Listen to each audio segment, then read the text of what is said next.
To the lecture.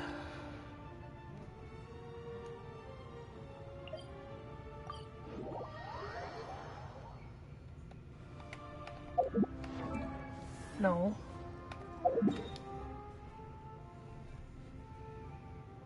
Oh, expedition. Ad Astra Abyssal.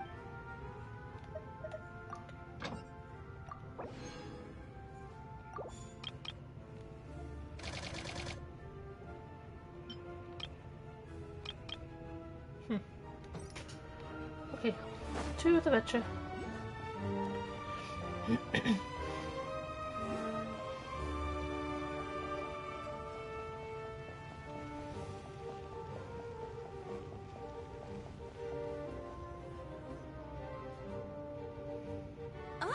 Miss Vodyanitsa, prima donna of the Korolievsky troupe. What a surprise meeting you here. Will you be sitting in on a session of the Vecha? Sorry, I'm not taking interviews today. Oh good, you're here. The session's about to begin. Let's get inside. Please wait, Miss Vodyanitsa. Could you introduce me to your new friend?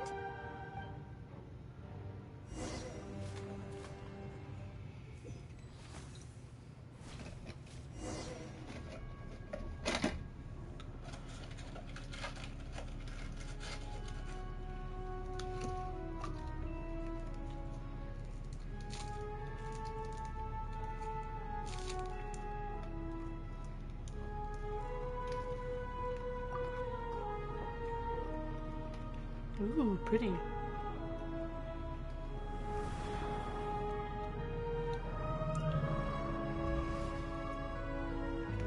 In summary, the energy management commitments made for the outgoing period have been delivered upon. Furthermore, both the production and consumption of Kresnik Crystal show clear signs of stabilizing. The relevant agencies have assessed the present circumstances and determined that the status quo can be sustained until the next period. For detailed statistics, I would refer you to the industry reports that have been distributed to all persons present. It should also be noted that while the recent blizzards have led to a significant increase in people's energy expenses, this is strictly a short-term phenomenon associated with a remotely located monster. Her Majesty the Tsaritsa is giving her full attention to this matter. We should have every confidence that it will be dealt with swiftly and conclusively. A financial report on disaster relief is also present in this report, courtesy of Pantalone. They cover the same old ground every single time. The rooster never seems to mind, but everyone else is getting tired of it.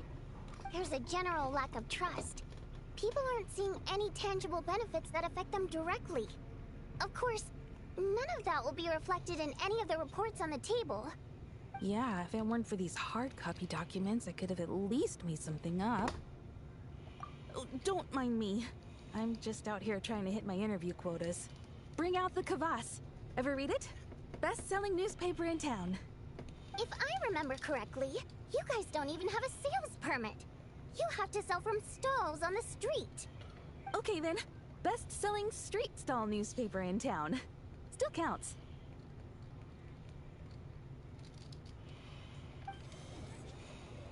Order! We will now open the floor to the representatives. If there are no further substantive issues to discuss, we will then proceed to a vote on this motion. Snezhnaya has a long tradition of treating members of the Fatui armed forces and their dependents favorably. But recent surveys shows that Fatui families in remote areas have access to 15% less crystal than the average civilian family in Snezhnograd. It's been said many times before, but it bears repeating now. There needs to be a clear and consistent rationale behind how crystal is allocated, or we will soon face immense public backlash. Perhaps you wouldn't need to keep repeating yourself if you would hear me out for once.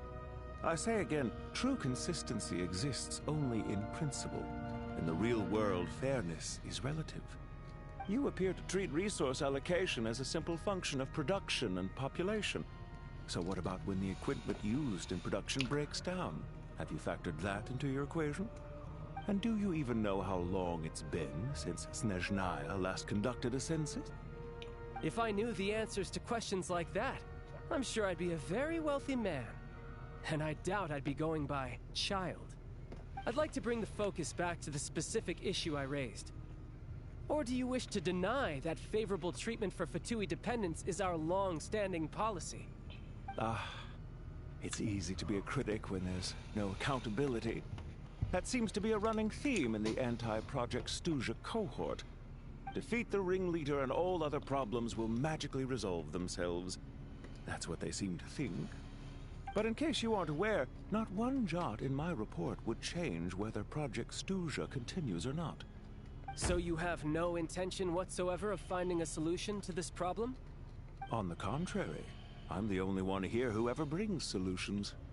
Child opened by speaking up for the armed forces. Regraders struck back with style and a war of words ensued.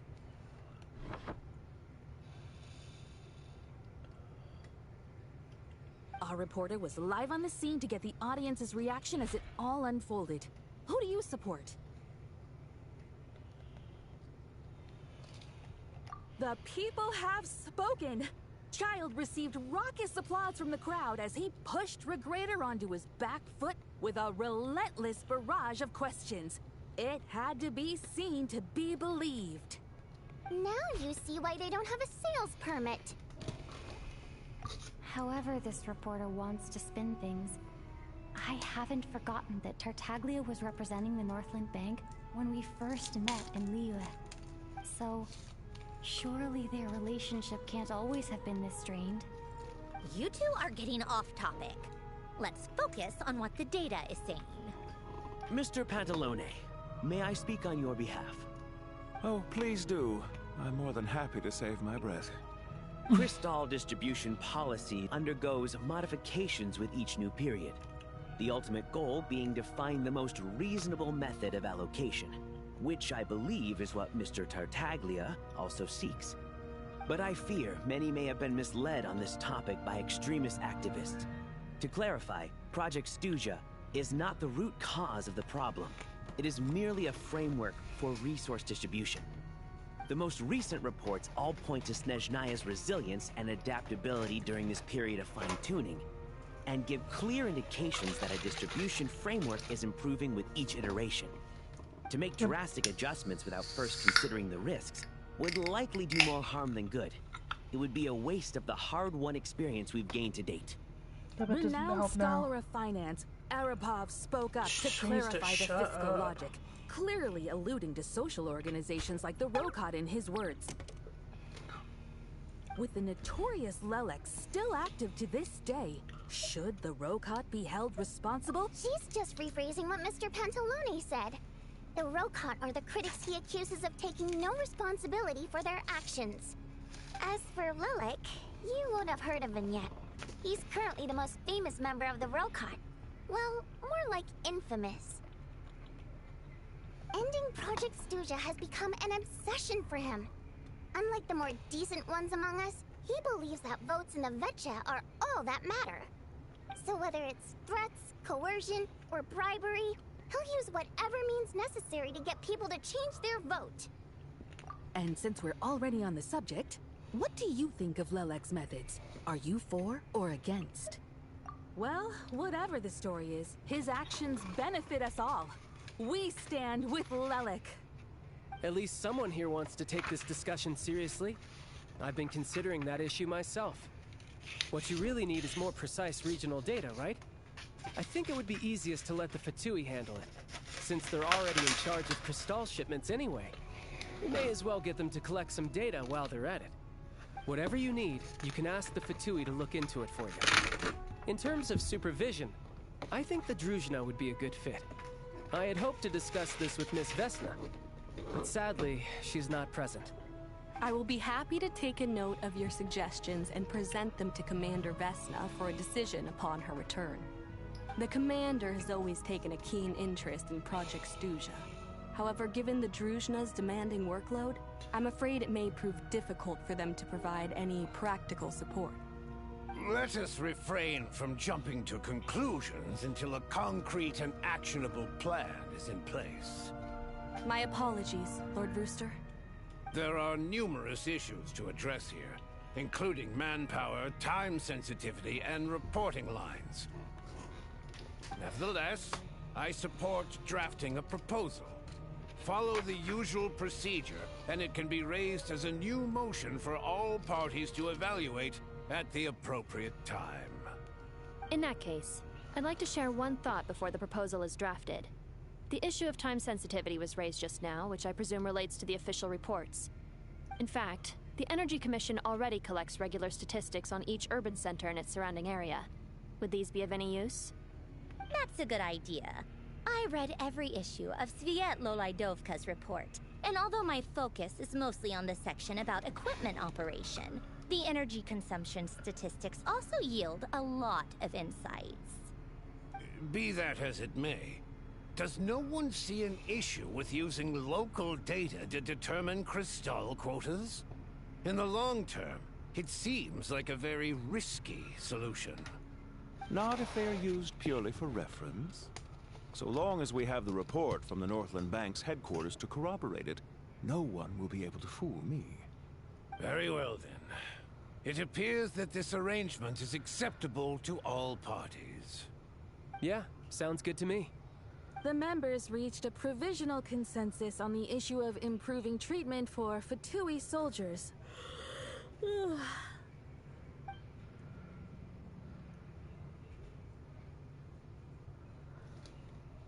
Today, the prima donna of the Korailievsky troupe attended a session of the Snezhnaya Vecha in the company of a most charming young lady. The question on all our minds is, what is the true nature of their relationship? Freaking reporters, go away. Anything like that again, and I'm revoking your permission to interview the troupe. Got it?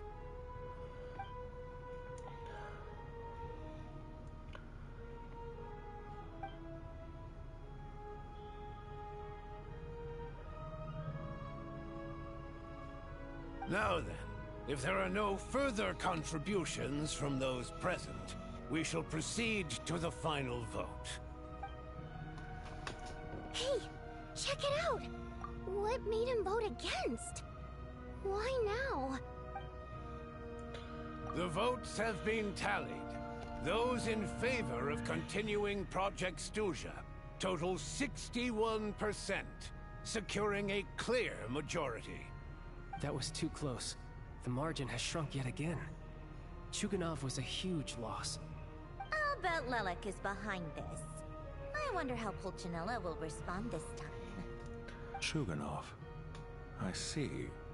Lelek strikes again. Yes. Go, Lelek. Once Project Snezhnaya is defeated, our unwavering support at Bring Out the Kvass will finally pay off when we make our comeback. I can taste our victory already!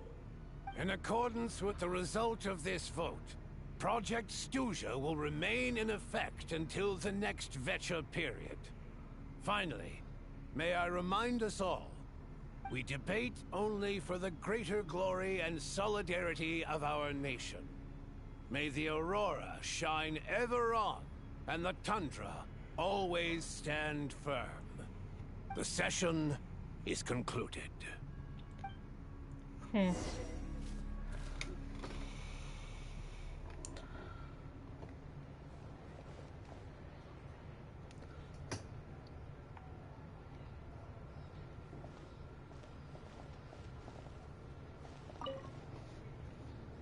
have to say, I really wasn't expecting Chuganov to vote against Project Snezhnaya. Well, in principle, Snezhnaya's business and political elites ought to be the ones least likely to oppose it. As we heard, Project Snezhnaya is basically just a resource distribution framework that requires everyone to cut back during the winter. But even if the policy got cancelled, the Tsaritsa's energy needs wouldn't suddenly go down. The extra demand from the public would have to be filled from somewhere. So logically, the factories would have to take the hit. I got a letter from Mr. Mitya just before today's session. He said he's confirmed that there are issues around overtime and excessive energy consumption at the Iskra manufacturing plant. In a situation like this, once the Rooster receives the report, he'll order the factory to halt production and submit to an investigation before issuing a penalty. But that's a week-long process, and thus didn't make it onto the Vetcha agenda this time. I don't think he suspects anything so far. Exactly. And as you know, he's a very selfish person.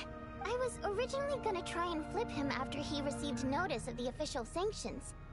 My plan was to convince him that the whole thing was completely unfair. Rather than just sit back and take the hit while his factory stopped production, he'd be better off voting to end Project Snezhnaya. At least that way, no one else would be able to make any money either, because all the factories would suddenly have more limited energy to work with. But now, he's already voted against it, which means someone must have used more forceful means to change his vote. Just like with everyone else who flipped.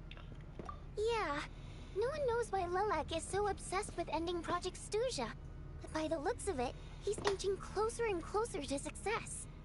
Lilac must have strong motivations, given how he'll stop at nothing to achieve his goal.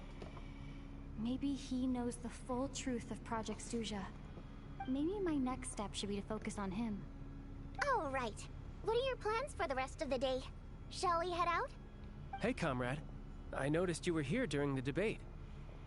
I didn't take you for a political enthusiast. Greetings, Harbingers. I just happened to have some free time today, and my new friend here thought it might be fun to check out the Vetcha. Ah, Odette must have introduced you. Looks like you two are getting along pretty well. I'll leave you to catch up. I should head back to the troop. Sure. Break a leg and all that.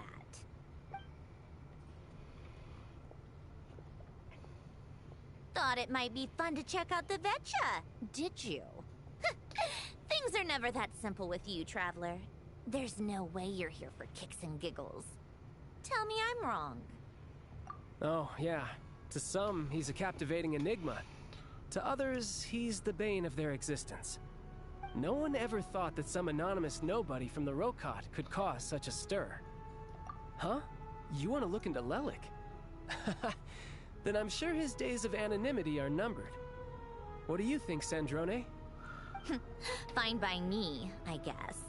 If the Traveler actually manages to expose Lelik, it'll be doing Pulcinella a favor.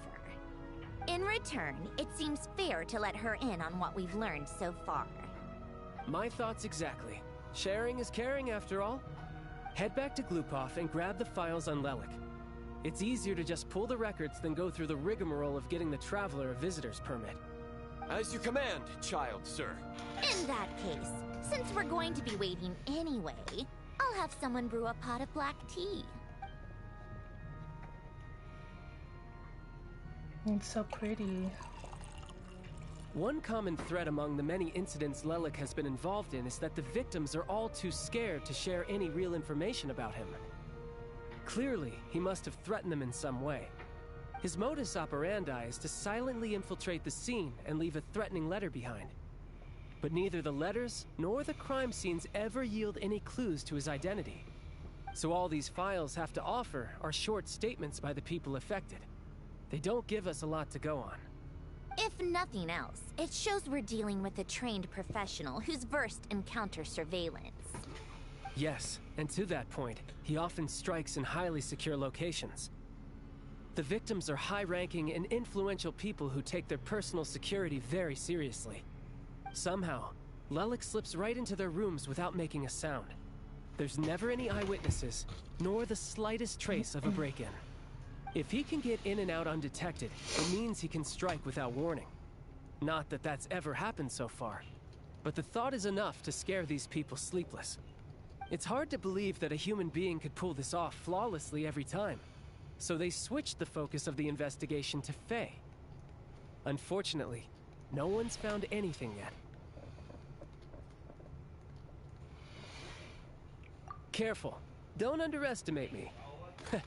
Although, truth be told, I'd probably find it hard not to blow my cover. Direct confrontation is more my style. We haven't ruled out the possibility of Lelik being human. It's just There can only be a handful of people in all of Teyvat who'd fit the profile. They, on the other hand, plenty would have the ability, but few would have the motive. No, not as strong as me. You'll never find the culprit with criteria like that. Let's go with a little weaker than me. There's no denying that Master is strong, but meticulous. We can only hope. She's just trying to find a reference point. Stop getting fixated on who's stronger than who. But that's the most important thing. In my opinion, anyway.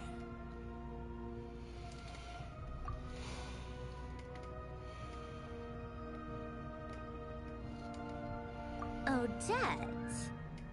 Yeah, that seems about right.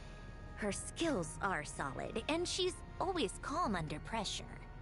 Except she's Fatui, so the likelihood of her working against us is pretty low. But yeah, much more accurate than your previous example, at least. No, wait a moment. Maybe we should interrogate that assumption. What do you mean? Which assumption? Her Fatui identity doesn't necessarily exonerate her. And when you think about it, the Rokot would be precisely what she needs to conceal her identity. Plus, she wouldn't need to be such a pro at covering her tracks. She'd already know where the Fatui will be and when, so she could choose the perfect time to act. Oh, yikes. I was just thinking out loud. Why is this starting to sound like such a convincing theory? Still, what reason could Odette possibly have for trying to call off Project Snezhnaya? Arlecchino would be the best person to ask. She knows Odette best. Unfortunately, she isn't back yet. Rosaline used to open up to her in private about her struggles with Odette. As I'm sure you can imagine, Arlecchino is quite a lot better with children than Rosaline was. She gave her some tips on how to handle the situation, and Rosaline managed to reach a settlement with Odette before leaving. So I suppose there were at least no lifelong regrets left behind. Beyond that, I don't know the details about that side of things.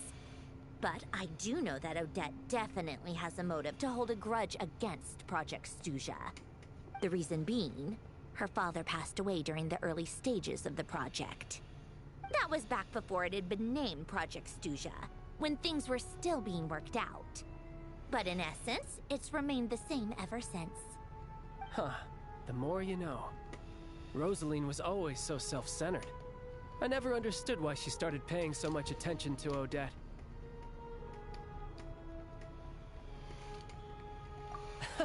Is that such a surprise? If you cast your mind back, you may remember that Rosaline and I weren't exactly close. We had tea together a few times, but that was about it. Odette's past is no secret. Her father was a Fatus, and her mother was a very famous ballerina.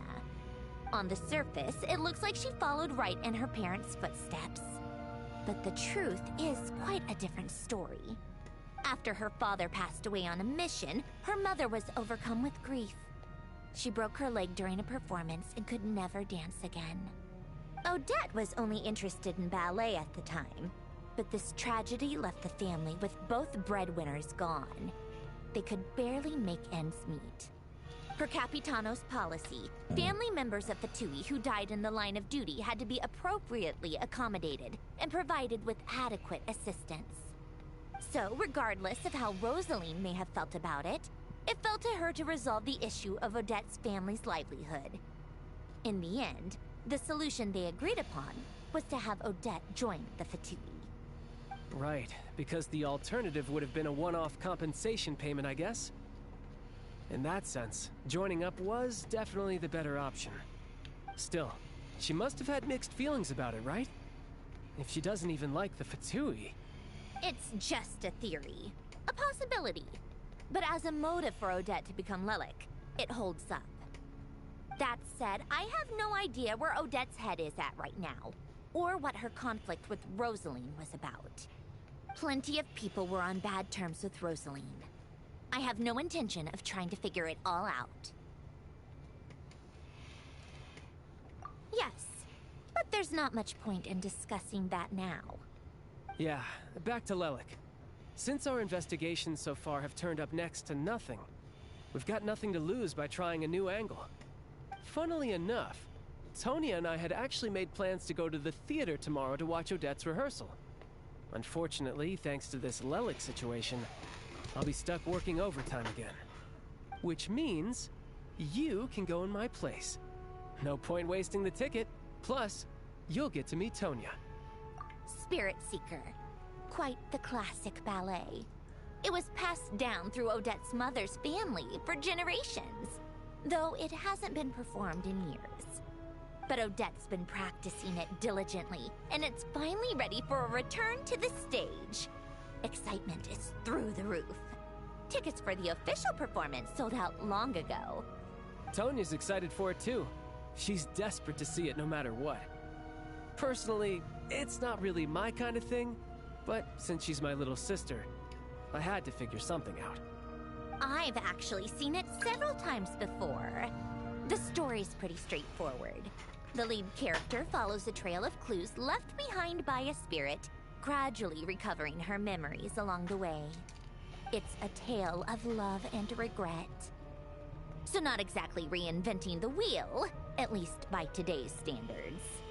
But when that classic melody kicks in and the lead character begins to dance, it always gets me. It really is beautiful. Not an easy dance to do justice to, though. I know it's always been Odette's dream to perform this piece, but I'm not sure she's really ready. In that case, I think that even if she is Lelik, we should wait until her performance is over before we respond. I'll let you take it from here, comrade. Okie dokie. I do kind of want to look around this place first.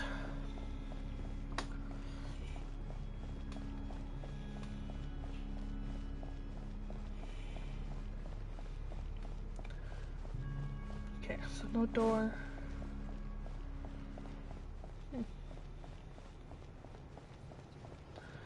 So this isn't like Fontaine where there's a freaking oculi at the very top of anything.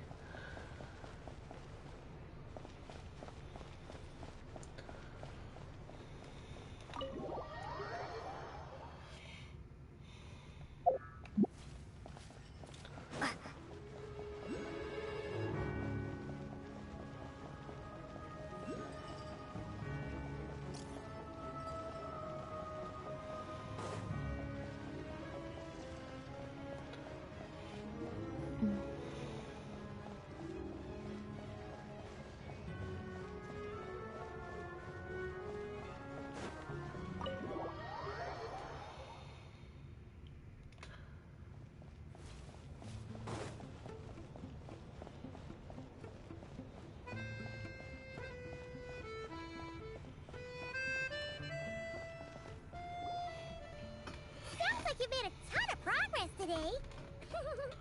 It's good that everything's going so smoothly. Next step is to head back to the theater and get a clear answer from Odette. Either way, Paimon doesn't get the sense that she's a bad person. Sure, she might have done some pretty extreme things, but Paimon bet she has her reasons. Maybe this is going too far, but like, with everything she's managed to do so far, wouldn't it make more sense in theory to be even more, you know, heavy-handed? Why leave a letter when she could, well, we know there are plenty of other ways to keep people in line, right? The point is, she could have gone further, but she didn't. So, if it is her, she's got some principles at least. Yeah! Well, all you can do is follow the facts wherever they lead. No change, really. But that thing Paimon told you about yesterday? Paimon feels like she can sense it more clearly now. Hearing you talk about your day makes Paimon itch for an adventure. If only she could be there with you so we could experience it all together. Yeah, I wish you could be there too. I'm not used to adventuring alone. But don't worry, we'll get to the bottom of this. Guess it's just one of those things. Never mind. Paimon will behave herself and keep resting.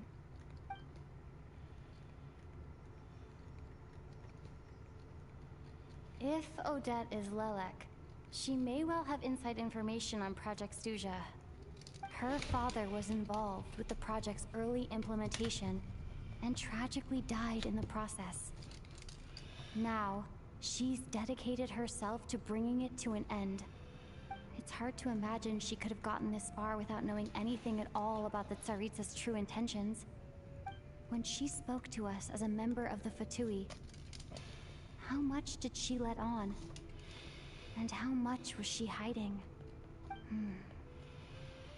Only time will tell.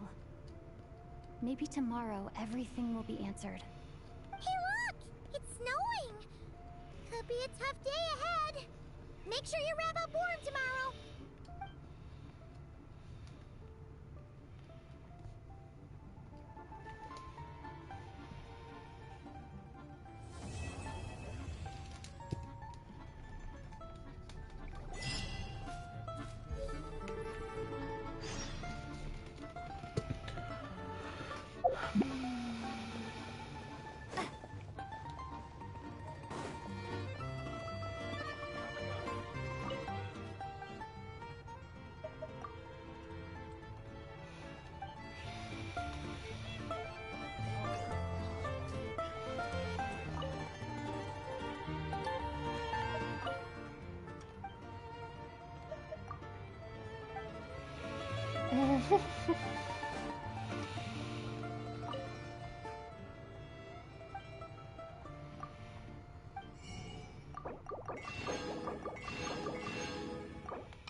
Yummy.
Oh, so it's part of a quest now.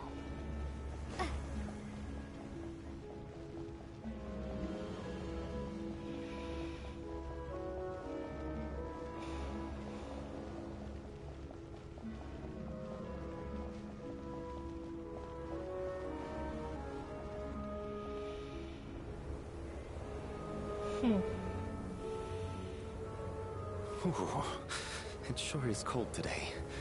I wonder how much heavier the snow's gonna get. Here to see Odette? I just need to see your tickets for the preview. Perfect. Thank you. I'll hold on to your tickets. Come on in. It's freezing outside.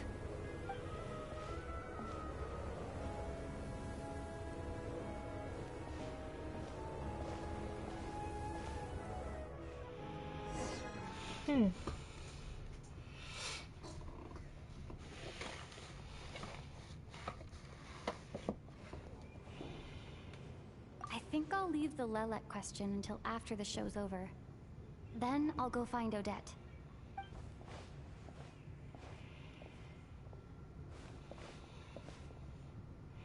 Child said he was originally going to come with Tonya. So I'm guessing Tonya's already here somewhere. Is there anyone here who looks like a Tonya? Let's see. It's a small audience. Makes sense for a preview. But wait, I do see some familiar faces. Mr. Chuganov's back again by the looks of it. Oh, and is that Mitya? And that Fatui officer, Valeri. Guess he must be playing cat and mouse with Mitya again. Oh no, it looks like the show's starting, and I still haven't found Tonya. Never mind. I'll just have to take a seat for now and see if I can catch her afterwards.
Hello, members of the audience. I'm a staff member here at the theater. Today's performance was a very special one for us, as it marks the first attempt in a long time to revive the classic Snezhnayan ballet, Spirit Seeker. To commemorate this occasion, we would love to take a group photo of the cast, crew, and audience members present today. Could I kindly ask the audience to please come up onto the stage?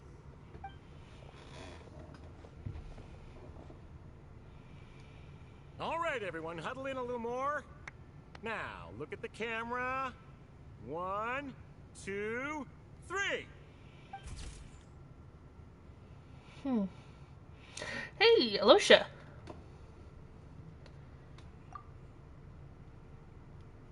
Where were you hiding?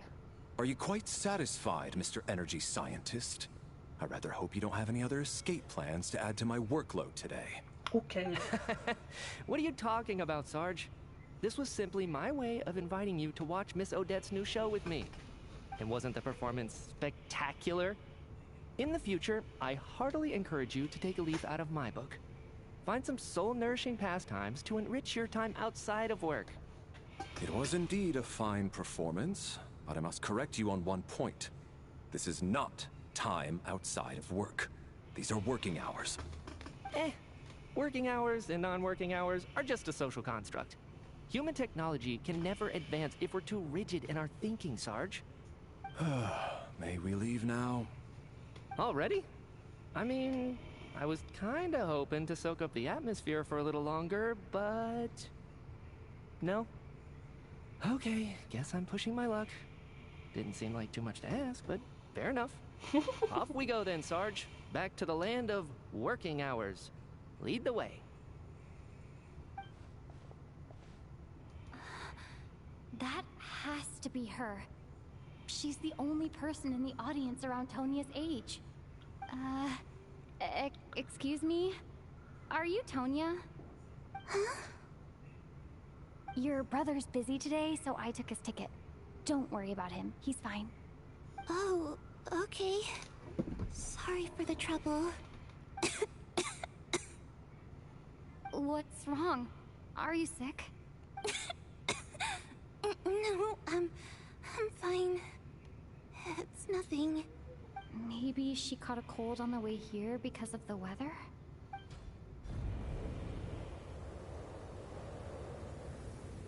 I haven't seen snow like this in a long, long time. It's most unusual. I know. It's completely white out there. You can barely see a thing. I've never seen such heavy snow in my life. Let's wait it out for now. You'd be lucky not to freeze to death in this weather, let alone find your way. Well, look at that. Maybe we shouldn't be in such a rush to get back after all. What do you think? Let's wait and see. He's so grumpy. Why do you need to take it so seriously? Fate has given us this wonderful chance to take a break. We owe it to ourselves to make the most of it. Come to think of it, there's a small inn not far from here that always keeps plenty of extra blankets on hand for guests. I know the route well. Shall I head over and borrow a few blankets? That way, anyone in a hurry can wrap up warm for the journey back. Just remember to return them next time you're over this way. Sir, there's really no need to go to all that trouble. Hey, it's no trouble at all. Wait here, I'll be right back. What a kind gentleman. Very good. My wife and daughter are waiting for me at home, so I shall be heading back as soon as I get my blanket. So... are you expecting us to go back to the Armory Palace wrapped in blankets too? Don't worry about that. I made arrangements in advance. Should I not return to the Armory Palace within 3.5 hours after Operation Showtime begins, an armed squad will be sent to collect us. They will escort us back. You are one of our key military personnel, so any weather-related risks must be eliminated. Operation Showtime? So, wait. Every single time you drag me back to work when I sneak out, it's a whole official operation? I gotta say, you've really turned this into quite a moral dilemma for me. It's snowing pretty hard out there. I think you should stay here for now. You seem a little under the weather. Sure. My brother might come pick me up in a bit anyway. Time to get to work. I should head backstage and find Odette. I need to look her in the eye and ask her about Lelek. Excuse me, are you looking for someone? Ah, a fan, I'm guessing? Today is just a dress rehearsal, so Miss Odette won't be meeting with fans. She's taking a well-earned rest right now. Sorry, but that area is currently off limits to everyone except the cast and crew. Huh. Bad timing, I guess. Well, I might as well stick around. I doubt Odette will be leaving before the snow lets up in any case.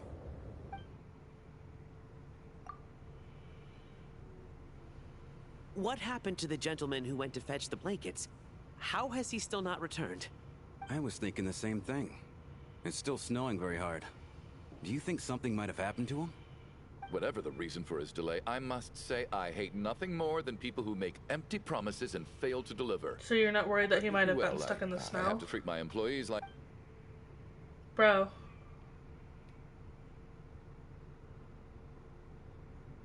You seem anxious, Mr. Valeri. It's been nearly 4 hours since I left the armory. The army should have arrived to extract us by now. They know how much I despise tardiness and disrupted plans. There's simply no reason that they shouldn't have shown up by now, barring exceptional circumstances. Surely a snowstorm like this one counts as such. Few things in this world can stop the Snezhnayan army, Mr. Mitya. And a snowstorm is certainly not one of them. Why don't you go out and take a look? They might be right outside, waiting for your orders before they dare come in. An absurd hypothesis. I have no intention of leaving your side for even a moment until I have escorted you back to the Armory Palace. This doesn't look like an ordinary snowstorm to me. That guy who left earlier, it looked like he just vanished into thin air. Either that, or my eyes were playing tricks on me. A man-eating snowstorm? Come on. Night hasn't even fallen yet. Spare us the ghost stories.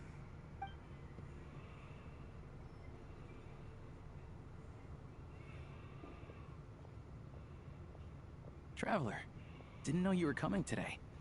How come you didn't say anything? Oh, right. I assumed you were looking for me and Vodenitsa. Odette's still backstage. Whoa, that's quite a snowstorm out there. I've been working backstage this whole time, so I didn't even notice. No wonder the audience hasn't left yet. Huh. Is weather like this rare even in Snezhnaya? Yeah, snow like this. I'm sure I've seen it out in the wild before, but never in the city. Actually, I take that back. I don't think I've seen snow this bad even in the wild. This is something else. It's not normal. If even Alosha thinks snow like this isn't normal, could it have anything to do with that monster people have been talking about? We can't stay cooped up here forever. Someone needs to go out and take a look. No need. I have plenty of experience with snowstorms.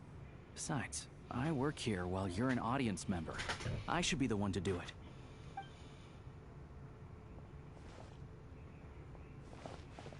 Everyone by the door. Careful not to let the snow soak into your shoes. In a snowstorm, you gotta look after your toes above all else. Heading out, my man? Be careful. I've been told the snowstorm eats people alive. Thanks for the advice. I am planning to be careful. I just want to take a quick look at the situation out there.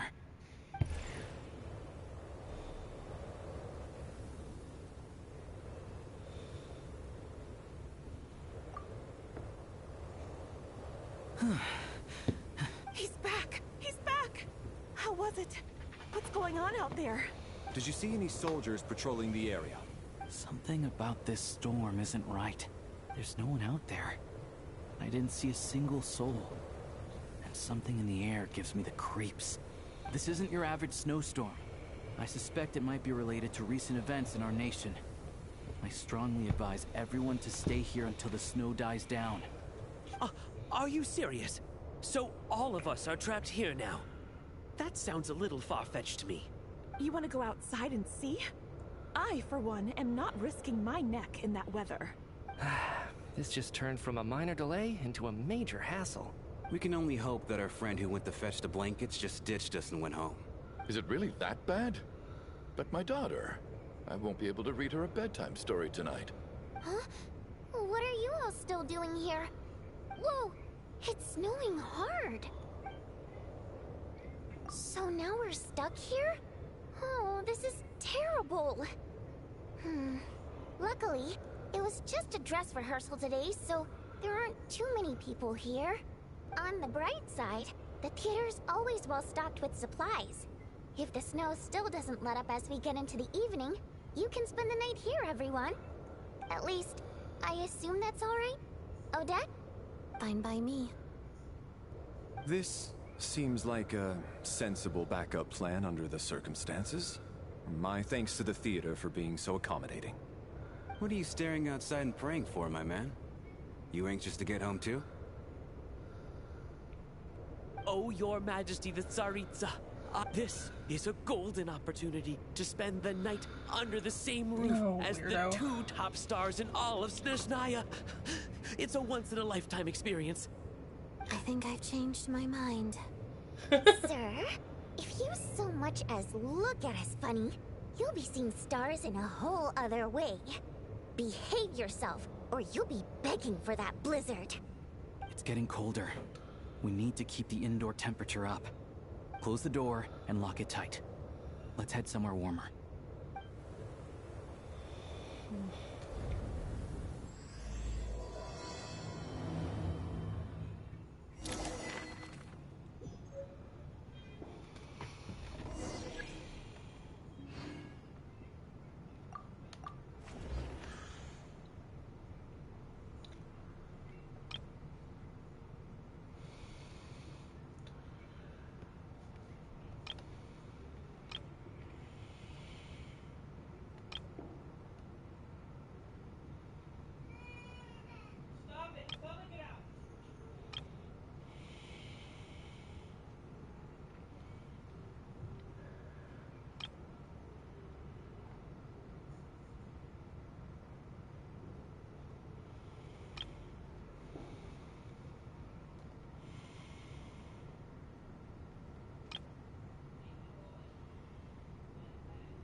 That photo is really weird.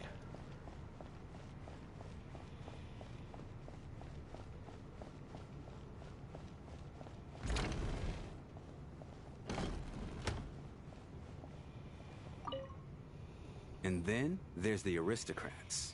Easiest of all to deal with. You don't need to use any force whatsoever. All you have to do is show them the rope you plan to tie them up with. Do you know why? I don't. Do tell.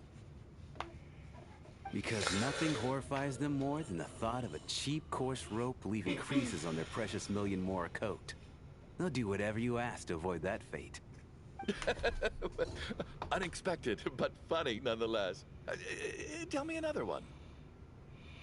Oh, look at that. I got myself a new listener. Hey there. Let me introduce myself. The name's Shram, and I'm a mercenary. The kind that gets paid to do odd jobs for rich folks. And I am Chuganov, an entrepreneur. If my name is unfamiliar to you, you will no doubt have heard of my factory, the renowned Iskra manufacturing plant. Are you really that famous, Mr. Chuganov? How come I've never heard your name before? Excuse me? He sounds like Is Sethos. that a joke? Or are you being serious? Oh, I'll have to ask my rope later. He's probably tied up more entrepreneurs than I've ever heard of.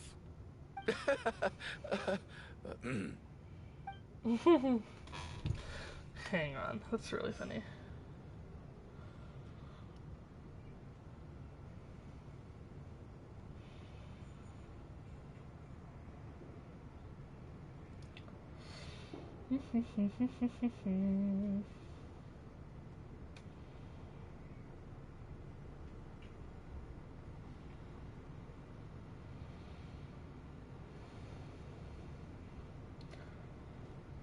So justice for Shram. Okay.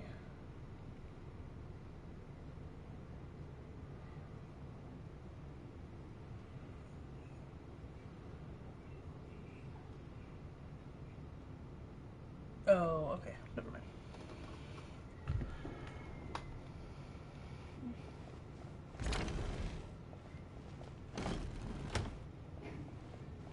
My husband has major trust issues.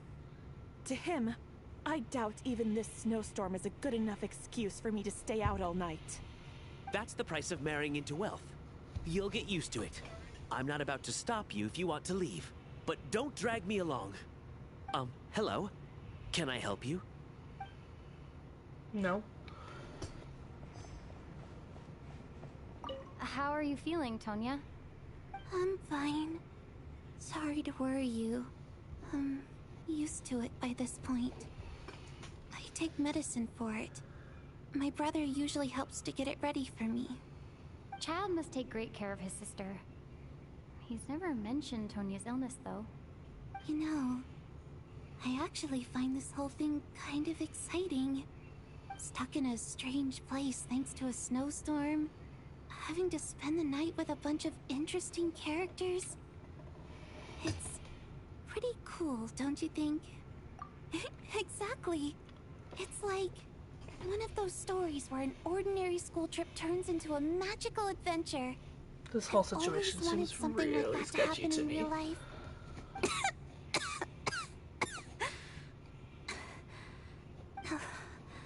I'm fine, really. Just got a little overexcited. Look after yourself. Otherwise, your brother will come after me. I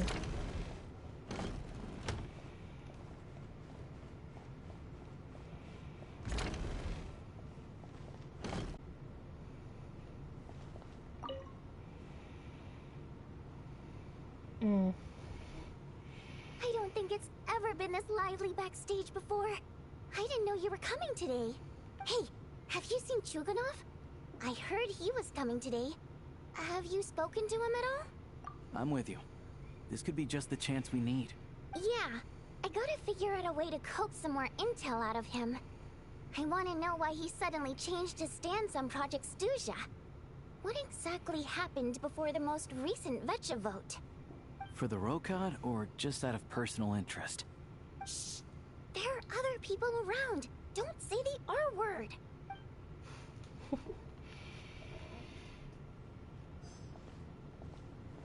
This is highly irregular.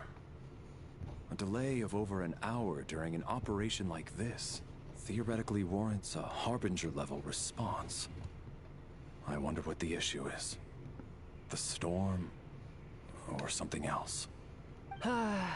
Sarge, the day you learn to let go and just enjoy moments like this is the day you'll finally understand the meaning of life. Why, hello, ma'am. I believe you were the one sitting at a nearby table back at Podvorye Restaurant.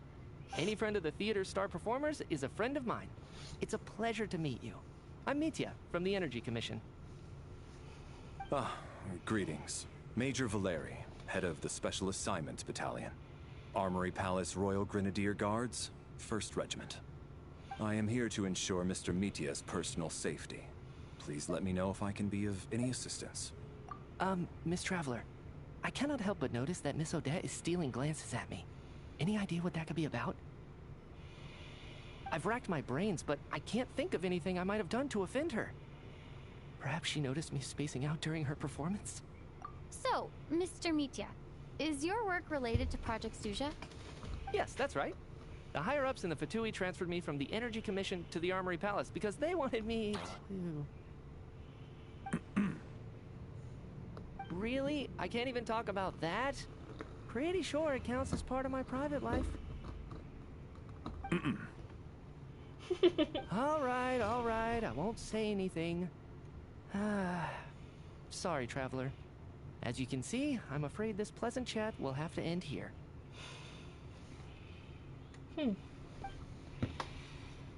Interesting. I have to say, even though today was a rehearsal and there were some hiccups along the way, Miss Odette's performance was one of the best I've ever seen, even compared to an actual show. I couldn't agree more, especially considering the weight of the subject matter. It takes a truly seasoned professional to do justice to a theme like love and regret. Do you think we were coming on too strong?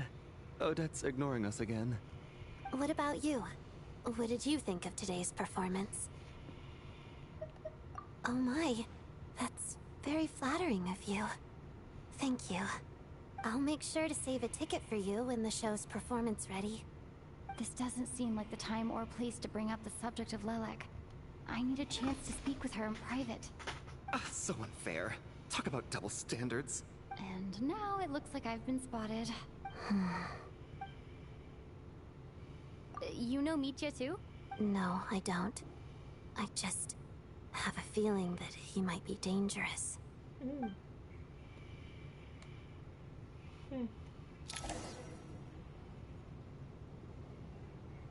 How's it looking, Alosha? No change from this afternoon. Heavy snow with no sign of slowing down. May I have your attention, please? The storm is unlikely to stop tonight, and it'll be even more dangerous outside at night than it was during the day. We at the theater owe everyone here a duty of care.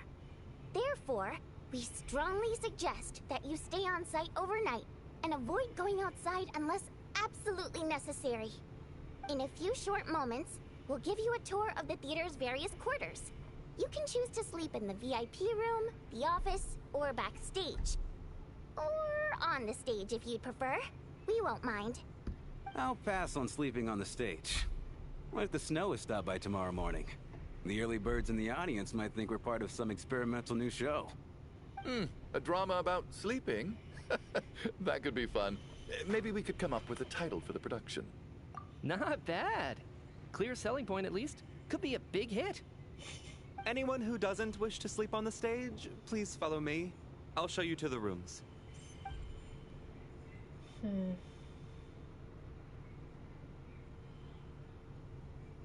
This whole thing is so weird.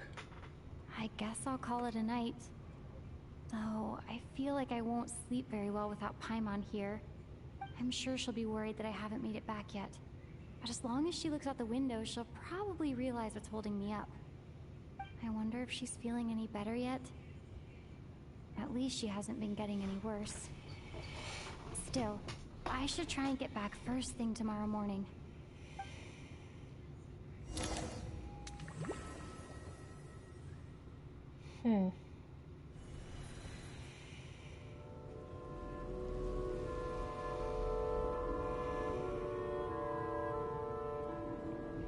Huh?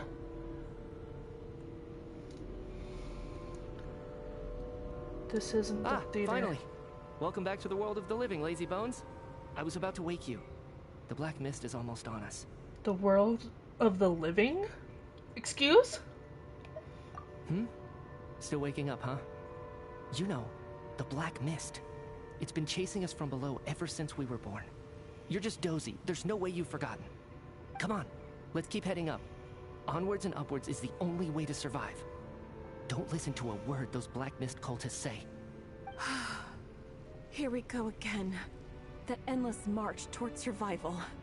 What's going on?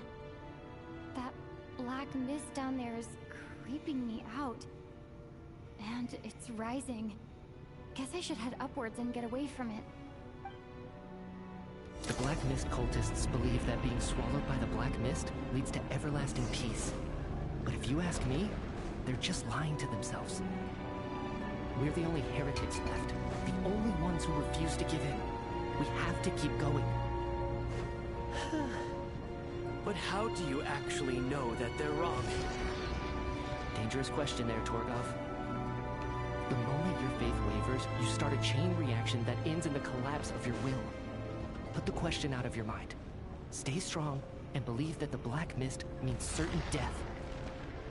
Okay, but it's not my mind that's the problem. My body's about to give up on me. It's already starting to falter. I can't do this anymore. I've had enough of being forever on the run. What's the point of it all? All this will pass eventually, I promise. Keep fighting. It will be worth it. You accuse the Black Mist cultists of being liars. But you're lying too. There is no end to this path. It keeps going up forever. There was never any hope to begin with. The cult of the Black Mist has poisoned your mind, Sobolova. Are you thinking of giving up as well? I am. I think I'll take my chances with the Black Mist over this perpetual torture. As much as I detest the Black Mist cultists, I'm just too weary. Then I bid you both farewell. Let me put my personal opinions aside for a moment and say, I hope that you both find peace within the Black Mist. Fate always appears so impossibly complicated. But at moments like this, its raw simplicity is laid bare. Their fate was sealed from the instant they entertained doubt. From then on, the outcome was both inevitable and irreversible. Let's go.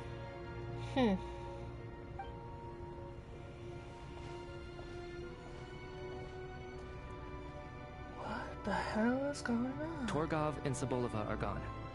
I never thought the day would come when even they would be swallowed by the Black Mist. It's just you and me now. Yes, it looks like it's satisfied. For now. This happens from time to time. But it won't be long before the Black Mist starts chasing survivors once again. No one knows how to stop its advance for good. Well, we should make the most of the precious moments of rest that those two offer us. Huh? Are you really that sleepy, traveler? The hell?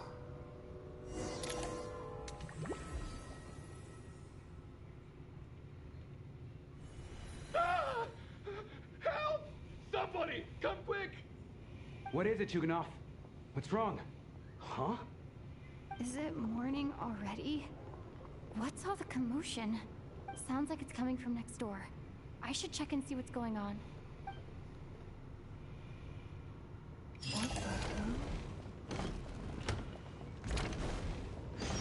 This... What? Oh.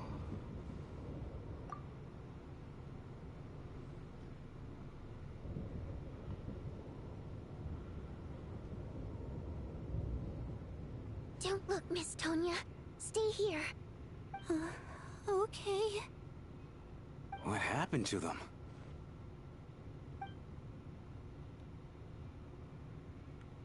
Oh my god.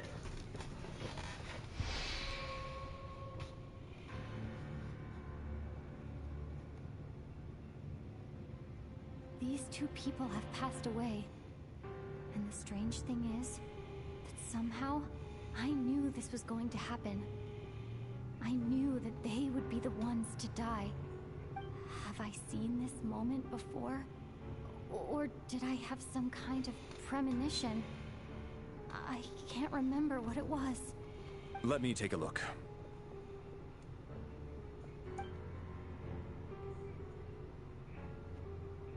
That's so weird.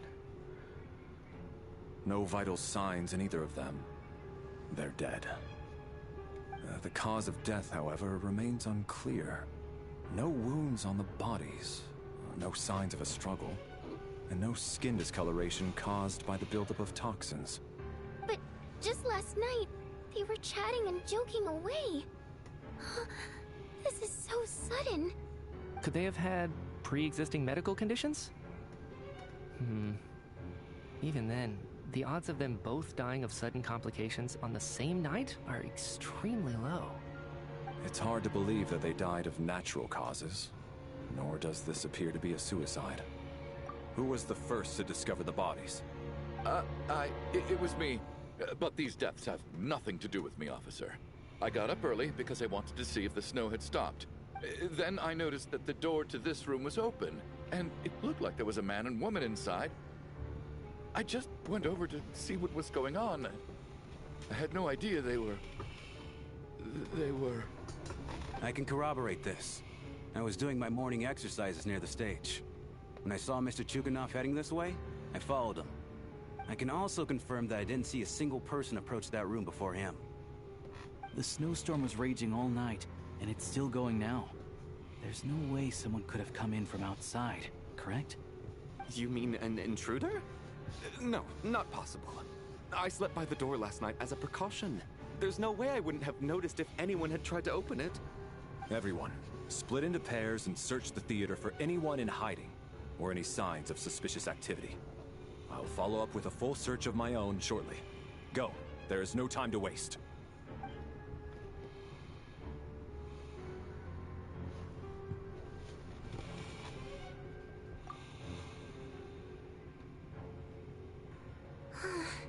Nothing on your end either?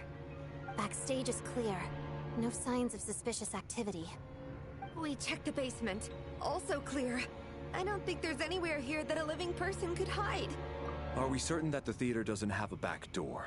Or any tunnel or passageway wide enough for a person to fit through? No, there's nothing like that. If people were sneaking in through some secret tunnel to avoid buying a ticket, we'd have sealed it off ages ago. I also checked the windows. All of them are locked from the inside, and there's no sign of anyone entering or leaving. It sounds like we can safely rule out the intruder theory. If anyone came in during the night in this weather, there'd be no way for them to avoid leaving footprints or water stains. This can only mean one thing. It's like one of those murder mysteries you see in novels and plays, isn't it? The ones where the killer is one of us. We can't quite jump to that conclusion just yet. Could he be right? It's hard to imagine something like that happening in real life. Set in a theater during a snowstorm, a murder takes place and the killer is among us. It's such a classic trope that it seems unbelievable. Looking at who the killer targeted, and the clean entry and exit, it all adds up. I know what this is. It's obvious now that I think about it. What is? What have you figured out? Both victims were wealthy, well-known local merchants. And the door was deliberately left open so I would discover the bodies and witness the crime scene first thing in the morning. Such ruthless methods. This was your doing, wasn't it, Lelik? Lelik? You mean Lelik is among us? And he's the killer? Lelik. I know this code name. Member of the Rokot, anti-Project Snezhnaya. Always works alone. I've read the case files at the Armory Palace. Walk me through your reasoning, Mr. Chuganov. What do you know about Lelik?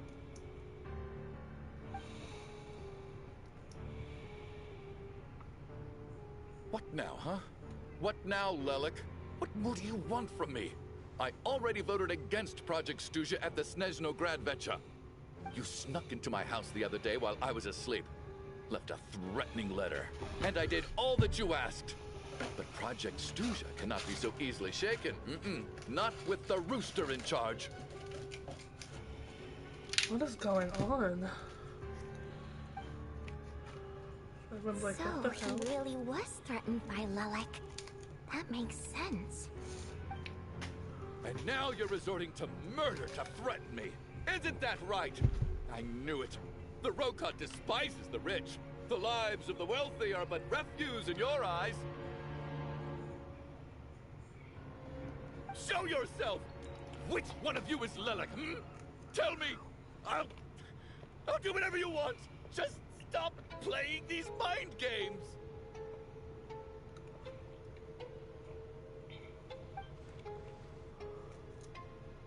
Was this really Lelek's doing?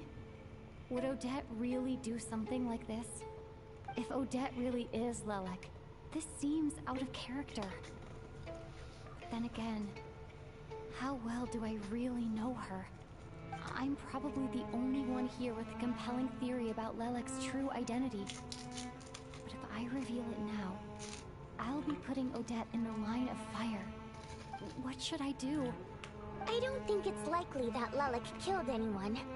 At least from the stories I've heard, he's never killed anyone before. And his name has never come up in connection with any murder cases. Besides, even if Lelik did want to threaten you, why resort to such an extreme and roundabout method? It's not his style at all. Vodyanitsa doesn't know that Lelek might be Odette, but her assessment is pretty much identical to mine. Miss Vodyanitsa, why do you suddenly feel the need to speak in Lelek's defense? Defense? Oh, no, it's just... I'm worried that we're jumping to conclusions here, so I wanted to share my point of view. Also, I don't think the Rokot is as bad as you're making it out to be. Well, if you think I'm so wrong, what's your theory then, Why don't you tell us who the killer is? The case is still evolving, Mr. Chuganov. Please do not prevent others from expressing their opinions so early on in the discussion. Even so, there's no denying that the recent threat received by Mr. Chuganov may well be an important clue. So there's still a good chance that Lelek is right here among us. I can't do this anymore. I don't care if it's still snowing outside. I have to get out of here.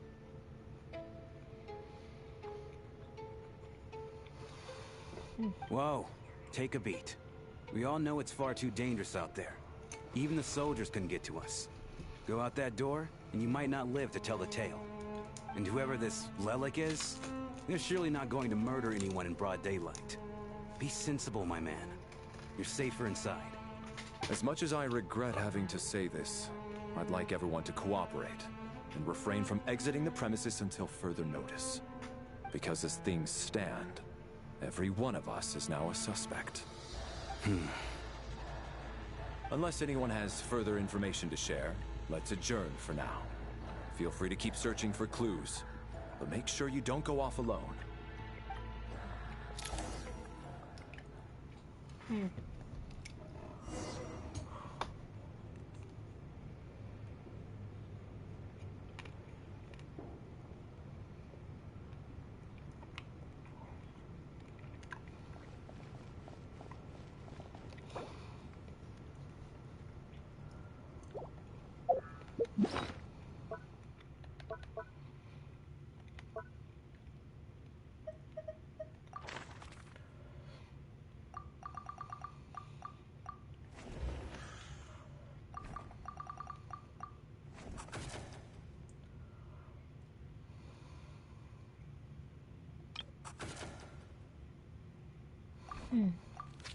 It's creepy.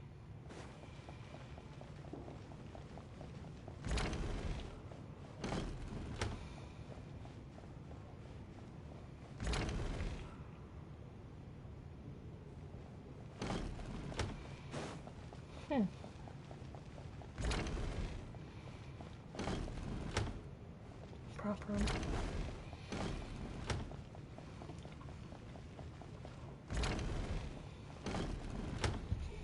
Alright, that was my bad. It was a knee-jerk reaction. I didn't think it through. Luckily, no one suspected my identity. Oh, phew. It's just you. I thought someone was eavesdropping. Since Vodyanitsa and I were on the same page earlier,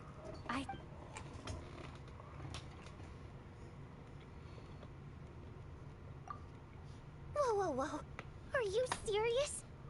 I don't know if this counts as gossip, but it's definitely on track to be the juiciest this whole year. Odette? Really? Odette? Oh god, how dumb does this make me look? Lilac has been right under my nose this whole time, and I didn't notice a thing. Actually, it's exactly what you'd expect. Sometimes, hiding in plain sight is the best strategy. And now that you mention it, the more I think about it, the more sense it seems to make. It all adds up. What are we up to now? 1, 2, 3, 4... Odette's identities.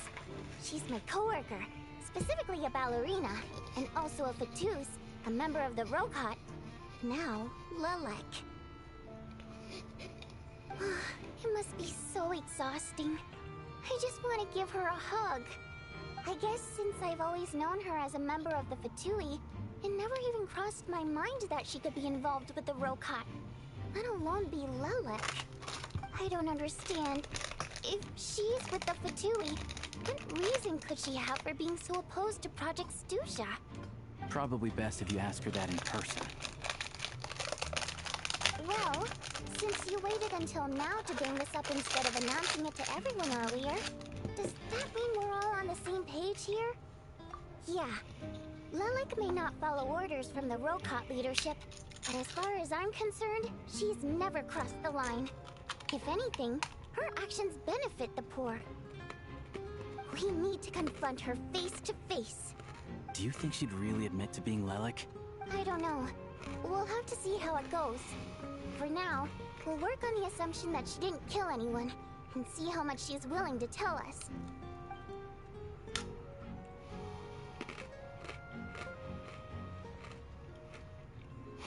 Now's her chance.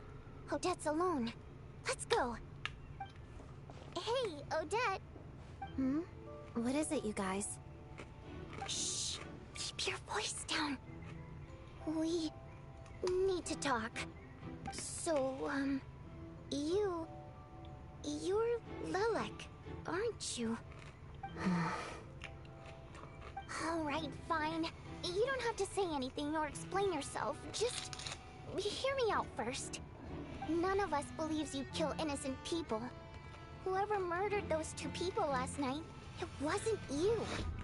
Traveler was the first to figure out your identity, but she kept quiet during the discussion just now. Still, it's clear where the group consensus is heading. Everyone believes Lilac is the culprit. If your identity is exposed, you'll be in a really bad spot.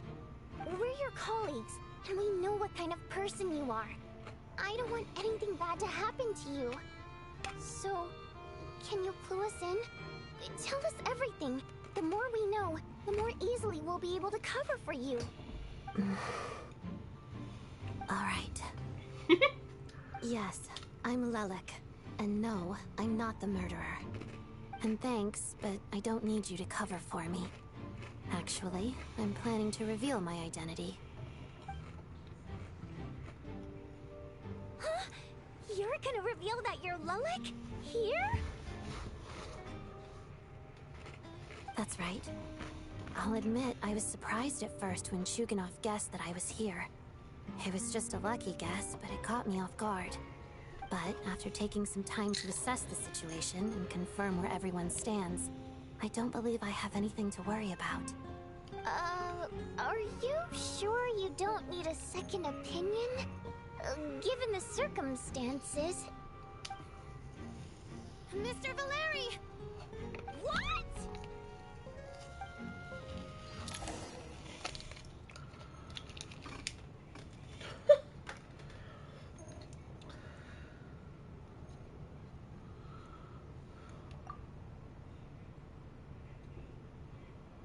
So... Odette is Lelik?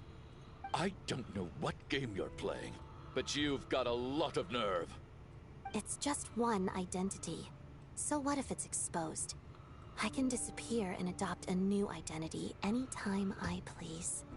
I made my peace with this when I chose to become Lelik. But more importantly, I promise I am not the murderer. Which means that someone else is.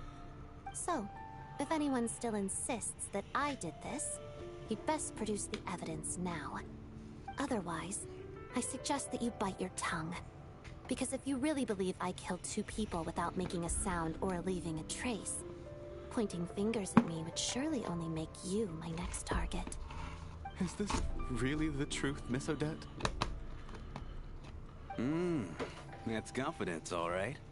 I believe you. A real no-nonsense attitude. I can see why Marionette said that she's on track to inherit the title of the Fair Lady. Are you seriously buying this? Hey, officer! She just admitted to being Lelik. Aren't you going to do something about this? I do have one question, Miss Odette.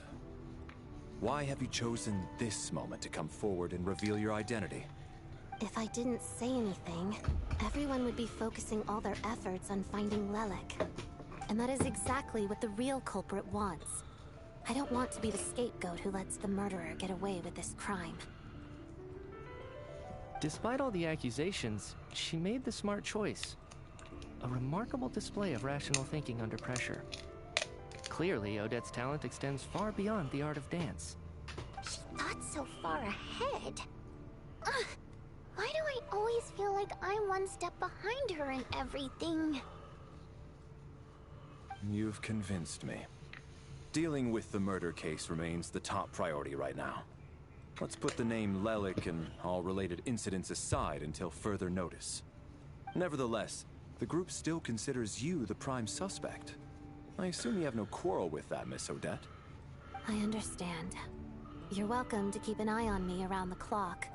I have no objections. Mr. Chuganov? For my wife and daughter's sake, I'll let you off the hook for now. But don't think you're forgiven for breaking into my house and threatening me. Just wait till we get out of here, Lelik. We'll settle the score then.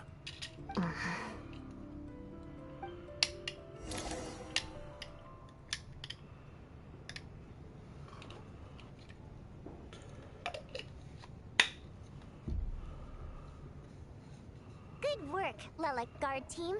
And Lelik, too. Here, have some hot water. Turns out Valeri knew about my exploits, so now I've been told I have to guard Lelik with him. Shouldn't you be facing my way if you're guarding me? At the moment, it looks more like you're my bodyguards. If the true culprit is indeed still at large, as you have claimed, we must keep our guard up against them also. Don't worry, Tonya. We'll get through this. Once the snow stops, the officials will step in. The investigation will get easier, and then we'll be safe. But... once the snow stops, won't everyone just leave? Huh? You're gonna miss us, huh? Well, some of us work at the theater, so we'll still be here. I'll even give you a special backstage pass. Really, Miss Vodyanitsa? That's awesome! You've made a fan for life. Aw, you're so cute, Tonya. All right, let's swear to it. I promise to give you the pass, and you promise to never change your mind about being my fan. Promise. Don't indulge her, Tonya. You don't have to swear an oath over things like that. You really do get carried away sometimes, don't you, Miss Vodyanitsa? Hey! Mind your own business!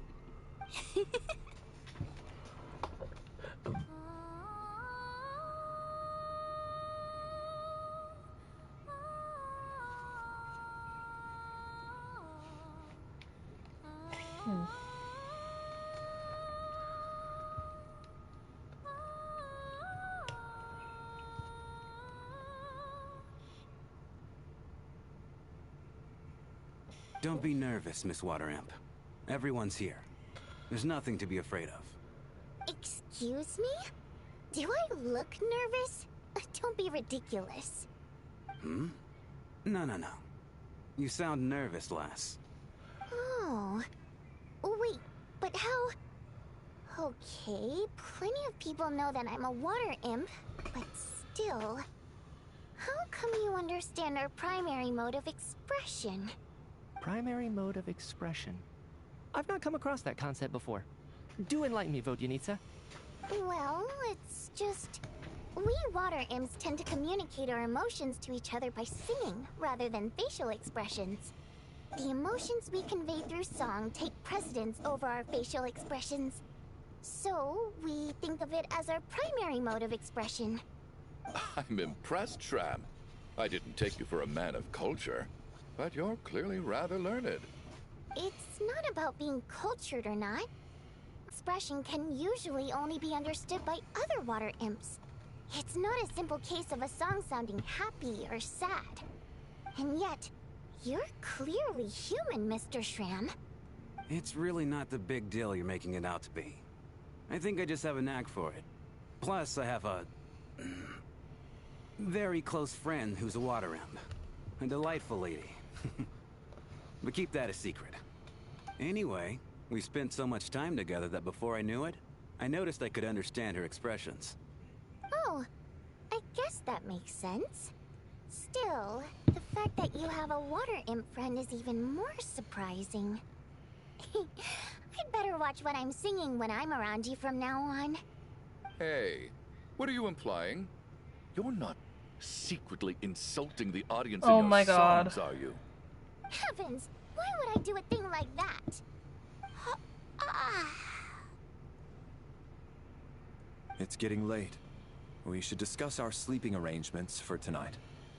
To guard against the killer, someone needs to keep watch. I suggest that we don't sleep in separate quarters tonight.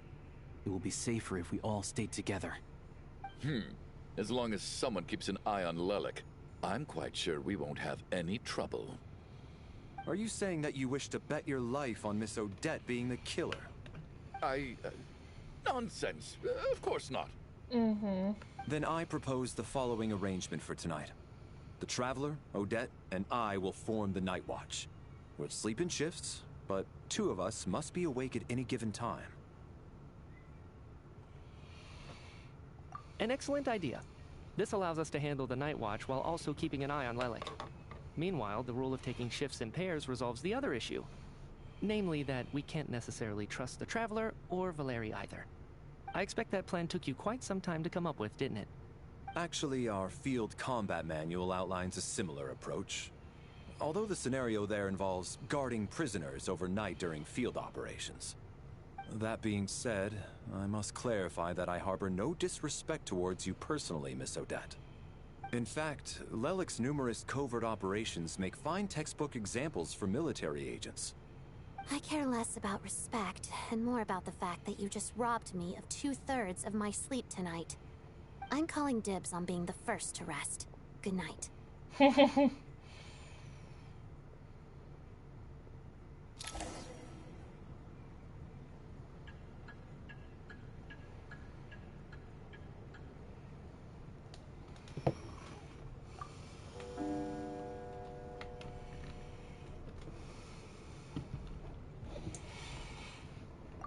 It's almost time. We should wake Odette. How are you faring? Oh, not going to argue with that. I'll take a quick nap. If you start to feel sleepy, wake me up anytime. It's finally time for Odette and I to share the night watch. I should wake her up.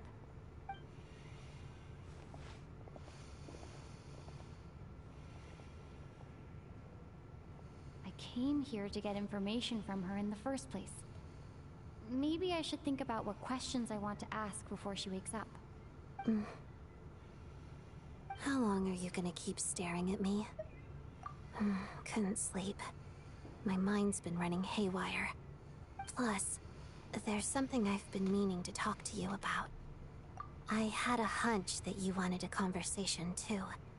Let's take this chance to clear the air, shall we?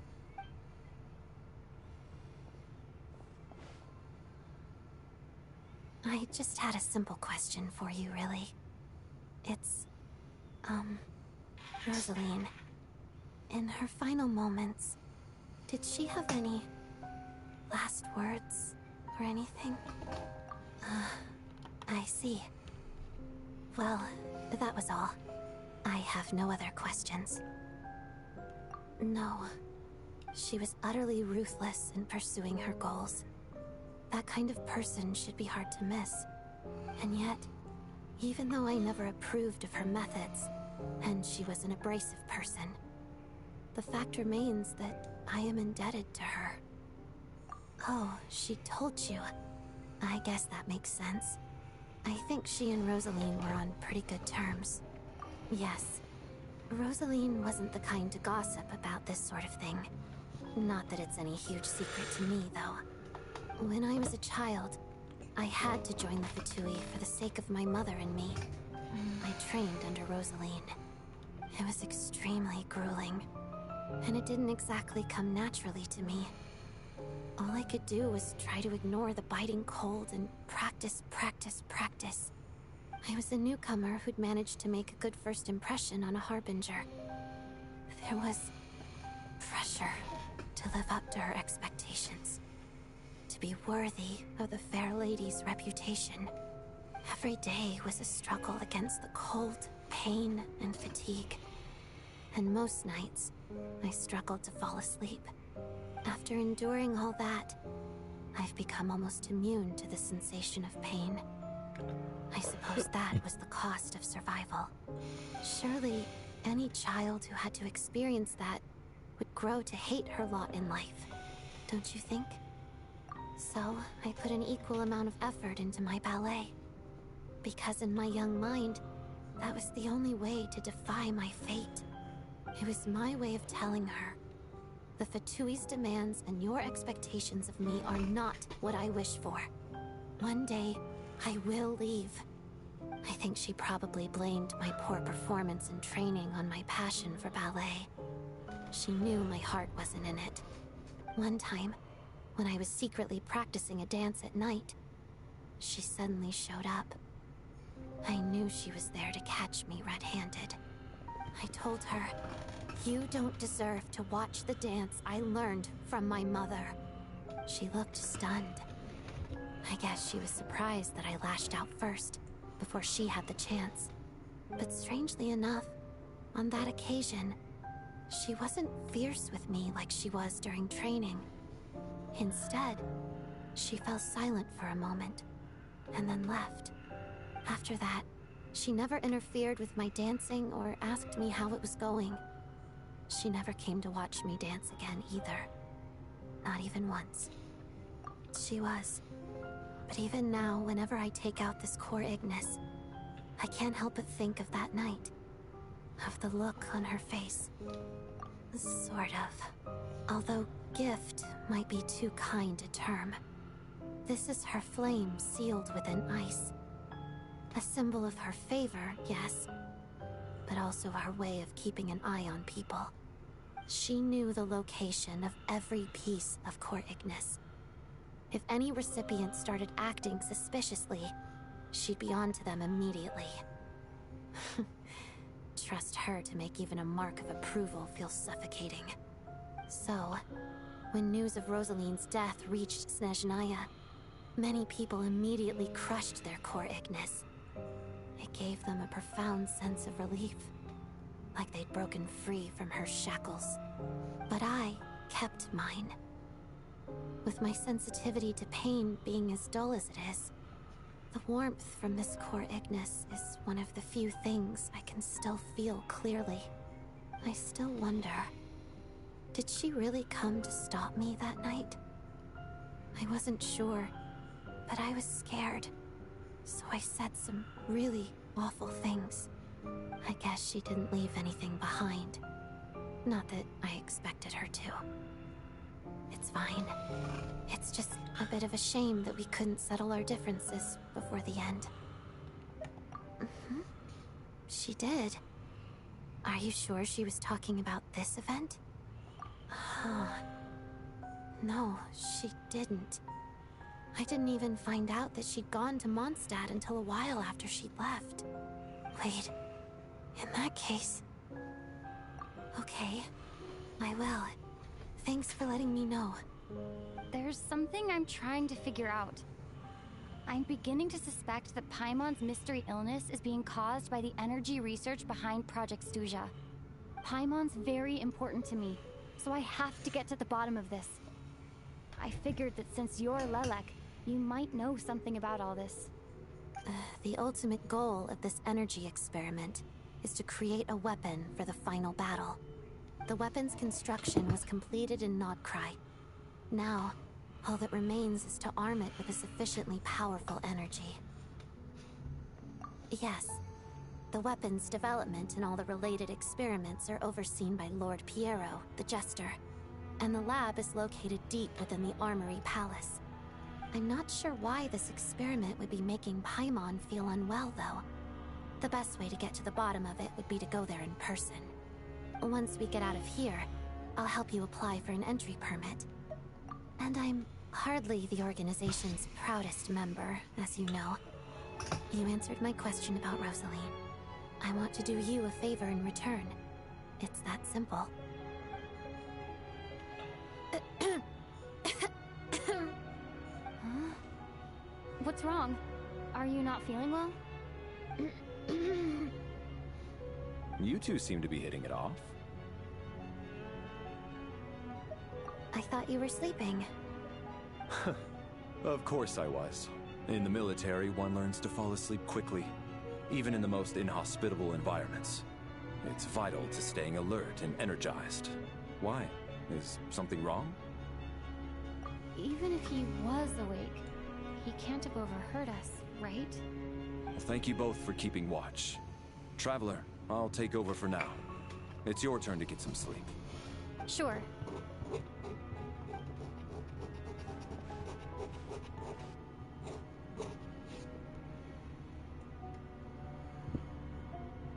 This is our second night here, but at least I found out a little more about Paimon's condition. I hope she's been sleeping well the past couple of days. Huh. Why do I feel like I'm being watched? Seriously? Is this payback for when I stared at her earlier? But I thought she was asleep. Never mind. I'd better try and get some sleep myself.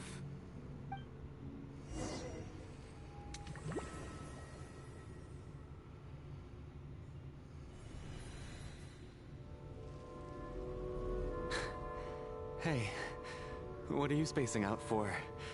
Are you reaching your limit too? How long have we been walking for? Do you remember?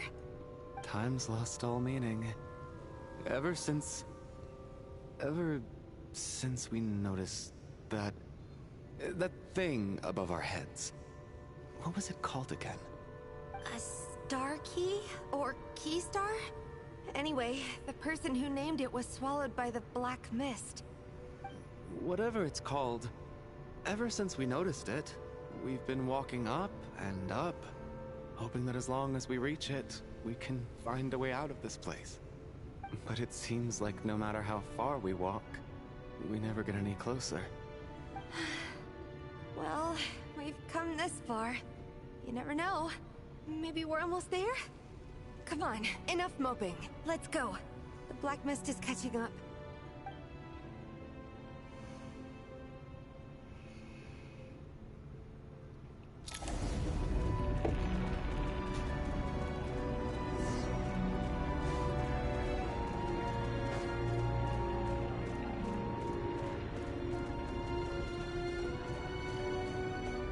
We got ourselves a straggler.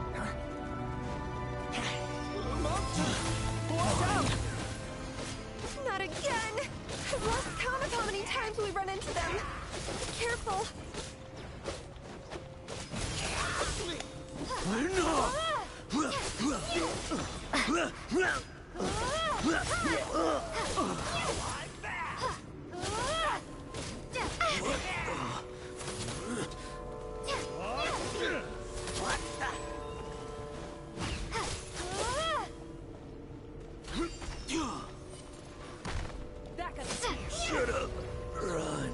faster.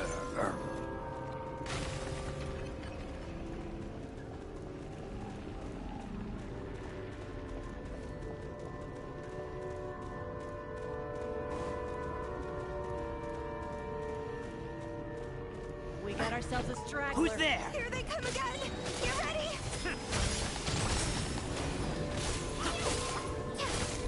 Back up here. What the?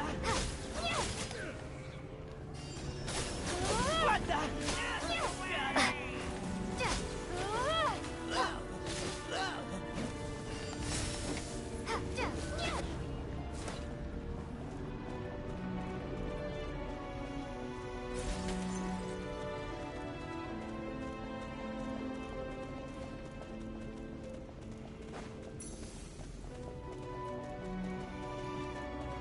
Monsters ahead of us, the black mist behind us. It feels like there's no escape.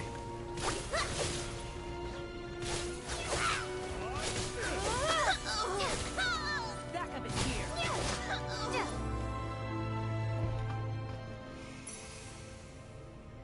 Are you hurt, Coolish? No, I'm fine. It's just... suddenly I don't want to walk any further. I get you. In fact, I reached my limit a long time ago. Sometimes it feels like there's hope where there shouldn't be. Yeah. The hope that the star gives us is the only thing keeping us going. But I'm not sure it's real at all. It may just be a collective illusion. Otherwise, why would it always be out of reach? We know you mean well, but you're only saying that to try and encourage us to keep going, aren't you? Thank you, friend. But enough is enough. Please don't give me any more false hope. Hope is poison in this place. You're going to continue, aren't you? I admire that. I've given up, but I wish you the best. May there come a day that you catch up to the star and leave this godforsaken place. What is going on?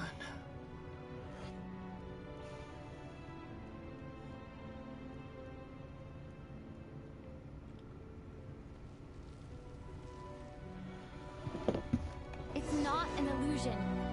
We really are getting closer to the star. Congratulations. You are the first person to make it here. I'm the star's envoy. The black mist has stopped rising. Its hunger is satisfied for now, having devoured your two companions. This is a good opportunity. I'll let you get some rest before we continue. Hmm?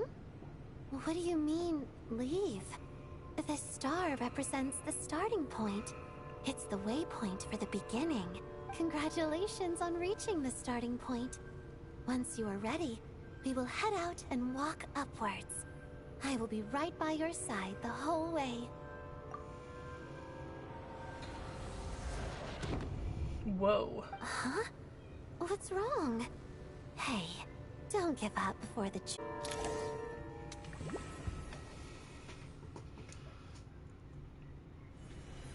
Rampana! Rampana! Is that Vodyanitsa's voice? What happened? Coolish, wake up! Please wake up! What in the hell?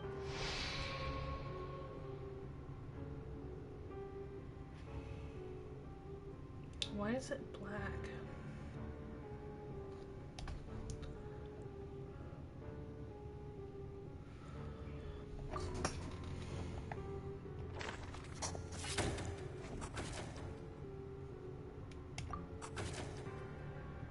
The situation is identical to that of the two casualties yesterday.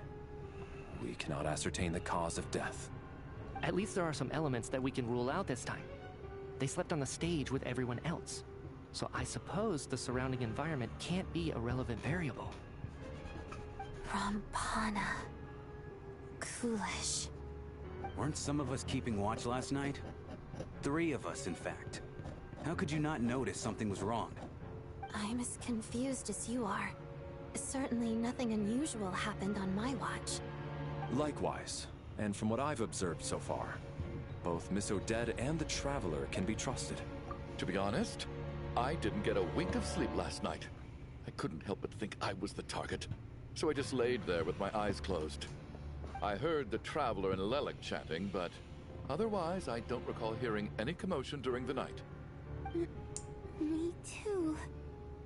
I didn't want to wake everyone up, so I was concentrating hard, trying not to cough. I hardly slept at all. If anything had happened, I'm sure I would have noticed. Then, what could possibly be causing this? Once was bad enough. I can't believe it happened again. I worked closely with Rampana and Coolish for so long. I never imagined that one day they'd... And on the stage of all places... Voryanitsa. 4 victims in just 2 days, and we still don't have a single lead. I need to get to the bottom of this as soon as possible. And above all, keep Tonya safe. I'd never be able to look Child in the eye again otherwise. Still snowing? Yes, I just checked.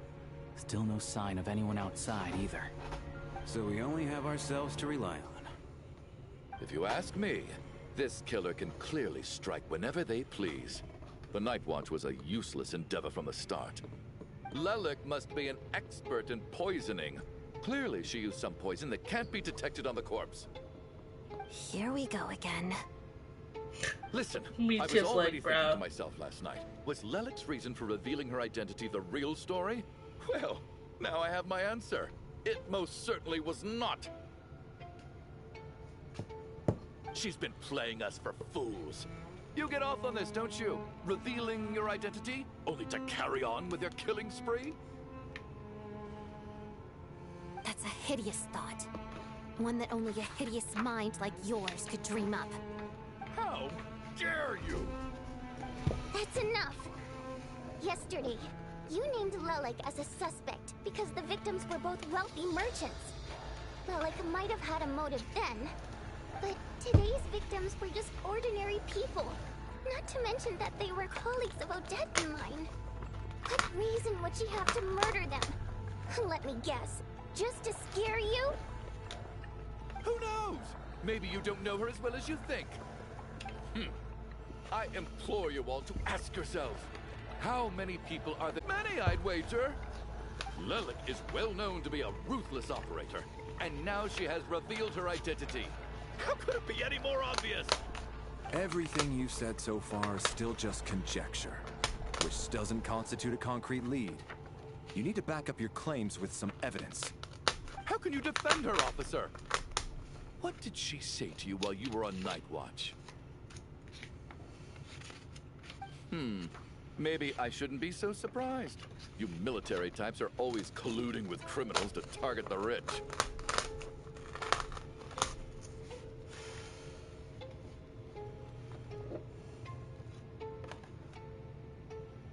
All so you can get your grubby paws on our hard-earned fortunes. Then tell us to fall in line. The Fatui, the Druzhna, and the Rokot. Thugs, the lot of you.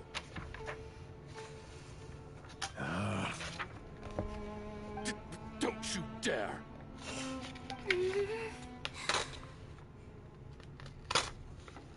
Sir, but you were the one who told us not to stop other people from expressing their opinions yesterday. 4 people have already died. Only yesterday I was chatting with Mr. Coolish. Then we woke up in the morning and he's... Turning against one another is the last thing we should be doing right now. Little girl. Even if Mr. Chuganov is a puffed-up, pig-headed windbag who doesn't have a clue what he's talking about, he's still one of the victims here, isn't he?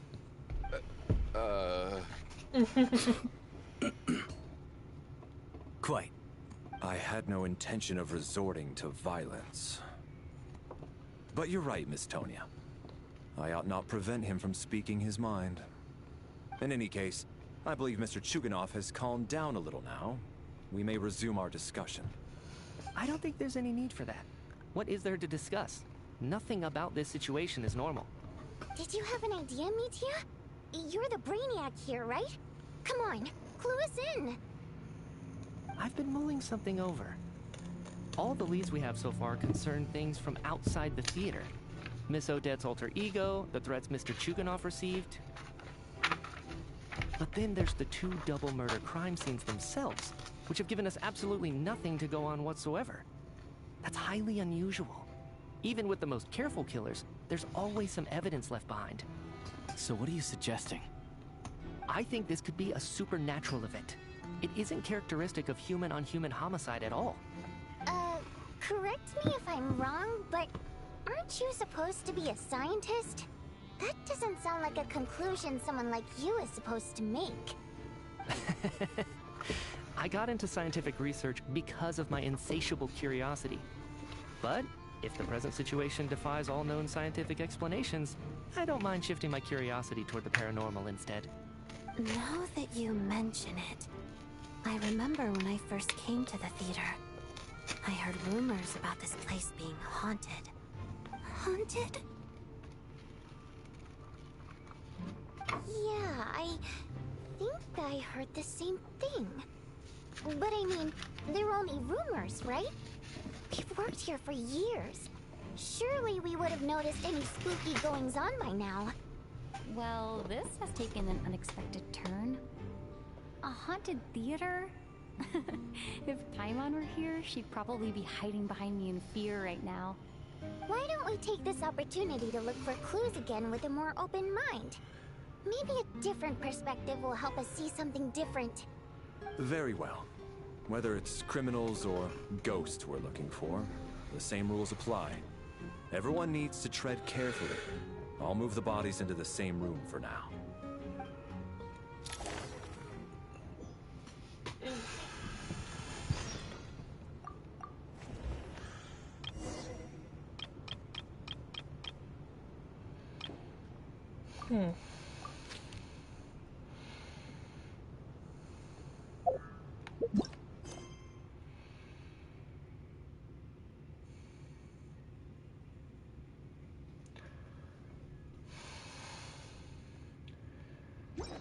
This is so strange.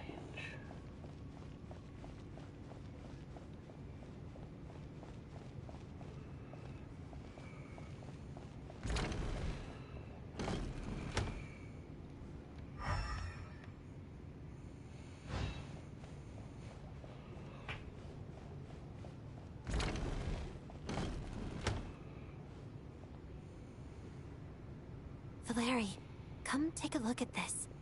You too, Traveler. Some sort of notebook. What is it for? It's the on-duty logbook for the theater. Kulish was the main person to use it. He mostly used it to record any unusual incidents during a show, audience numbers, exit times, and so on.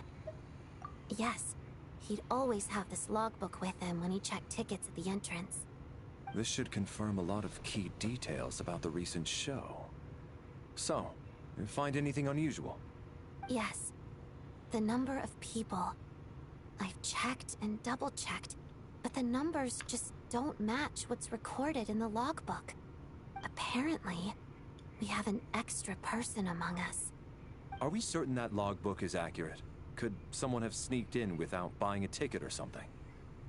Unlikely. Kulish took his duties very seriously.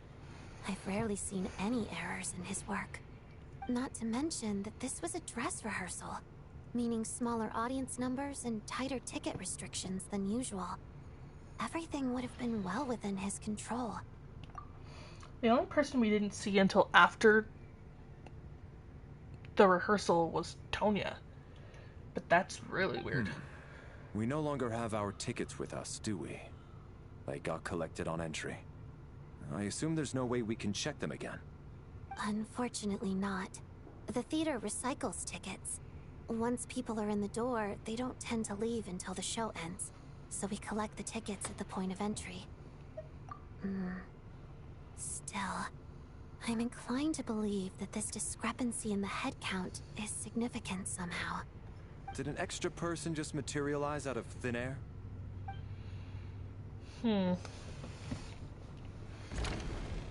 Yeah, like I said, the only one who we didn't see until after the rehearsal was over was Tonya.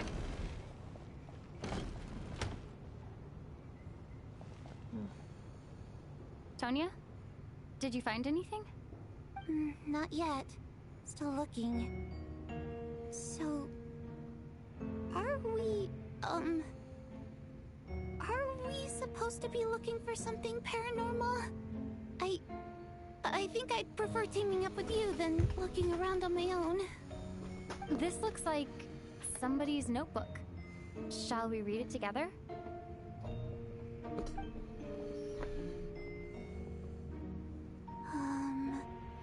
Well, it doesn't look scary or anything, so I guess it should be fine.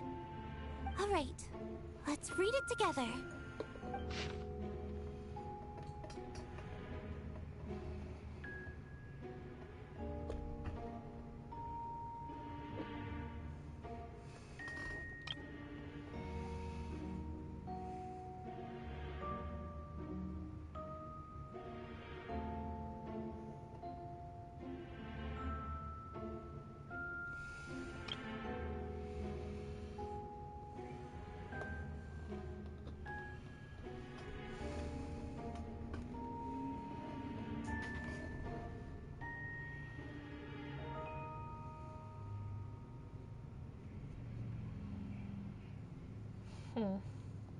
Huh. This has to be Vodyanitsa's writing, surely.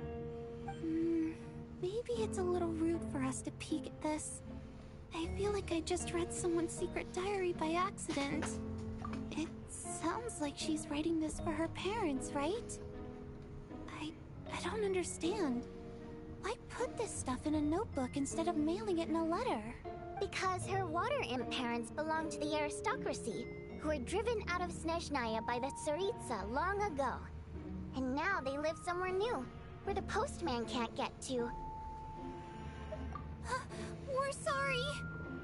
It's fine. My fault for not storing it properly. I can't leave things lying around and expect them to get ignored when everyone's scouring the place for clues. Alright, give me my notebook back. I'll take over the investigation in this room.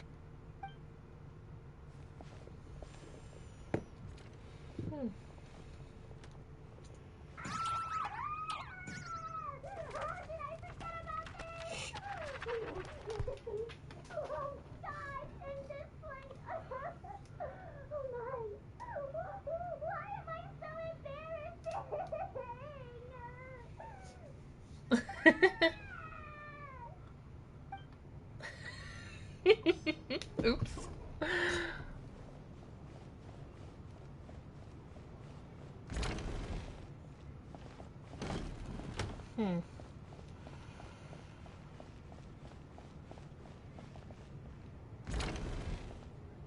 This is a storage room. Oh. Ah, Traveler. Since you're here, come take a look at this.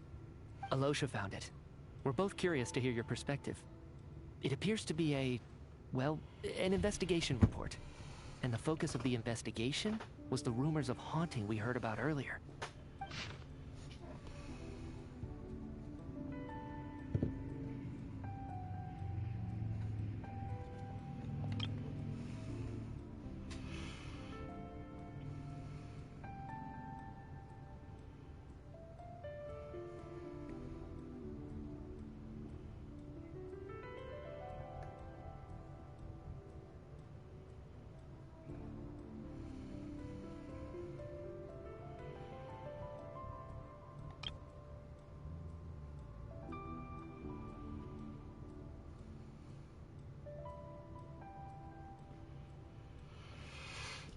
So this part here, if their resistance is strong enough, they may even linger within the theater indefinitely. In theory, however, these souls within the theater are incapable of influencing the physical world. So, stupid question. Is everyone in here already dead? But they had tickets.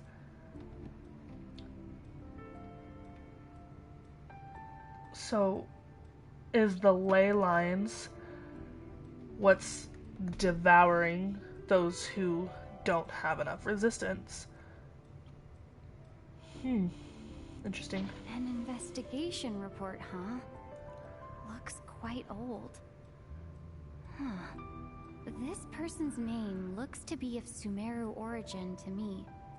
Was the investigator from Sumeru? The theater manager must have hired an investigator once specifically to look into this issue. But it doesn't look like anyone ever looked at the report. Presumably, the manager wanted to know if the supposed haunting was dangerous, while also being fearful of word getting out in case it affected the theater's business. Anyway, the bottom line is, the haunting is actually real after all. It's caused by an obstruction in the ley lines.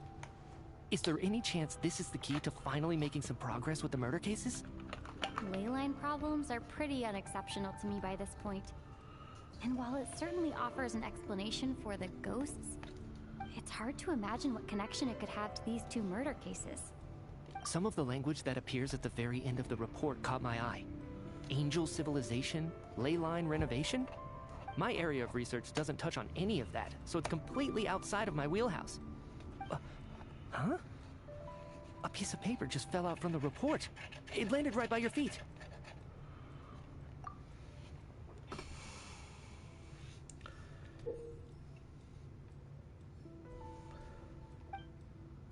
How unnerving.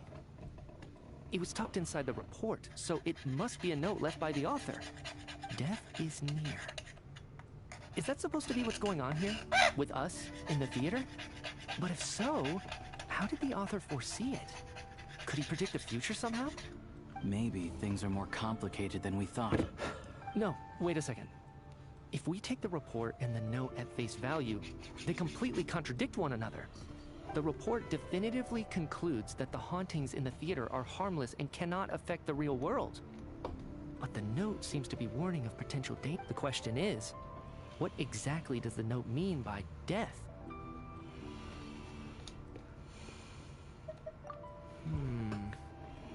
The various ways we could interpret this keyword lead in completely different directions. Let's pause our analysis here for now. I think we need more information.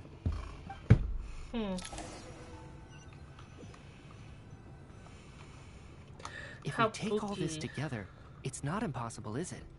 If anything, it's the natural conclusion. Oh, I beg to differ. This sounds to me like a product of a researcher's vivid imagination. And perhaps it's because I'm still viewing this through the lens of a typical murder investigation. But still, I'm struggling to be persuaded by your theory. Does it really sound that far-fetched? Alright, well, let's treat that as speculation for now. I do agree with what you've said, so let's go with your idea for now. Good. Okay, now that we finally have some meaningful leads, I think it's time to reconvene. Let's get the others.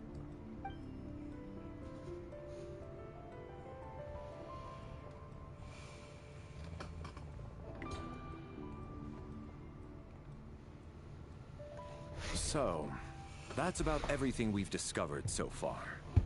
I'll share my theory first.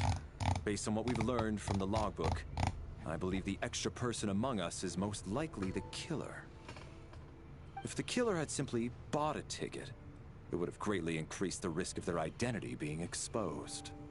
I expect he or she either hid in the theater ahead of time, or found a way to slip past the ticket inspection. They then blended in with the group and waited for an opportunity to strike. What about the note found in the investigation report? Any thoughts on how that fits in? The killer may have simply planted it there as some sort of sick joke. I've seen my fair share of psychopathic killers. They love playing cryptic mind games. So, it has nothing to do with the haunting of the theater after all.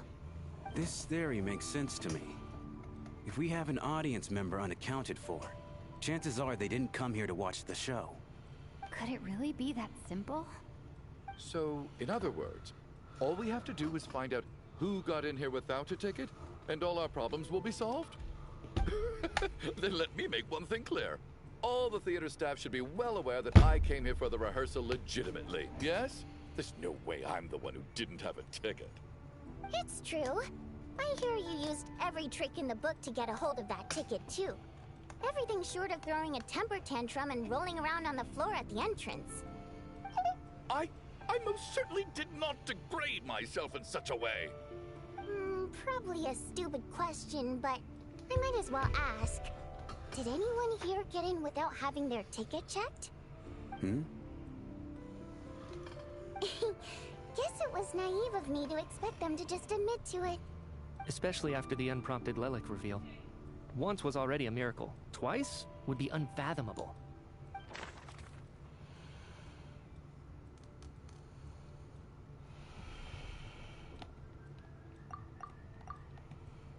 It would be a Losha, really, but...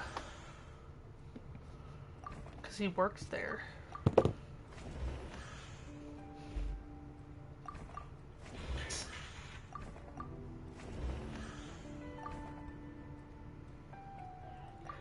I almost want to say it's Tonya. Even though I know Child had a ticket for her. I didn't even care. Sounds like Chuganov went to a lot of trouble to get his ticket because everyone at the theater knows about it. I don't believe any of us here knew Shram before all this. If no one can verify Shram's identity... Mr. Shram, did you really go through the ticket inspection to get in here? Huh? Me? Why am I being singled out, my friend? Do I seem that suspicious? It's not that you stand out as suspicious. More that everyone else has been ruled out as trustworthy. Okay. Well, we spent the best part of 2 days together now. So I'm sure you can all tell what kind of person I am. Excuse me. I'm a true gentleman. I never dream of doing something like sneaking to the theater without a ticket. Yeah, I have no doubt that you're a good person.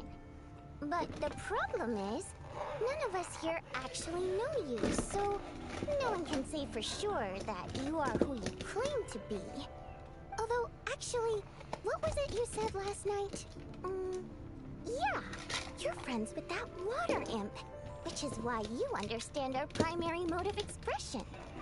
Last time I checked, there were barely any of us remaining in Snezhnaya, since most of the water imps left.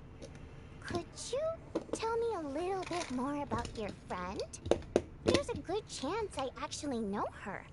And I suppose it's also kind of a way for everyone else to get to know you a little better.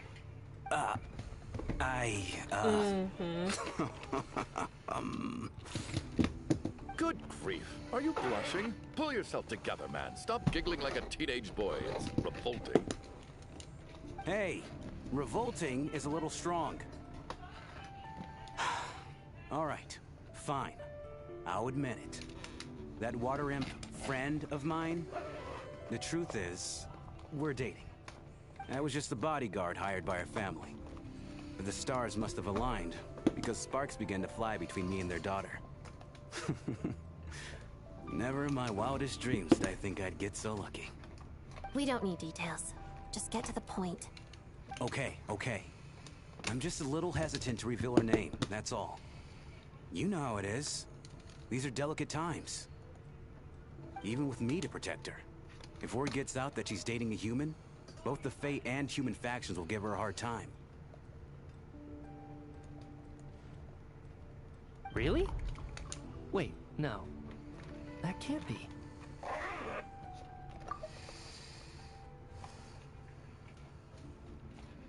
Huh?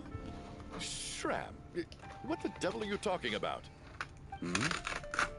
Why is everyone looking at me like that? Surely you can understand where I'm coming from. Delicate times? Factions? Yes? You know, the Civil War? Last time I checked, the Fae and the humans were still at each other's throats. If I'm not mistaken, the last significant civil war in Snezhnaya in history was over 400 years ago. when Her Majesty the Tsaritsa had just taken the throne and was consolidating her reign. What do you mean, 400 years ago? What's going on here? Is Shram from the past? All right, Mr. Mitya, you win this round. As far-fetched as it is, it appears that your theory may be correct. I'm just as amazed as you are. I didn't even believe it myself, to be honest. Is someone going to explain what's going on here? From the look on your face, you figured it out too, haven't you, Traveler?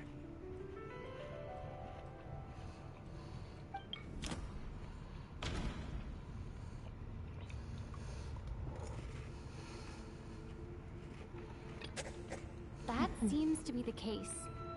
Shram's the extra person, but there's no way of learning his identity from this clue. The theater's ley lines have been modified to block souls within its grounds from returning to them. Some souls can even wander this place forever. Mr. Shram's statement proves he's from hundreds of years ago, and Mr. Shram is very likely a lost soul wandering the theater.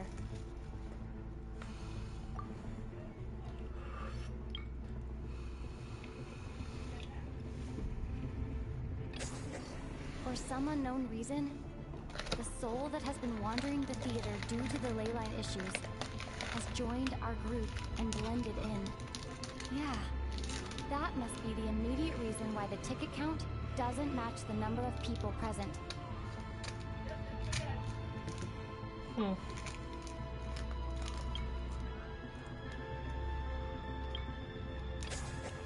The contents of the investigation report have been verified. There are indeed ley line issues and wandering souls in the theater. Death likely symbolizes the deceased. Mr. Shram, for instance. Death is near. Huh. That must mean that there's a dead person in our midst. That's the truth, isn't it?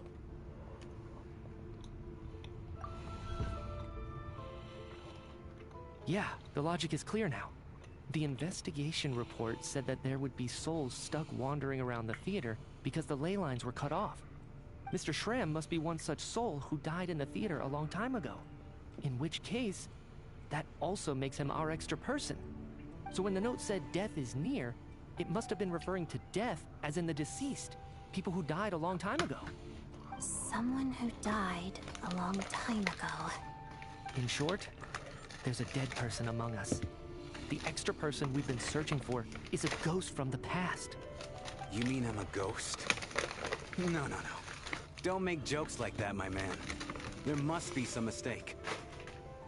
But even if I was dead, I know for a fact I didn't kill anyone these past 2 nights. Yeah, even if all that's true, the report also said the souls inside the theater can't affect reality, right? They're harmless. Then what if the problem isn't the souls at all, but the ley lines themselves? The ley lines have a powerful ability to attract and devour souls. Let's say that the ley lines are like a black hole, constantly seeking to engulf souls. But the souls that don't want to return are trying to avoid being sucked in. Huh. Why does this analogy sound so familiar? What happens when the black hole can't achieve its goal? I'm only speculating here, but what if it ended up swallowing innocent souls by mistake, or intentionally taking other souls to compensate? That could explain why we weren't able to determine a cause of death. If you're right, and their souls were devoured by the ley lines, it does make some sense. It does seem to explain a lot of the things we couldn't make sense of. Does that mean it's true? Except there's no concrete evidence. Mitya is relying on a lot of logical leaps. Still, it seems like the best explanation we have under the circumstances. All right, so how could Shram not know that he's dead? Seems a little unlikely that he hasn't noticed anything unusual even after several days interacting with us. On the contrary, it's perfectly normal for a soul to wander the theater for centuries without questioning their existence or reason for being there. It's simply what's natural for them.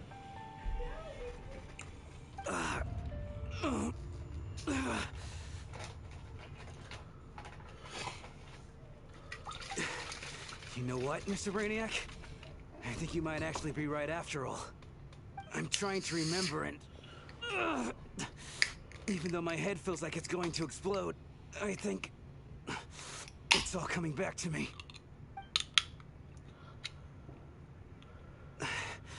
I was the one who didn't want to remember my own death, so I forced myself to forget. Well, I'm sure those are painful memories. My lady and I snuck out to go on a date one day. We bought tickets for the theater. It wasn't really my thing, but I was just happy to be together. All of a sudden, a group of people burst into the theater, shouting for all the water imps to get out, performers and audience members included. It was clear the conflict between humans and Fae had reached a boiling point. This time, the extremists were even coming after the water imps who had nothing to do with the war. I thought I could pull one over on them, so I took off my jacket, draped it over my lady, and tried to sneak out amid the chaos. But I got caught. They started shouting, calling me a traitor to humanity. But I was going to do whatever it took to buy our chance to escape, no matter how many people stood in my way. I had to, both as their bodyguard and out of love. It's all right, friend. You can stop there if you want. You don't need to dig all that up again. It's just... even now, I'm still struggling to accept the truth. How could I be dead? I'm sorry, everyone. If I'd known I was a dead man walking, I wouldn't have dragged you down with me. If I'm the cause of all this death, then punish me however you see fit. But, Mr. Shroom... No. I refuse to be a burden. I know what I have to do. You said I've been wandering the theater for centuries, right?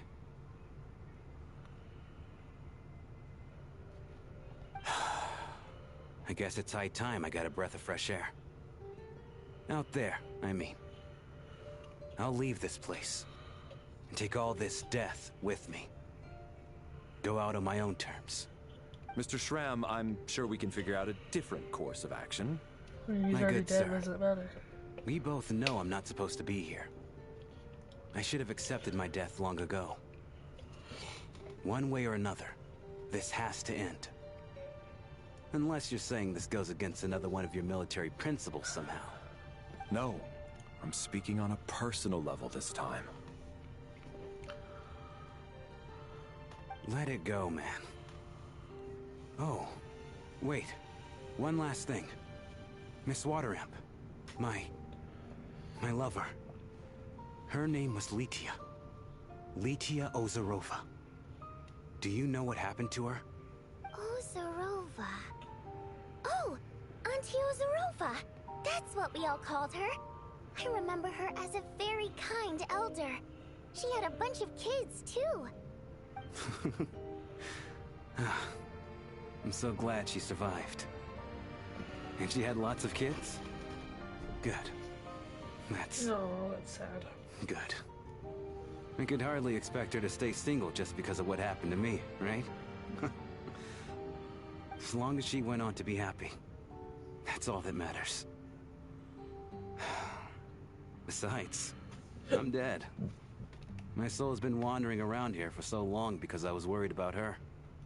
But now, I can go without regret. This over these past few days. Perhaps we'll meet again in the next life.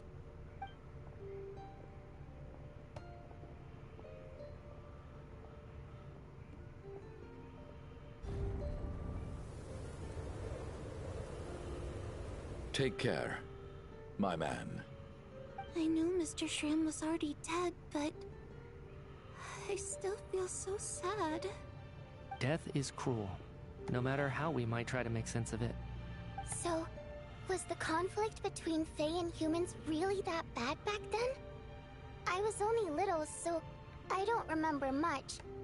It's terrible to think that so many innocent people had their lives turned upside down. Even the historical records about that time period don't say much about it. All people know is that the Tsaritsa founded the Fatui, drove out most of the Fey aristocracy without explanation, then used her terrifying power to suppress the humans. It seems to me like the Tsaritsa chose to make herself the enemy. She downplayed the conflict, directing whatever animosity both sides had for each other at herself instead. That's also why, despite how brutal the conflict was at the time, there hasn't been much lingering tension between humans and Fey since. Things have been fairly harmonious for the past few centuries. So, the Tsaritsa banished the Fey to protect the Fey living in the city? She offered herself up to be hated in exchange for peace. Maybe it's not quite as bad as it sounds. I don't think Her Majesty is too concerned if mortals hate her or not. And besides, there are very few who truly do. All this time, I had no idea. All right. If Mitya's theory is correct, then I think we can consider this matter settled. Let's all take a break.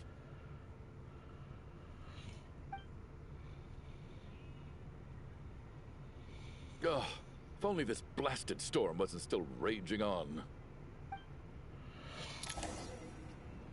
I don't think we're done. I really don't.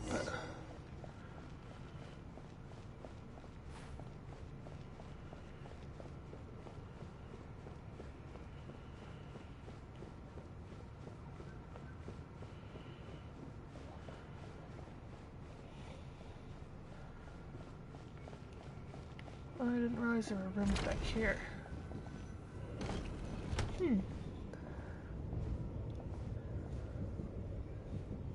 Looks like now we can just rest until the snowstorm stops. I still can't believe Shram turned out to be a ghost who'd been in the theater for hundreds of years. To think he was dead this whole time. What a strange turn of events. Knock, knock. Hmm? Knock, knock. You know the door isn't closed, right? You don't have to knock.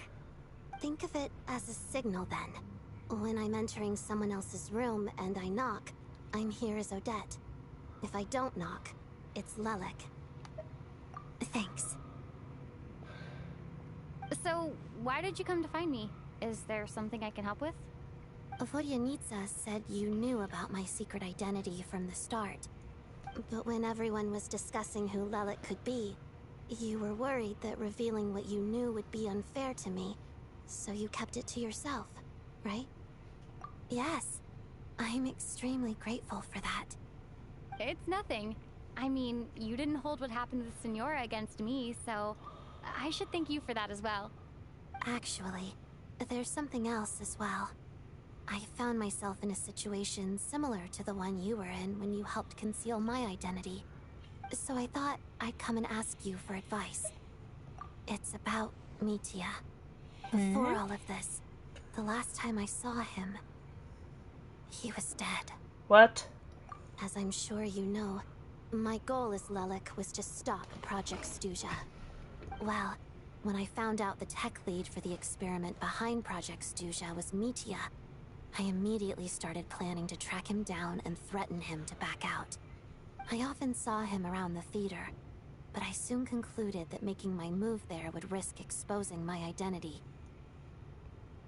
So I decided to infiltrate the Armory Palace and go directly to his lab. That way, the threat would be much more effective. Well, I suppose there was a bit of luck involved. But I am a Fatus, so I already had some familiarity with the building's layout. But when I finally made it to his lab, Mitya seemed to be dead. I checked his breathing and his pulse. He had no vital signs whatsoever. I'm certain of that. I thought maybe another anti-Project Stuja activist had beaten me to it, and chosen a much more brutal method. So I made myself scarce. That's why you were so on guard around Mitya that first night here. Yes. When I saw him sitting in the audience during the performance, I could barely contain the shock. To To me, it was a miracle. Somehow, he'd come back from the dead. But then, the murders started happening and things got so complicated that it wasn't really at the front of my mind. I'm sorry, That is, what? Until Mitya himself said there must be a dead person among us. Then, I couldn't ignore it any longer. And yet, you thought that bringing it up right away would single Mitya out. Just like when everyone was suspecting Lelek. Exactly. I thought there could be something I was missing. Besides, we soon figured out that Mr. Schramm was a ghost. And we knew there was only one extra person. So we thought he had to be the one. But now it seems like there's another candidate. I understand why you kept it to yourself. There was so much information being thrown around during that discussion. Bringing up Mitya would have just introduced more confusion. So, what do you think we should do? Let me confirm one thing first. When was it that you found Mitya dead? Around a week ago. Sometime in the afternoon. A week ago? That's earlier than I thought. I saw him just a few days ago at a restaurant. That definitely would have been after you found him dead. He seemed completely normal to me. Chatting with Vodyanitsa, trying to avoid Valeri. So he was definitely alive on that day. Huh. Well, all I can say is I know what I saw. Here's a thought. The reason we even suspected a dead person could be among us was because of the problem with the theater's ley lines. But Mitya's death happened inside the Armory Palace. The ley line issue affecting the theater shouldn't reach that far. You're right. I guess he doesn't fit the profile of the person we were searching for. I think the chances of it being him are very low. Surely he can't have died for real in the Armory Palace. Unless what? Unless he really did come back from the dead. You're right. Do you think we need to disclose this to the others? Huh, what's this? A private meet and greet? Where do I line up? That's not what's going on here. Well, I was just making the rounds. Thought I'd try to lighten the mood a bit. Vodyanitsa's handing out food if you're hungry. Are we gonna say anything to him? Apparently not. Okay, sure. What the hell is going on?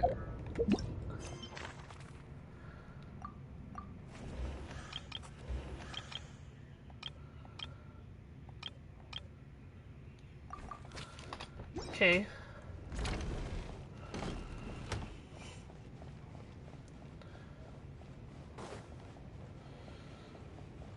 What is this quest? This is so weird.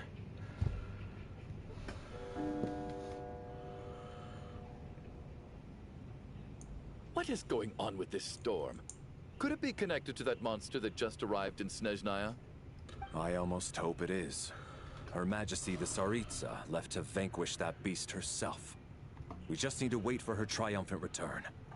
Do you think people still feel the cold after they die? I'm wondering about Schramm. Oh, maybe we should have given him a coat before he went out there. Death itself is cold, isn't it? I'm sure the storm will embrace him. Well, I hope he has a safe journey. I'm going to miss him, I think. It's not like we can blame him for Rampana and Kulish's deaths. Thinking back on it, we barely made it out alive ourselves. Once we get out of here, how are we going to explain what happened to their families?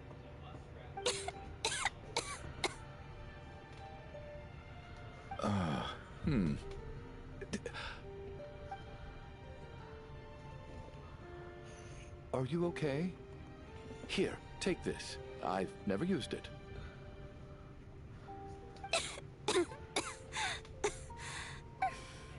Thanks. Look who's Mr. Nice Guy all of a sudden. Is it because Tonya stood up for you this morning? At least you know how to return a favor.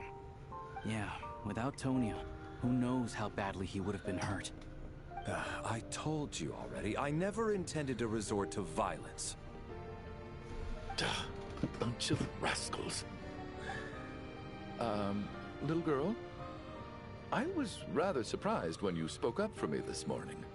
I didn't think I had many admirers here, so, thank you. Oh, no need to thank me. I said some bad stuff about you too. I've been, too embarrassed to admit it, but, you remind me a lot of my daughter. So kind to everyone, but never lets her old man off the hook. Unless my wife and I are having a fight, then she's always on my side.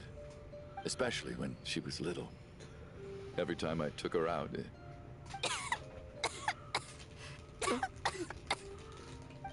All right, easy now. How long have you had that cough, Tonya? I don't know. It's probably been a while. I'm fine. Are you taking anything for it? Yeah. I'll be fine once I see my brother. He's gonna pick some frost fairy flower leaves and brew a tonic for me. I'll feel much better once I drink that. I see. That's good to hear, then. We should probably discuss arrangements for tonight. Now that the deceased has left our midst, there shouldn't be any more incidents. We hope. However, out of an abundance of caution, I'll keep watch. Shouldn't we take shifts? I can take one if needed. No need. I managed to get a nap in earlier, so I have plenty of energy right now. After all the tension of the past few days, everyone else should just focus on getting a good night's sleep. That's still really weird. What a long day. This whole situation turned out to be way more complicated than I expected. But Valeri's right. I should just try to calm down and get some rest. The last thing I want is to give myself nightmares. She's awake. She's awake! Get over here, you big lug, and take a look! If you must call me something, call me Mr. Door. The Black Mist is coming. You need to go. Are you all right? Can you walk? We just got attacked by monsters on our way up. That Mr. Door fellow protected us. He just seemed to come out of nowhere. Not much of a talker, but when it comes to taking down monsters, that man doesn't hold back. What? Curses! Now the center's The Black spinning. Mist is catching up to us. We need to keep going. Mr. Door, I don't believe I've ever seen you around here before. Why is that? There's no need to try to get to know me. I'm just Mr. Door. I have to find... Mr. Door! Looking for trouble! Get rid of them! I can just push these ones off. Well, anyway, we're lucky to have you here. Thanks for saving us earlier. No need to thank me. This is where my duty lies.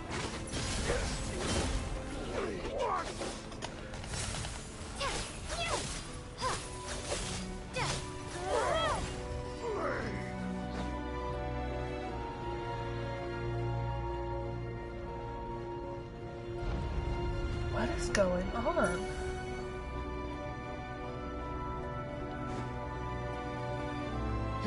So we're doing this so hard. Condense!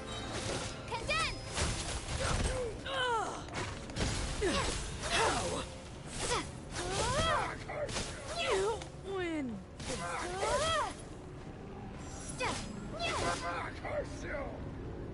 Oh, remarkable work, Mr. Door. Oh, if I had your muscles, I'd do the same.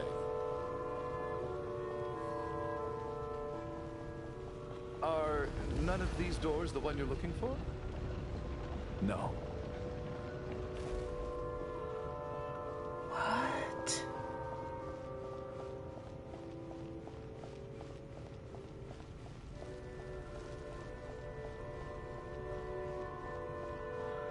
Oops.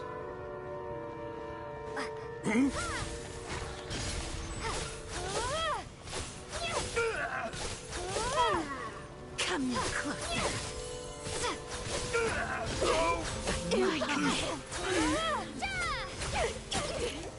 Impossible. I'm so exhausted. And the black mist is still rising. Oh. Wait, look! There's more monsters down there. Are they coming from within the black mist? No, no! They're gaining on us! Quick, keep going, or they'll be at our heels any second!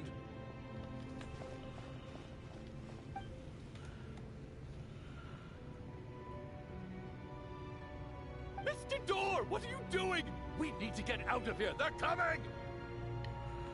Found it. This is my door. What? You mean you're going to stay here? I am a door. This is where my duty lies. No! You saved us. We can't leave you behind. No! You must keep going. A door can only keep things out for so long. You must make haste. But... Oh, you're right. Let's go.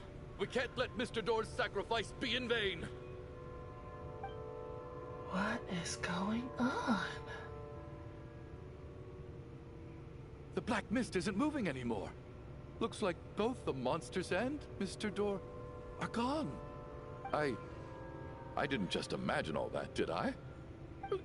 Surely I wasn't so scared out of my mind that I hallucinated a door as a human being. Oh, okay, good. There's no way we both hallucinated the same thing. Hmm? Getting sleepy? Well, looks like we're safe for now. Go ahead. Let's get some rest. Huh? Huh? The fuck is going on? What time is it? Is it morning? I think I had a nightmare. Oh, I guess everyone's still asleep. These past 2 days have been exhausting. Valeri's keeping watch though, so he's probably the only one awake. Valeri? Oh my god, he fell asleep!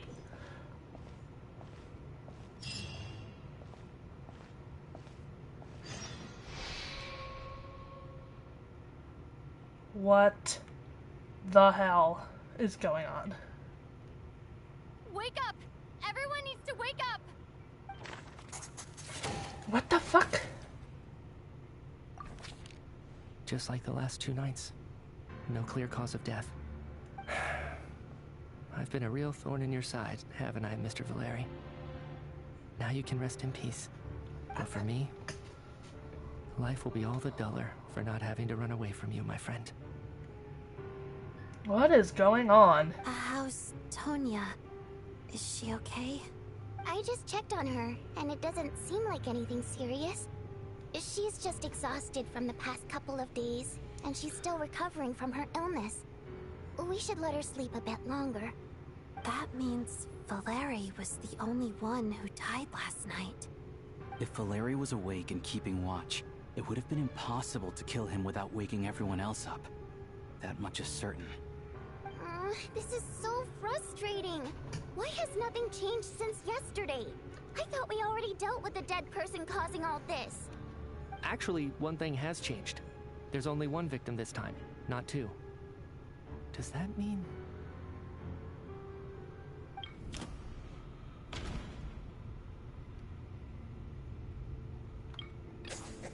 After the deceased Shram left, there was one less victim last night. That more or less tracks. It's a reasonable conclusion, considering the only variable that changed.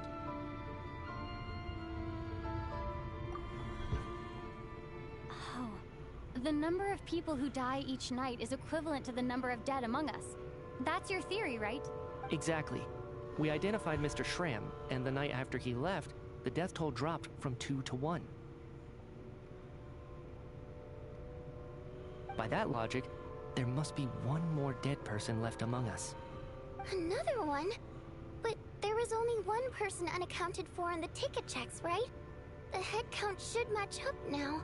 Having an extra person was definitely a cause for alarm, but being one person short isn't nearly as unusual.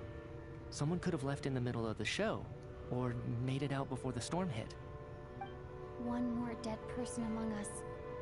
If Mitya's theory is right, then what Odette told me seems a lot more relevant. It's just, at the time, we had no reason to think there was more than one dead person.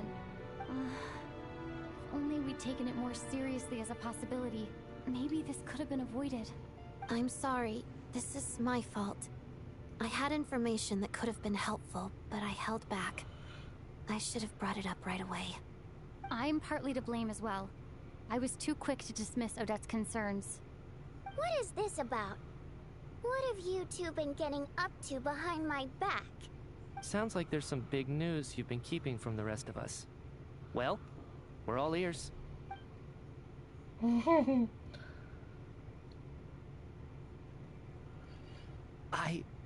I'm the dead person? Wow, that's certainly news to me.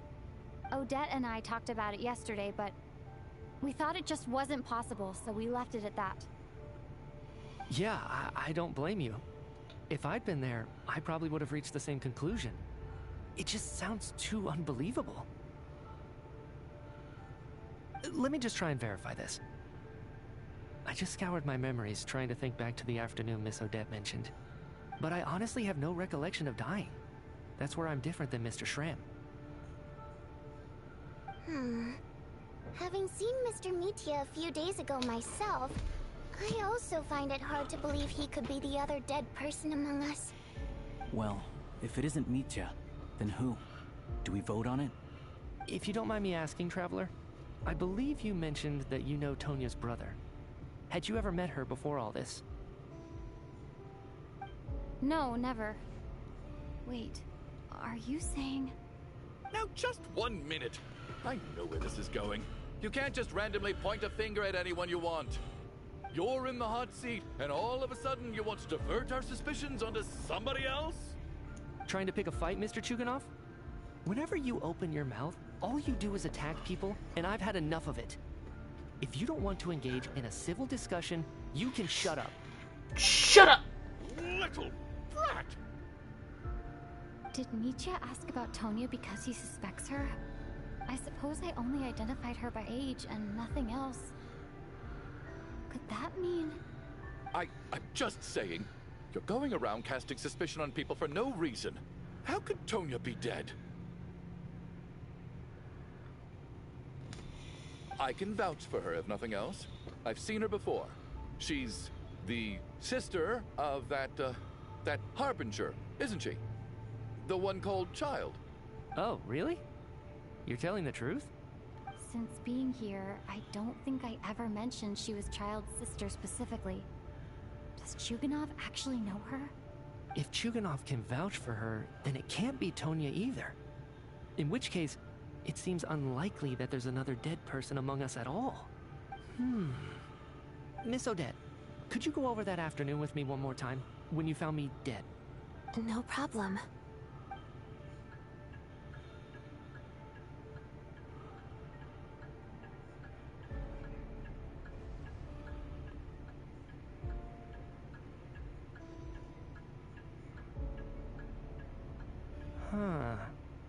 No matter how hard I try, I just can't remember anything about dying. But I do remember something else. Miss Vojanitsa, during our last meal together, I told you how some of the researchers were suffering from temporary memory loss. Do you remember that? Oh, yeah. You said it was hindering the progress of your experiments. You thought they were just under too much stress or something. Right. And even though I don't remember dying that day, I'm pretty sure I experienced something like amnesia. Some of my memories from that afternoon are missing. Are you suggesting you're missing the memory of your... Of course. How am I only just realizing this? Humans aren't necessarily aware of their own death. You mean being silently assassinated, or dying in your sleep? Situations like that? The researcher's amnesia. Suddenly it all makes sense. I must thank you, Odette. I think your perspective just helped me reach a breakthrough on a series of issues that have been troubling me for quite some time. All right. It's decided then. I'll be the one to leave today. leave! Hey, wait a minute!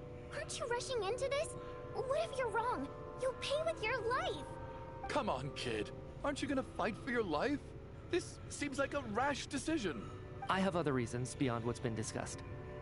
In fact, thinking back, I remember during Miss Odette's performance, while I was sitting in the audience stalls, a brilliant new idea for my research popped into my mind. But then, my train of thought suddenly cut off. I can't remember it now at all, and I didn't take any notes. I guess that must be another instance of temporary amnesia. No. Hold on. I see where you're going with this. You're suggesting that each instance of temporary amnesia is a death, right? There's a glaringly obvious flaw in that idea, no? How can one person die so many times? I believe Miss Odette's account. During the period where my memory is blank, I must have been either dead or in a similar state. All it would take is for the same thing to happen in the theater, and I would come under the effect of the ley lines in this vicinity. This increases the likelihood of me being the deceased, does it not? But... There's no evidence to suggest that anyone other than me is a candidate for the deceased. So allow me, as a scientist, to treat this as an experiment. Please relax, everyone. I don't think things are as bad as they may seem. If I really am the deceased, then to leave the theater will be a relief for me. If, on the other hand, I'm still alive right now, well, apparently you've all witnessed my resurrection recently anyway. Who's to say I won't return from the dead again this time? Michia's right. This is the only thing we can try right now. I think he's deliberately downplaying the gravity of the situation, though. He probably doesn't want to burden everyone. What is a scientist if not someone who gambles on experiment after experiment in an attempt to obtain the truth? What With the snowstorm, the ley line phenomenon, ghosts of the dead, and my amnesia, we've been paralyzed by not knowing and powerless to do anything about it. It's a terrible feeling. But if I do get resurrected, you can be sure that I'll come back with the truth of all this. Just you wait.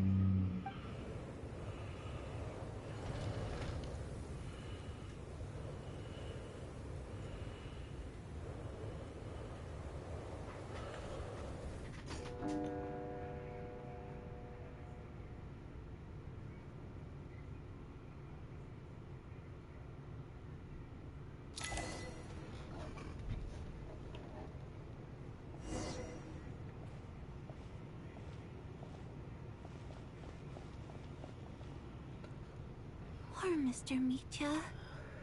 I didn't even get to see him one last time.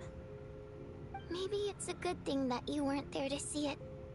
It was a hard thing to watch. I hate goodbyes. Why does it feel like everyone around me is slowly disappearing? Not just in here, I mean. In the outside world, too. Maybe it's the realization that, at the end of life, everyone has to face it alone. Come to think of it, the main reason we're still alive right now is pure luck. Each morning here, for every one of us, there's the chance that we might not wake up. You could take it a step further and say that the same is true outside, too. Who can never be 100% sure when they drift off to sleep that they'll open their eyes again in the morning? If I make it out of here, I'm going to cherish every moment that I'm awake and live without any regrets. Without regrets? I feel like a strange sense of anxiety has been quietly growing inside me over the last 2 days. Something's still wrong. Are you okay? You look really glum. If something's bugging you, let's talk about it. There's only a few of us left here now. After everything we've been through, what's the point in keeping things bottled up? I have a travel companion named Paimon. Alosha and Odette have met her before. She's been feeling unwell recently. You're worried about her, aren't you? That makes sense. We've been trapped in here for days. To be honest, I used to feel like I was just a spectator in this world, watching everything that happens from the sidelines. Maybe it's because I'm a descender? A descender? But with Paimon by my side, over time, I slowly felt my connection to this world growing stronger. She loves eating, sleeping, and having fun, but she's also a great guide. It's her authenticity that makes this whole world feel more real for me. Over the last few days that we've been apart, I've often caught myself wondering, what would Paimon say if she were here right now?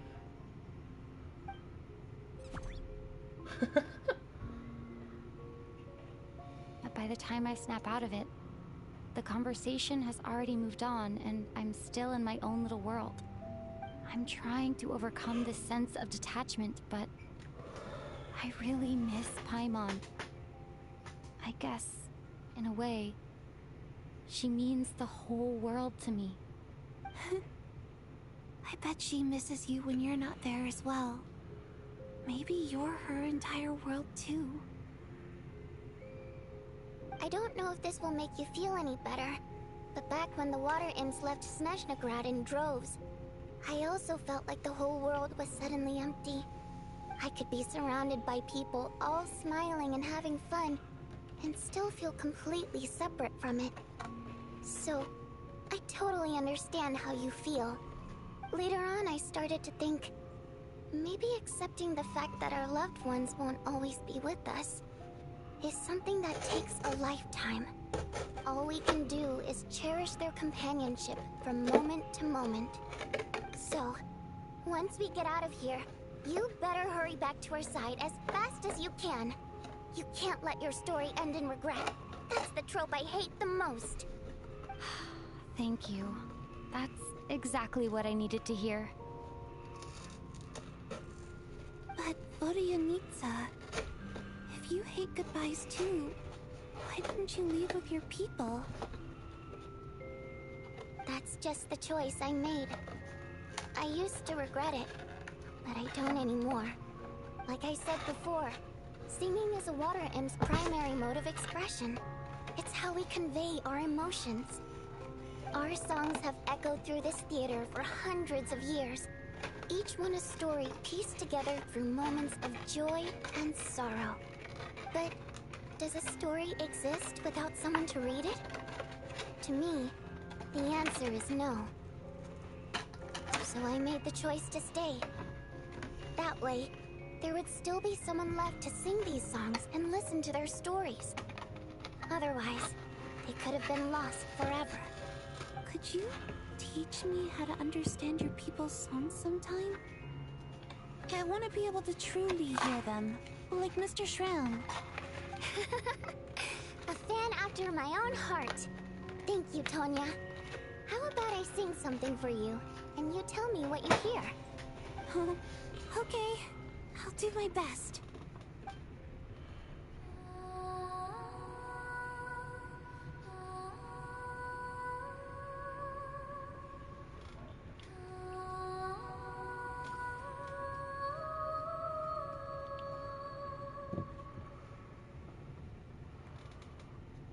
I've never heard that one before.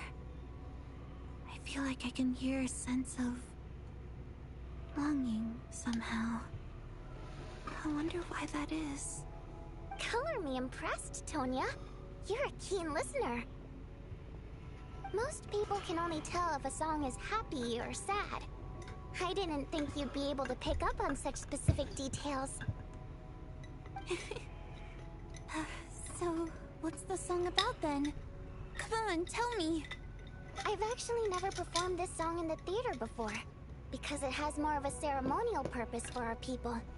It's not meant for the stage. It means something like, may those we have lost watch over us, and follow this song back home in the night, so that we might be reunited once more.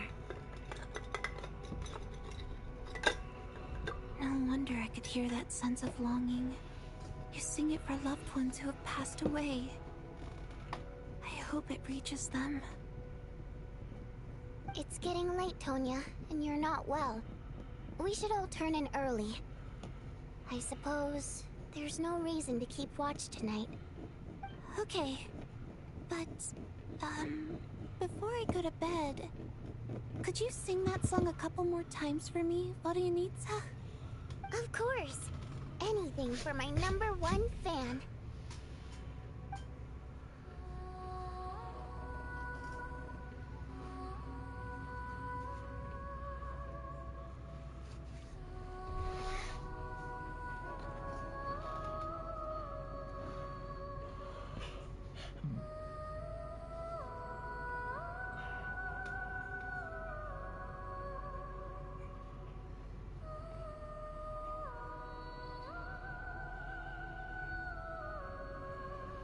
Once I get out of here, I definitely don't plan on ever coming back. But I guess that means I'll never get to hear Vodyanitsa sing again. That's a sad thought. Before I fall asleep, I should cherish this moment of companionship while it lasts.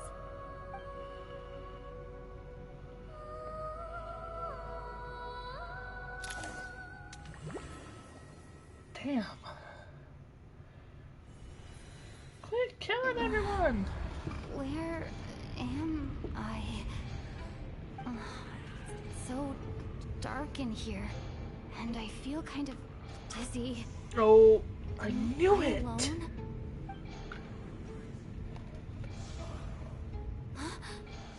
What was that noise?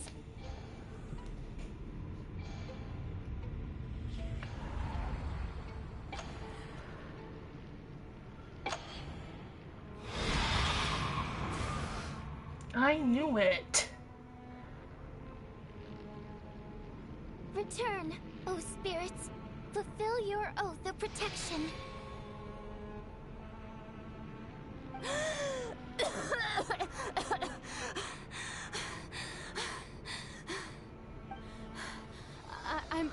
I'm alive? What just happened? No time for questions. Quick, over here. Turn on the switch. We need to bring back the light.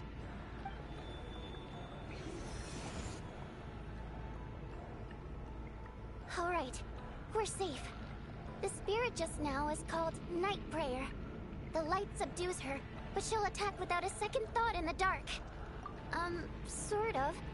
I know it's hard, but you can't let this place go dark, or she'll kill you again. Yep. Luckily, I was here to resurrect you. Otherwise, that'd have been a real bummer. What? A bit more than a bummer, I'd say. Wait, so you have the ability to resurrect people? Sure I do.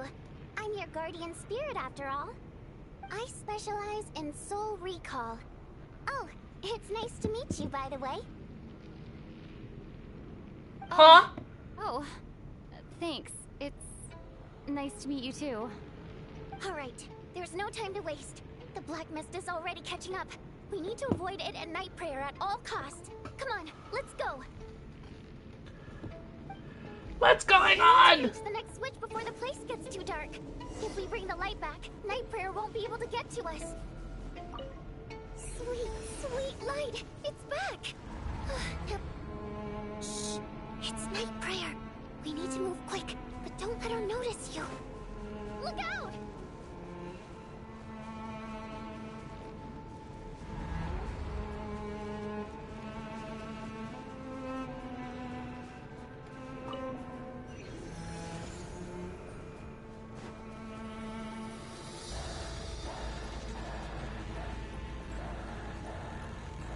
The next switch is over there.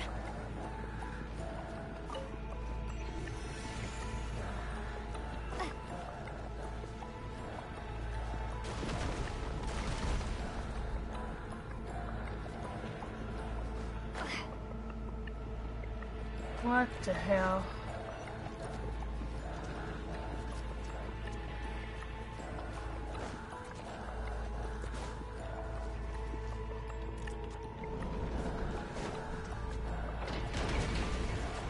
Oh. Okay.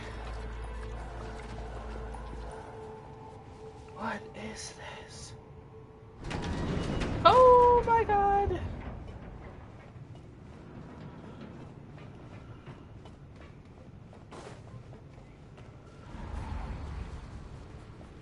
No, night prayer is here too. This can't be the only path. Let's head up there and take a look.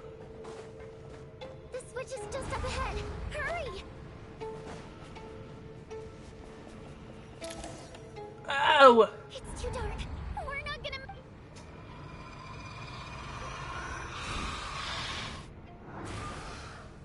Traveler! I won't let you die like this. Not on my watch.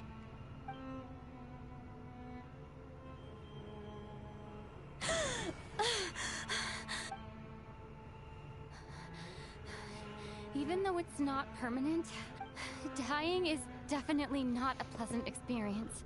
Great. You're back. Yeah. Time for you to get out of here. Quick. What about you? I can't. I've already been used up. A guardian spirit's skills are finite. I can only resurrect someone so many times. I might not look any different, but my essence has been exhausted.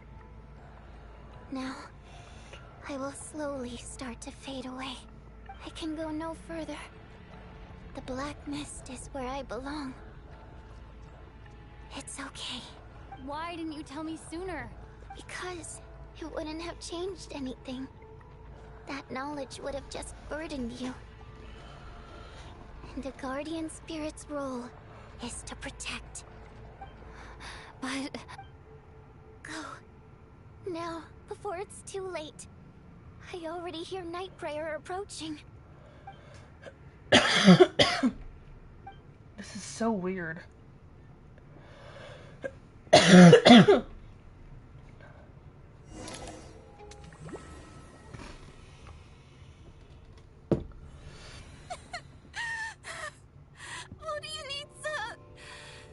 could this happen?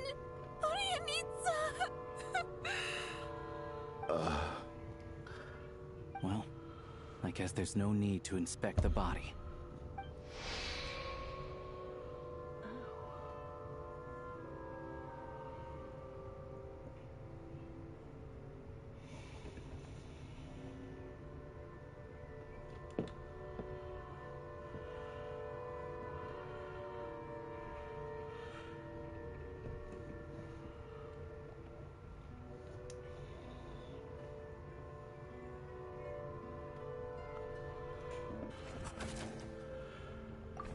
Wasn't supposed to happen. You lied to us, didn't you, Chuganov? You've been lying from the start. What? Take a long, hard look at yourself before you go around accusing other people. I suspected you on day one, Lelik, and now look where we are. By some strange coincidence, you've never been targeted. You just happen to have survived this long? No, you should be the prime suspect. And you, little hunter, ever so content with staying on the sidelines. Yet you were the one who stopped us from leaving from the start. Why are you trying to keep us here? Now you're just lashing out indiscriminately. That's either a sign of anxiety or a guilty conscience. Where was all this passion and bravado before? Decided to fight until the bitter end. Is that it? Is that a threat? Fine, bring it on. You think I'm afraid to die after all this? You want to kill me? Go ahead. I'd like to see you try. After all the trauma of the past few days, everyone's been pushed to the breaking point. Valeria and Nietzsche aren't here anymore. Someone else needs to step up and take charge. But first, I need to think this through. Considering everyone left, who's the most likely candidate for the deceased?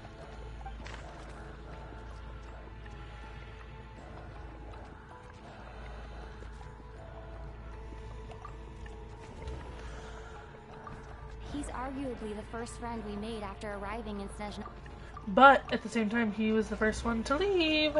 I clearly remember. Of those who remain, the only person we've never met before is Tonya. There is room to doubt her true identity. People are easily misled by first impressions. But Mr.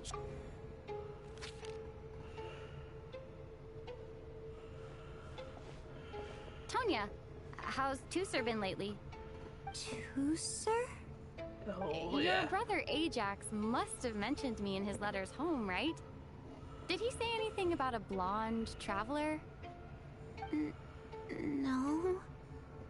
And my brother's name is Razik, not Ajax. Oh. Chuganov, looks like it's your turn to do some explaining. Yesterday you said you could vouch for Tonya. Why did you give us a false testimony? I knew you were behind this, Chuganov. You've been lying through your teeth from the start. Everything about you is fake. Down to the wife and daughter you're always talking about. Your entire family man persona is a charade, isn't it? That night, when I infiltrated your place as Lelik, I noticed you were home alone. Didn't think much of it at the time. Just thought everyone else was out. But thinking back on it now, that doesn't seem very likely. My guess is, you live alone, don't you? Even that was a lie? But why would he lie about having a family? Oh! Curses! Oh! Why is there no end to this blasted snowstorm? If it would just stop! If it would just stop. I think I remember now. I know how I ended up here. It feels like a distant memory. But at the same time, it's just like it was yesterday. The reason I'm always coughing is because I got sick with frostbite. The locals usually call it the snow cough. It's not a very common illness. It's partly genetic and partly caused by the cold climate, but it can be fatal. They sent me to the hospital as soon as they found out I had it. And I spent so long lying there in that hospital bed. After a while, I felt myself growing weaker and weaker. Nothing seemed to be working anymore. Neither the treatment that the doctors were giving me, nor the medicine my brother was brewing from frost fairy flower leaves. So one day, I told my brother that I wanted him to take me outside for once. So things could be like they used to, just for one day. I wanted to meet loads of friends, experience new things. He agreed. He snuck me out of the hospital, and we escaped. We got to the theater, bought tickets, and went inside. Oh, it was all so exciting. I remember the show very clearly. It was amazing. But I found myself getting sleepier and sleepier. Oh, Tonya. When I woke up, I couldn't find my brother anywhere, so I guessed he'd already left. But there's no way he'd leave me behind. So I decided to stay here and wait for him. At the time, I figured he'd probably gone to brew some more medicine for me. I was planning to chew him out for abandoning me when he got back. Tonya, it sounds like by then, you'd already... Yeah, I know. I understand now. Dead, aren't I? This cough and feeling weak, it's probably just my body's memory. After all of that, it turns out I can't blame my brother after all. I was the one who abandoned him. I'm sorry, everyone. I realized this much too late. It seems like death skewed my perception. And now I've dragged you all into this mess. Your name probably isn't even Tonya, is it? Didn't that ever strike you as odd over the last few days? Well, when I was little, my brother and I read a storybook. When we escaped from the hospital, our family and the hospital security were looking everywhere for us. So when you first approached me and said my brother had sent you, and called me Tonya, I thought he must have chosen a fake name that only the two of us would know. Because he was afraid of getting caught. Now, it seems like that was just wishful thinking. At least your memory of death isn't painful. That is a small comfort. Now it's your turn, Chuganov. Talk to us. I believe no lie is ever told without a reason. You're right. I was lying. I happen to know that the Harbinger child and his sister Tonya managed to get tickets, so I lied to you and pretended I knew them. And yes, I was lying about my family too. The truth of the matter is, I lost them a long time ago. I just refused to accept reality. And now I've spent the second half of my life living a lie. I'm a joke. My daughter's name was Iskra. And before you ask, yes, Iskra, as in Iskra Manufacturing Plant. She also died from the snow cough. She was just 6 years old. If she were still alive today, she'd be around the same age as little Tonya here. After Iskra passed, my wife couldn't bear to face those memories either. So she chose to start a new life without me. One day when I came home from work and saw the empty room, I felt like I couldn't breathe. Subconsciously, I started to imagine that they were still there. I soon discovered that this was the only thing that made me feel any better, so I just embraced the delusion. Nothing more than a pathetic means of escapism, I know. But at least it's not a crime. So explain your false testimony, then. The night before last, when I was chatting with Tonya, she mentioned that her brother would brew medicine for her from frost fairy flower leaves. Combined with her various symptoms, I suddenly understood everything, including the fact that she was deceased. The snow cough used to be an incurable illness. I would pick frost fairy flower leaves to brew medicine for Iskra too. It took hours and hours on the stove. But the year after my daughter passed away, the jester of the Fatui announced that a cure for frost blight, also known as the snow cough, had finally been developed.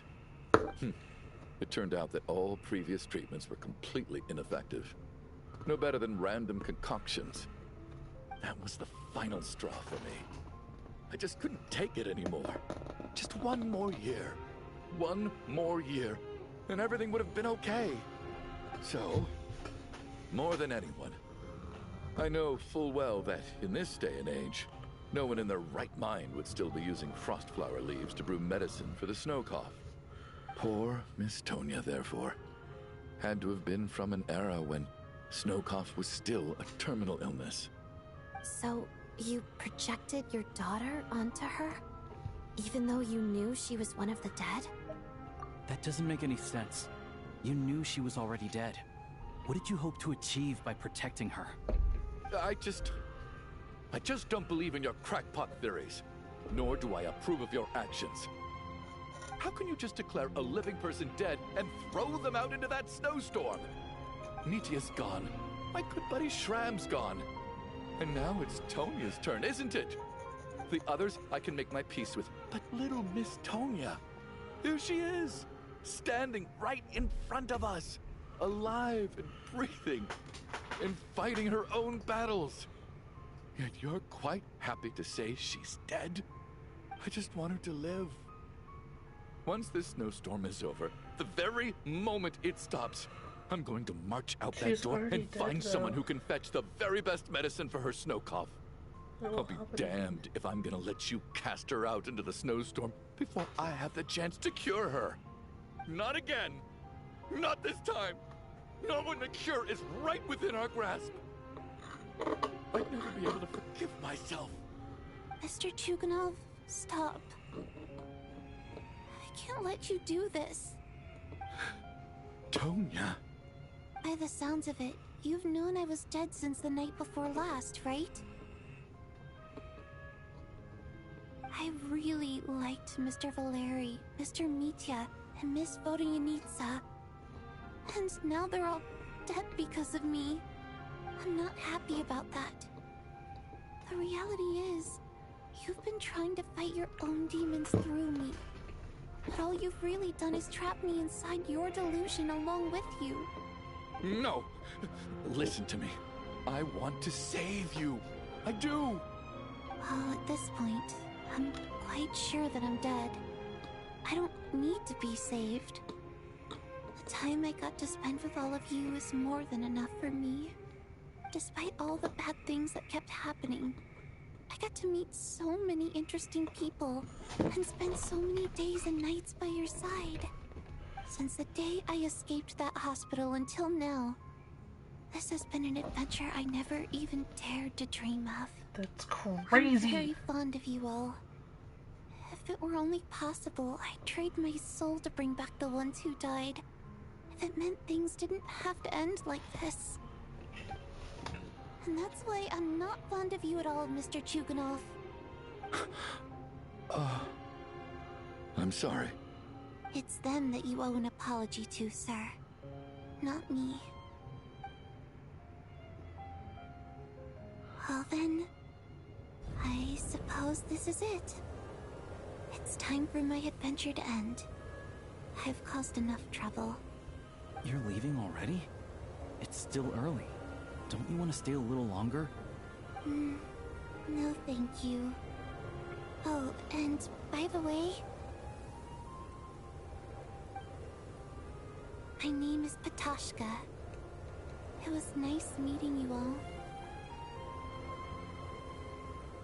Feels strange that we're only being properly introduced.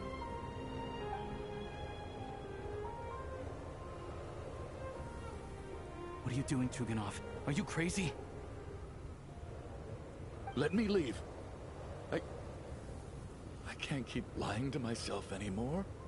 In your dreams. Don't think you're getting off that easy when you had a hand in the deaths of so many people. The Fatui have honed quite an array of enhanced interrogation techniques since they were founded. Once we're out of here, Lelik will personally give you a taste of every last one.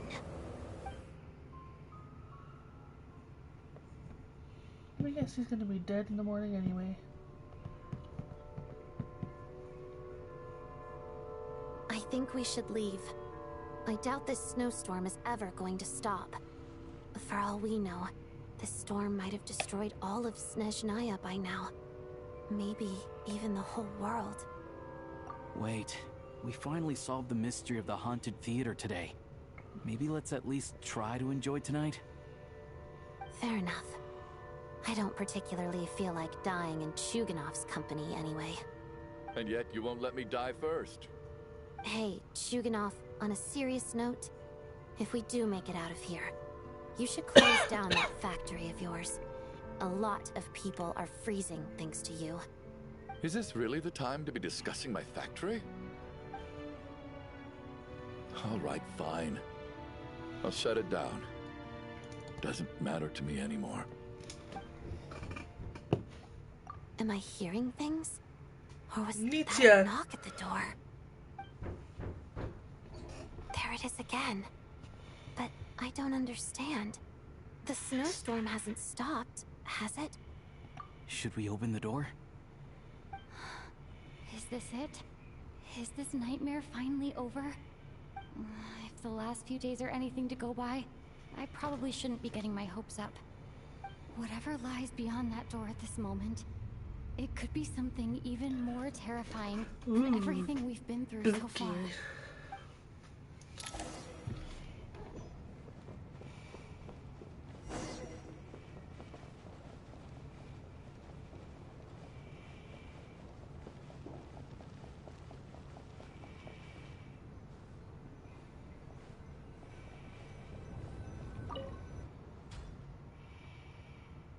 I knew it!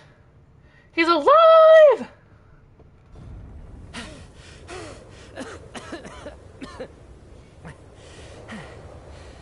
Hey, everyone. How are you doing? Feeling any better? Much better, thanks. Whew, it is so good to have you guys here. I was a little worried that the theater would be empty by the time I got back. Let me see. Tonya and Vodyanitsa are missing, Which means... Vodyanitsa died last night. And then you discovered that Tonya was the other dead person. Am I right? Not Tonya. Pitashka. First, tell us how you made it back here. Given the conditions outside, no one should be able to return alive.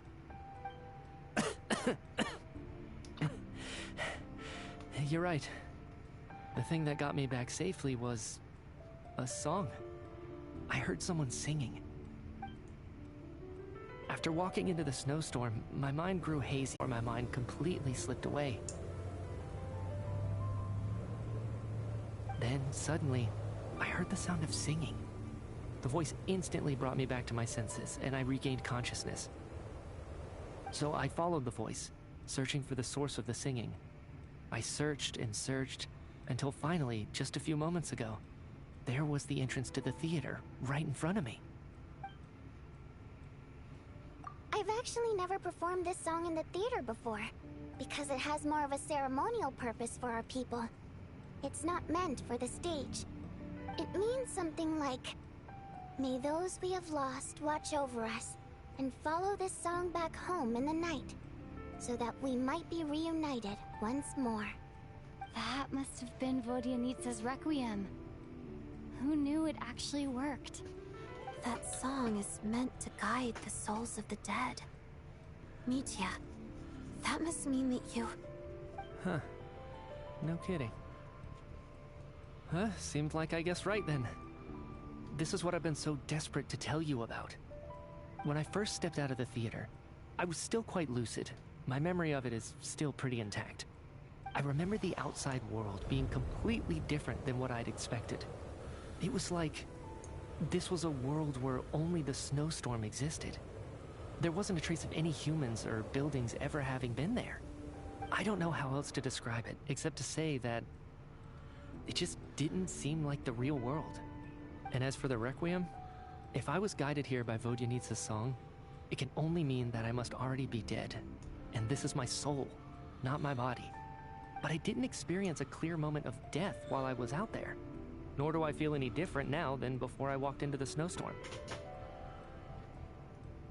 You don't seem any different to me either. In fact, this is something I've been wondering about for a while now. If souls aren't physical, shouldn't they lack tangible form? Both Shram and Pitashka were clearly deceased, and yet their souls didn't look or feel like ghosts at all. Are they all dead? Tangible. And just dealing with no different than you or me. This raises a truly terrible thought. Is that really what Mitya is suggesting?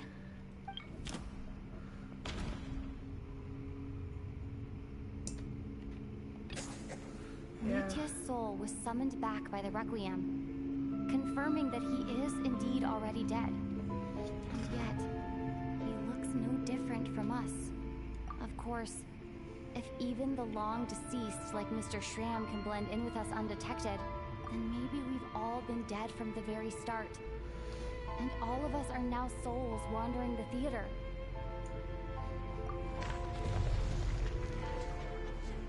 Huh. Yes. I think that this is probably the afterlife. What did you say?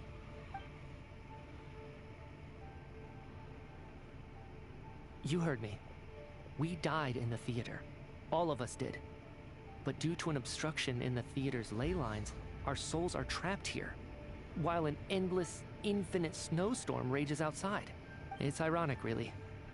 All that time, we were working so hard to figure out who the deceased among us were, when the truth was, we were all deceased. The only difference being some of us died more recently than others. Do you remember that note, "Death is near"? Seems like we misunderstood what it meant after all. Death was nearer than we wanted to think all along. The note simply meant that all of us were already dead. So all our attempts to survive, our search for the deceased, it was all for nothing? Hard to say. At the very least, we hope 2 lost souls find clarity and go to where they belong. The presence of those 2 is probably what caused our souls to be drawn in by the ley lines. In which case, the deaths we've awoken to over the past few days were just souls returning to the ley lines for good. If what you're saying is true, doesn't that make us the lost souls now? Huh, no wonder. This afternoon, when I was moving Vodyanitsa's body, I noticed that the other bodies in the room hadn't decayed one bit after all these days. That's further proof that those aren't physical bodies at all, but merely our shells here in the afterlife. Am I really dead? This doesn't feel real to me at all. No, that's impossible. This cannot be how it all ends. I still find it hard to believe that all of us are dead. How exactly did we die in the real world? None of us have any memories of dying, right? Not even knowing how we died is preposterous. Good grief. Surely there has to be some reason. Exactly. It's hard to rest in peace when you don't even know how you died. It gave me lots to think about as I strode out into the snowstorm. I racked my brains trying to remember the cause of my death, the exact moment I died, the root of all of this, right up until my consciousness faded. Wait. Hold on. Right before I lost consciousness, I think I saw something. I can't remember. And I think I lost my notebook and pen. Mitya, your hand. Is that blood on your fingers? Huh? You're right.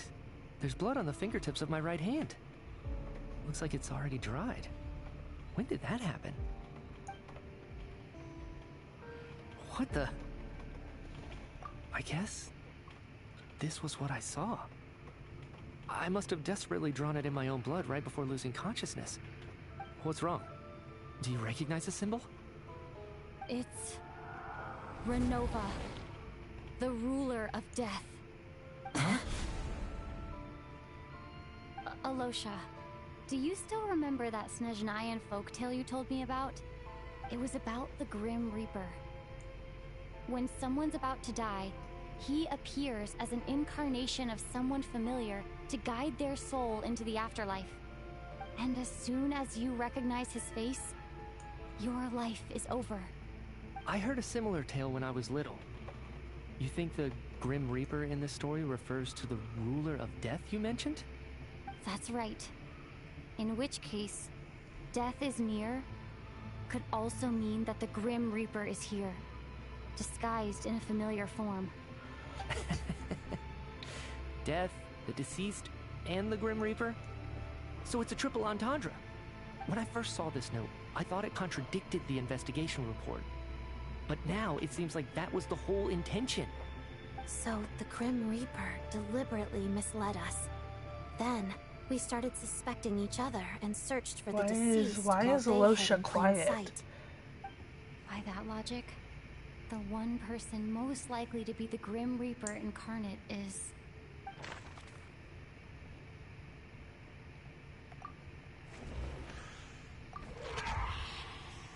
Oh, that's cool. No doubt about it. It's Alosha. Looking back at how everyone has acted over the past few days, Alosha is most likely the Grim Reaper lurking among us. That was cool. Is it you, Alosha? You were the first to discover the investigation report, and you had plenty of time to slip the note inside to mislead us. So? Surely you can't suspect me based on that alone. What if someone else found the investigation report first, slipped the note inside, and then put it back without telling anyone? There's no denying it. The note could easily have been slipped in much earlier than it was discovered. That's not all. I've also noticed that, although on the surface, Valeri, Mitya, and sometimes I were the ones taking charge of the situation, looking back now, even though you didn't say much, you were always subtly guiding everyone from the sidelines. What do you mean? You were the one who emphasized how dangerous it was outside and insisted we all stay here. It was also you who suggested that we all sleep in the same place. And earlier today, you tried to convince Patoshka to stay. I don't understand why, but it was out of character. So, you didn't understand my intentions, and now you're assuming the worst. Seems pretty unreasonable if you ask me. He still won't admit it? Fine. Let's see how he responds to the most damning evidence of all. The biggest question I have right now is, if the Grim Reaper is impersonating Alosha, then where's the real Alosha? When did they switch?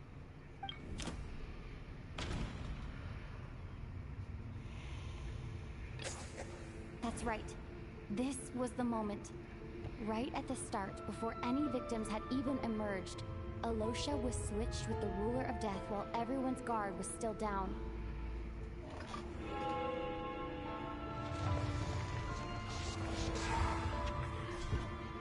Ooh. When all this began, right after the performance ended and the snowstorm began to pick up, no one suspected anything unusual. We just assumed we were snowed in. It wasn't until we discovered the bodies the morning after that we realized something out of the ordinary was going on. But it's clear now that the oddities actually started earlier than that, when Dimov walked into the snowstorm and never came back. Right. So Mr. Dimov was the first victim, not Sobolova and Torgov. And if we pinpoint that moment as the beginning of this incident, then one thing becomes clear. Alosha, you are the only person who walked into the snowstorm and came back without the help of Vojanitsa's Requiem. More precisely, Alosha never came back at all. The one who came back was the Grim Reaper. Not bad. Well, since you've backed me into a corner, I suppose there's no point in keeping up the act anymore. Alosha? You're the Grim Reaper? I am no such tired cliché. Mortals should address me as the ruler of death.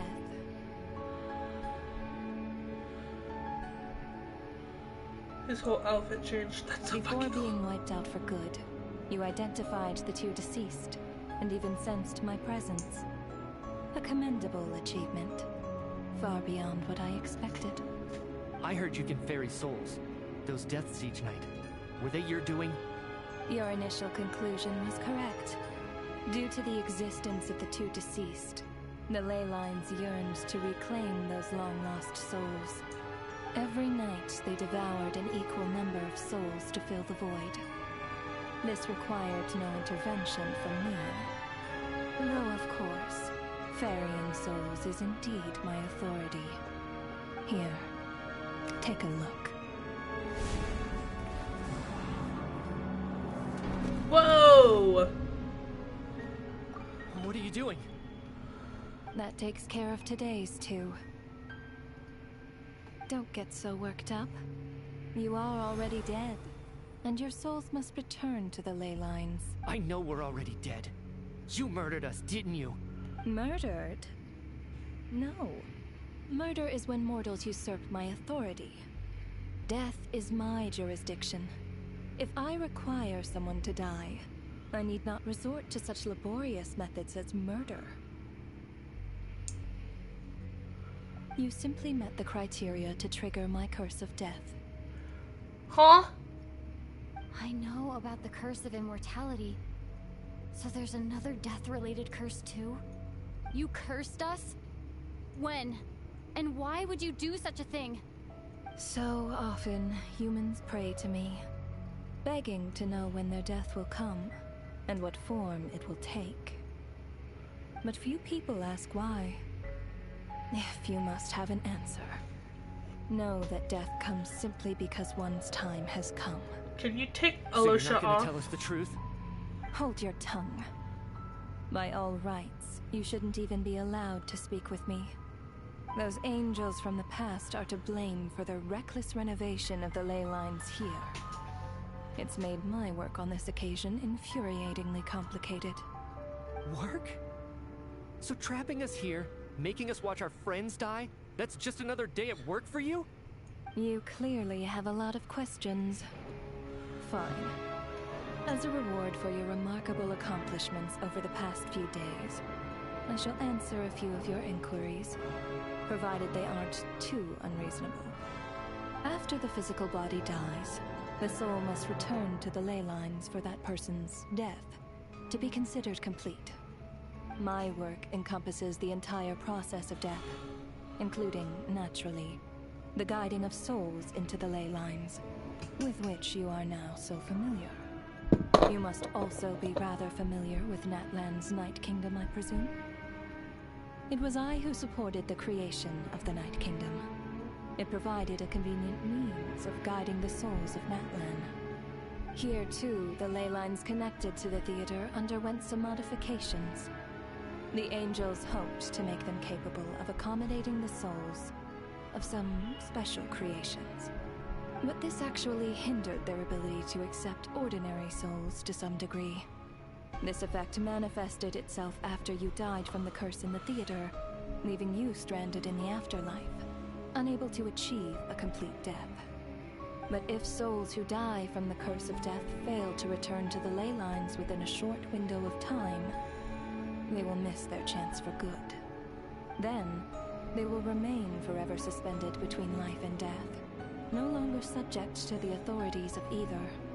So if you don't resolve this matter soon, and see all our souls return to the ley lines before long, we'll escape your control. Mitya is sharp.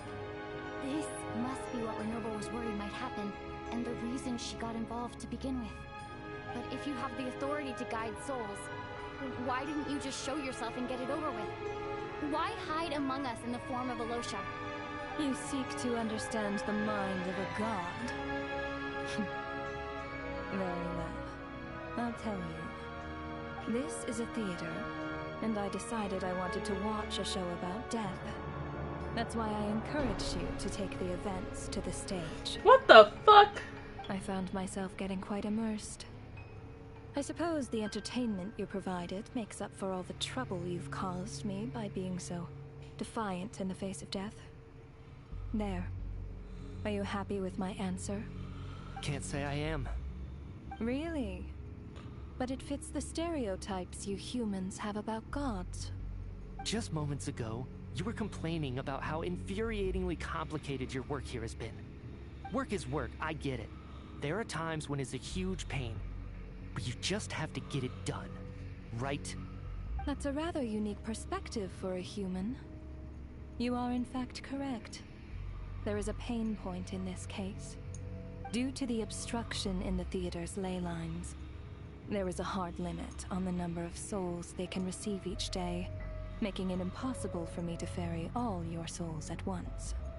Revealing my identity too soon would inevitably have led to futile resistance, and there was a risk that any souls who chose to run would disappear. Then there was the issue of the 2 lost souls you called the deceased. The way you resolved that quandary was all part of my design. That's what I don't understand. If all of us were souls of the dead, what made their presence among us special? For centuries, they have refused to return to the ley lines, exploiting the issues created by the angel civilization to resist being drawn in. Centuries of obsession accumulated during this process. You may think of this obsession as the resentment of the dead, and in this quantity, it was a bomb that could have detonated at any moment. It reached the point where I could not afford to leave it unchecked. But the only way to fix it was to help them acknowledge their own deaths, make peace with their regrets, and willingly walk into the snowstorm. Only then, with my guidance, could they finally return to the ley lines. Otherwise, you would not like to know what the consequences would have been. I vaguely remember seeing Patashka, but in the most terrifying form. Was that in a dream? Is that what would have become of her if she hadn't returned to the ley lines? I see your dreams brought you many revelations. So you see, death in fact grants wisdom to mortals. Souls connect to all things in the world and see the chain of cause and effect between them. It's nothing unusual. Anyway, Giving psychological counseling to lost souls is not my strong suit. That is more of an angel's role. It was something I could not resolve directly using my authority, so I decided it was easier to leave the bomb defusal to you.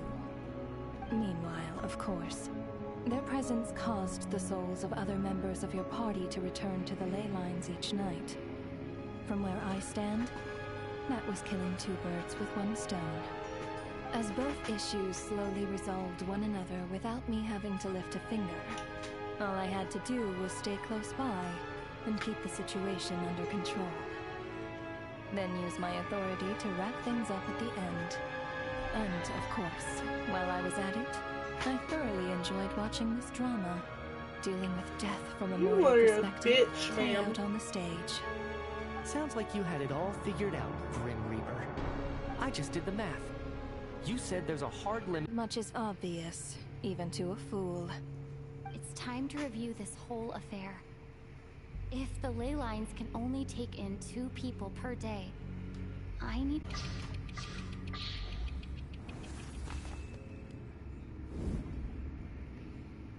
Looking back now, none of us had the faintest idea at the time. From the moment the staff member named Demoff walked into the snowstorm, the incident had already begun.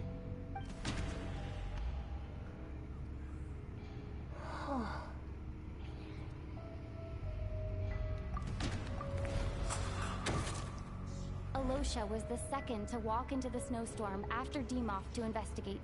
During this process, the ruler of death assumed his identity, making him one of the victims. Day 2. During our first night in the theater, everyone was caught up in the novelty of it all.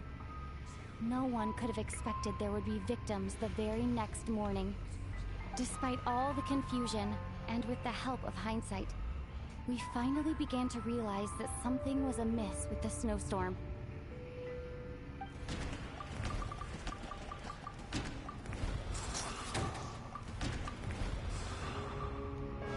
The ley lines devoured Torgov and Sobolova on the first night. At the time, we thought this might be a murder case connected to Lelek.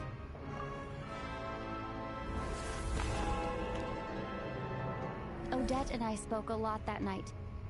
3 people were on watch, but in the morning, we discovered that someone had fallen victim all the same.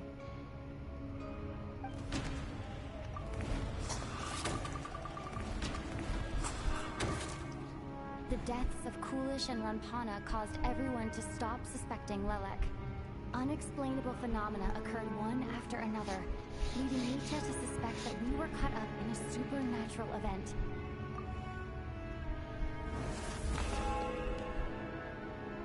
Later, we discovered that there seemed to be an extra person among us, and subsequently discovered the existence of the deceased. Mr. Schramm realized he was the deceased and walked into the snowstorm to return to the ley lines of his own accord. It turns out there really was a dead person among us.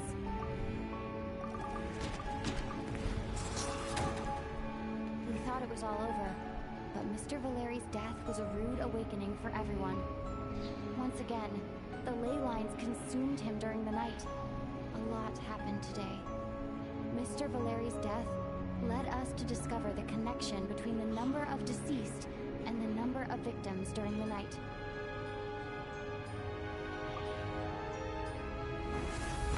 And then... The fact that there was more than one deceased seemed to bring us back to square one.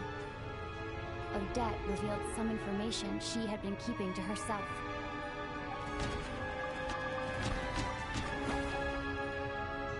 Oh, because he came back. Did indeed walk into the snowstorm that day. He returned from the ley lines with the help of Vodyanitsa's Requiem. The void in the ley lines hasn't been filled. So, let's rule out Mitya for now. Then it was Vodyanitsa. Vodyanitsa was swallowed by the ley lines in her sleep. But the Requiem she sang before falling asleep was quite a game changer.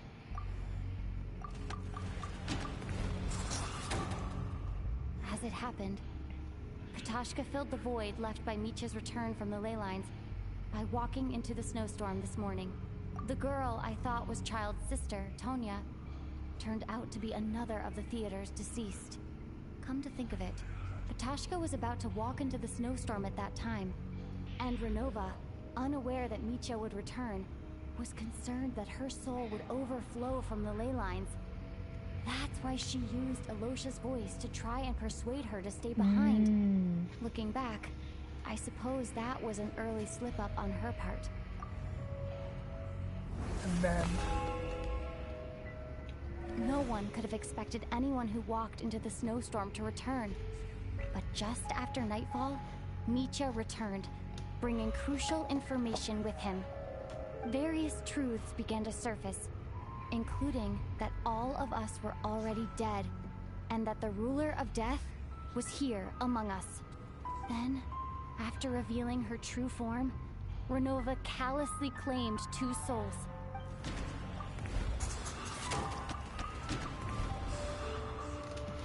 In fact, everyone was already dead by the time we took the photo. And in the days since, we've experienced many more partings in the afterlife.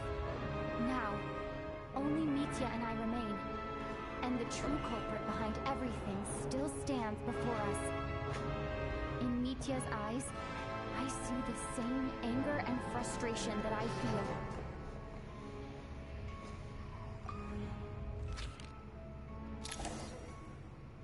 That covers everything.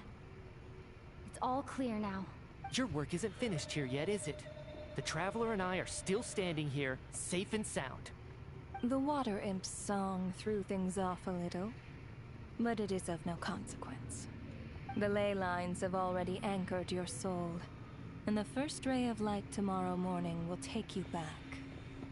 I, meanwhile, need to review my attitude towards the Water Imp race. So, the reunion in the night that Vojanitsa mentioned, I suppose that was never meant to be a permanent reunion. That just leaves you, Traveler. My power only allows me to temporarily separate your soul from your body. The ley lines of Teyvat would not accept you, and your soul is firmly anchored to your body by your will. For a descender like you, who is not bound by Teyvat's rules, your death can only be brought through the most violent of means, such as directly destroying either your body or soul. I have no interest in involving myself with Descenders, for now. Although, this may change if Asmodee remains missing, or you insist on interfering with our affairs. One last question then. All our struggle... It is nothing more than a self-indulgent charade in the face of death. Mere mortals fantasizing that their actions could reclaim something from my grasp. A truly laughable idea.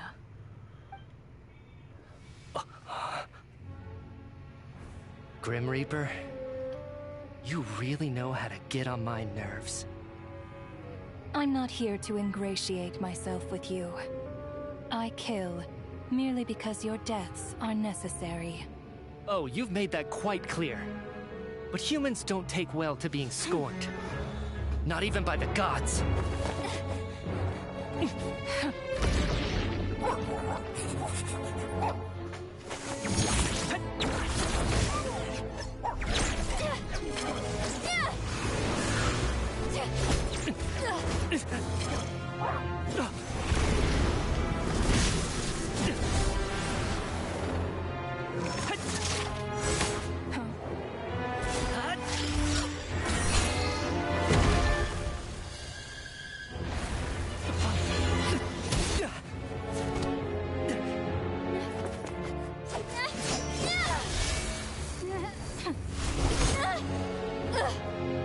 This is futile. You must know that you are powerless against me in my own domain. I suggest that you save your strength. For what? Maybe we can't change it. But if nothing else, we can at least teach you to have some respect for the dead. Audacious. No!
When the power went out.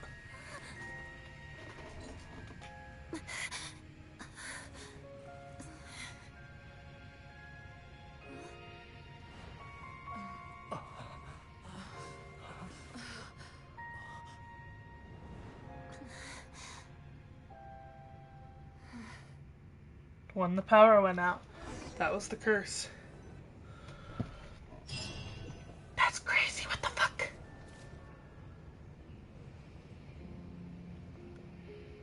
How are you holding up, Odette? What happened to me? How much do you remember? What do you mean? Is the performance over? I can't seem to recall what happened. Has Odette already forgotten?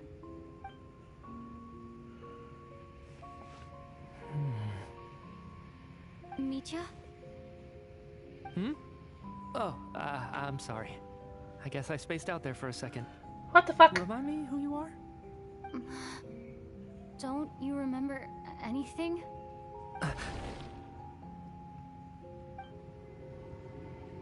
Yeah, I remember now, comrade. Looks like we guessed right. Just like me when Odette found me at the Armory Palace, for some reason, everyone killed by the Ruler of Death eventually came back to life. Just with one catch. They forgot what happened while they were dead. Odette and the others have already forgotten everything. Why were you able to remember this time? Could this be the reason? You said this is the Ruler of Death's symbol, right? I don't see anything there. You don't? Huh. Okay, I guess that makes sense. I carved this into my hand in the afterlife, so it's not visible in the physical world. Does that mean I carved this symbol into my soul? Descender? Is that why you can remember? A full explanation would get complicated very quickly, but that's essentially it. Well then, now that it's all over, let's figure out what we've learned. The first thing I notice is that everything here is precisely as we left it, right before our deaths. This confirms that time passes differently in the afterlife than in the real world. They say that right before death, time slows down and your whole life flashes before your eyes. That must be how you know you have one foot in the afterlife by that point. Anyway, clearly the few days we spent in the afterlife probably only amounted to a few short minutes in the real world. This also aligns with previous reports of widespread temporary memory loss among the Armory Palace personnel. Now it seems likely that those were all brief deaths caused by the Grim Reaper's so-called curse of death. To those unaware of the truth, dying and coming back to life must feel similar to a short bout of catatonia.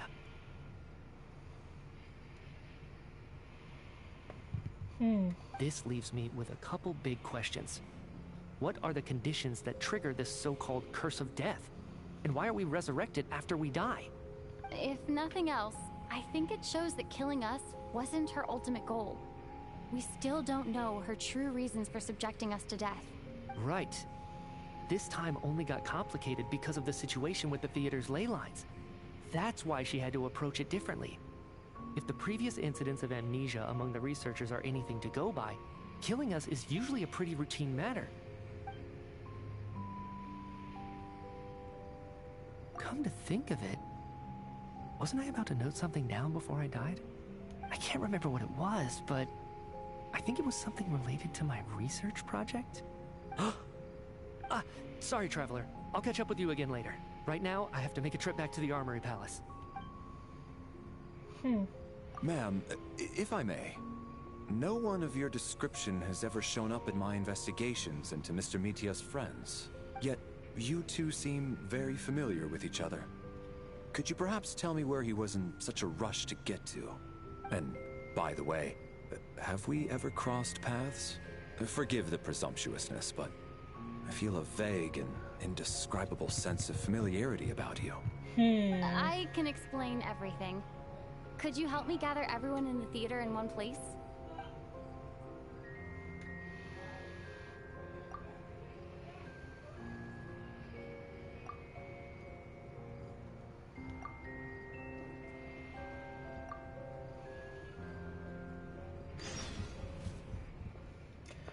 So this is the only 2 Archon quests, or do we have more going on after this? So Chuganov really is going to shut down the factory. I guess this theater incident actually did us some good after all. So, you said I promised to take you to the Armory Palace while we were in the afterlife, yes? I believe you. I think I even have a vague memory of it. Agreed. Let's check in on her first.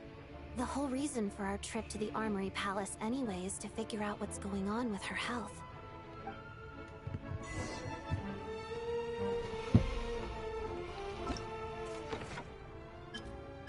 That's fucking weird, though.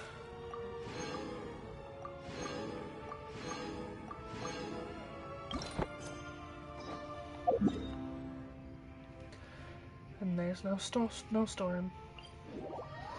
That's spooky.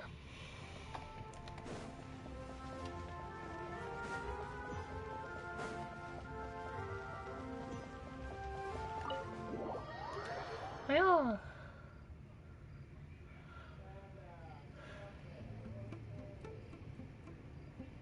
I'm finally back. Even though a long time has passed from my perspective, as far as Paimon's concerned, I probably just went out to watch a very short show.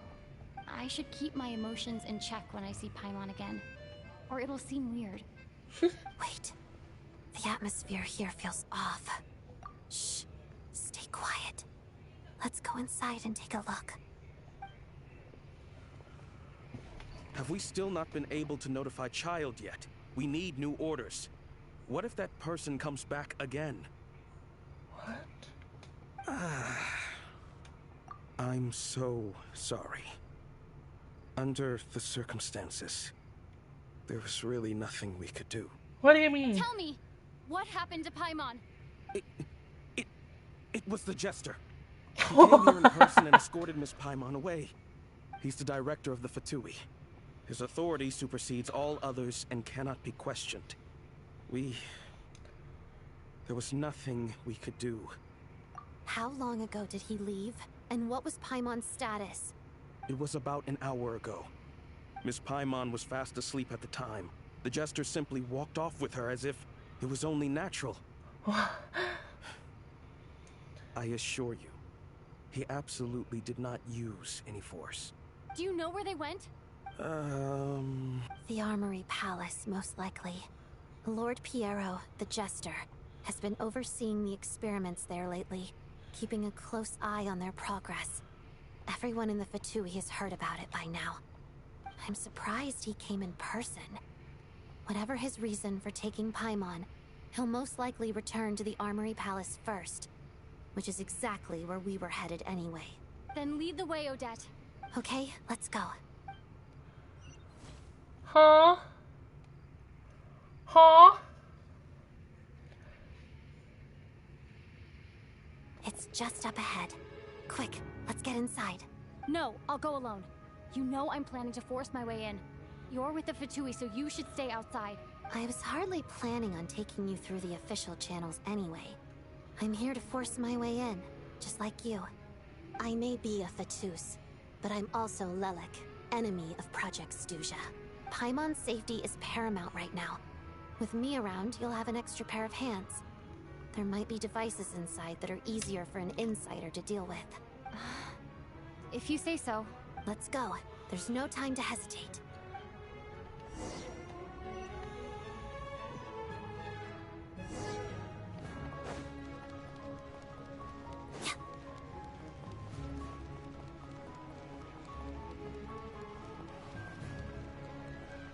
Hey, who are you? This part of the Armory Palace is under restricted access. What do you think you're doing? No questions, please. We're short on time.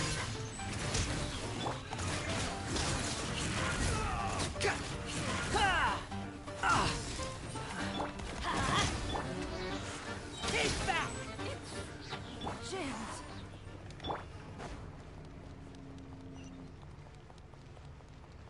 I'll make short work. I don't think I have to fight them.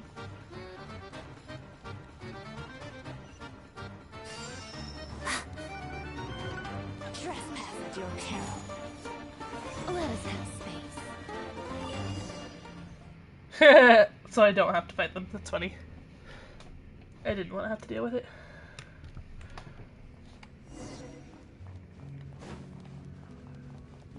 Let's begin. You have a pass? Where are you coming from? So, you're intruders, huh? Don't blame me for what happens next! Encase! Condense! Run while you still can. There's nowhere to hide. Didn't take too long.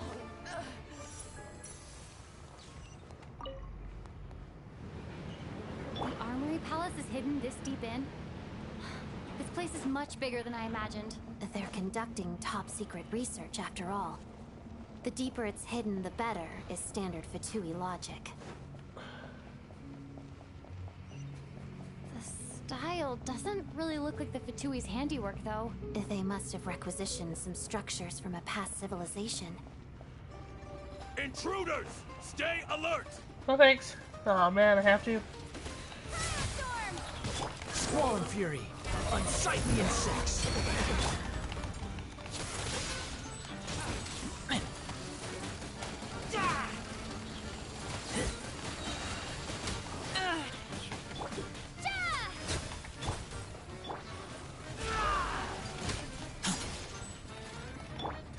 Witness the snow swan's grace.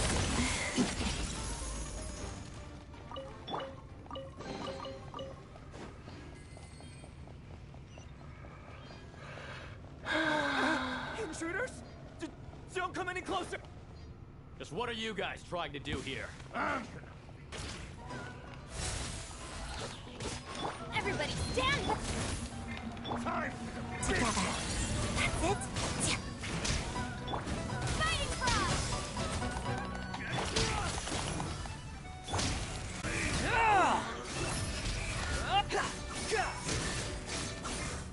No one interferes with a jester's work.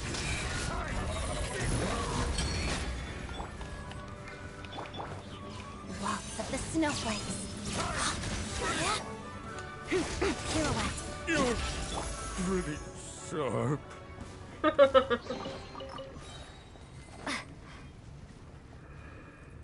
Oh, her skirt looks like it's got little daggers on it.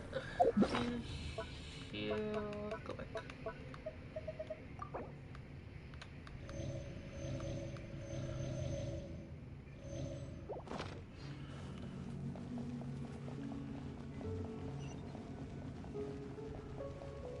Give her back.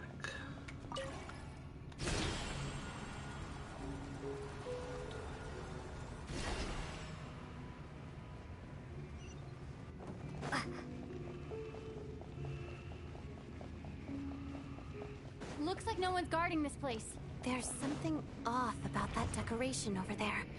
Look out! Let's deal with these before we move on.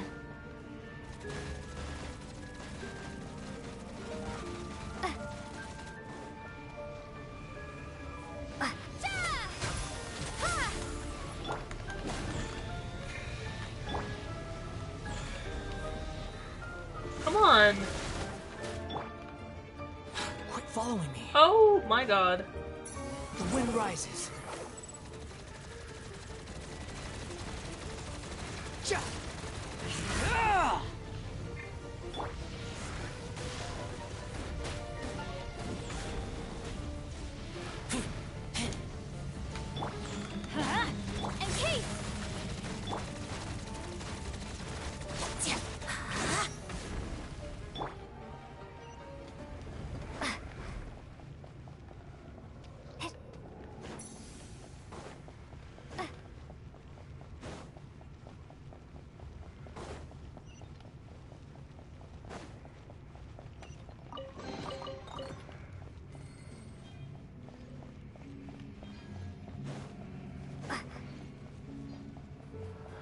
Damn, this place is fucking huge.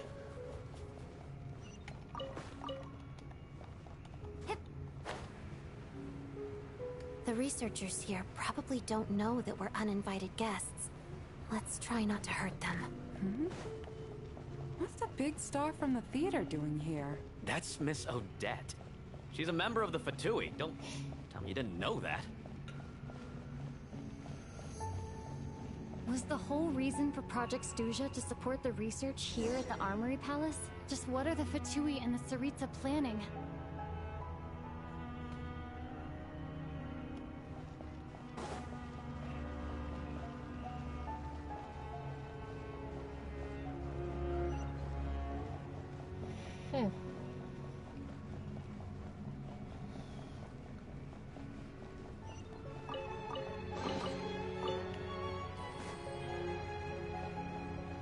Whoa! Who are you? Never seen you around here before. Looks like there's no way through here. Maybe using the power of this prism could help?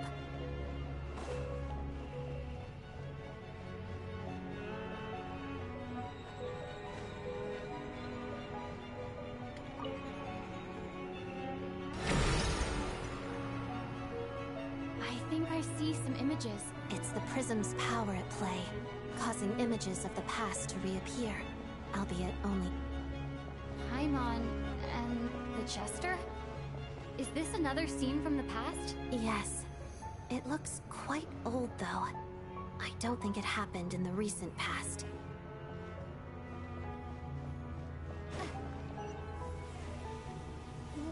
What's going on here? What happened? The source seems to be the Armory Palace. They must have started some large-scale experiment. Wait, what if this has something to do with Paimon? We need to hurry!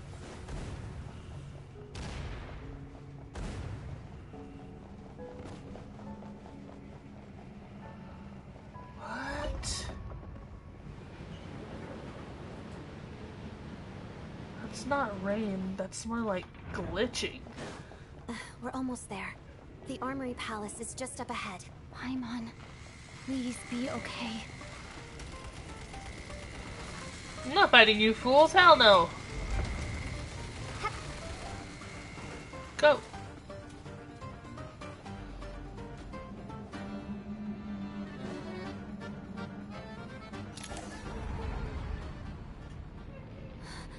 What's going on? Wait, I remember this feeling. It's the curse of death. No, no, not now.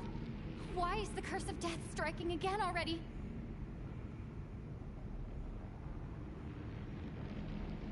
Odette? Huh? Oh my god! Stop it! Is this the afterlife again? I need to find a way back to reality. Is that Odette's core Ignis? Could that be what just woke me up?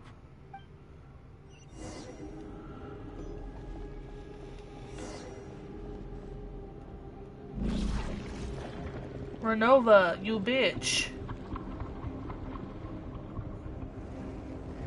Fuck.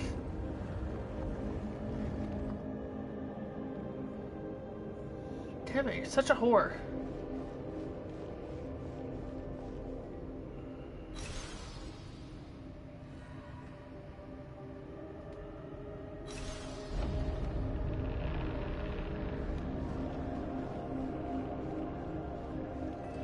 Huh.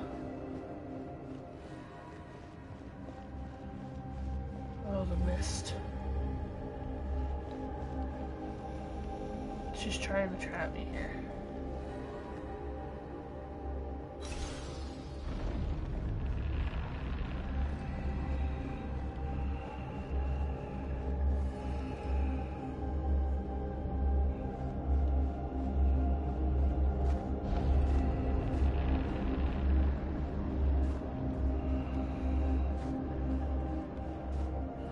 What am I supposed to do here?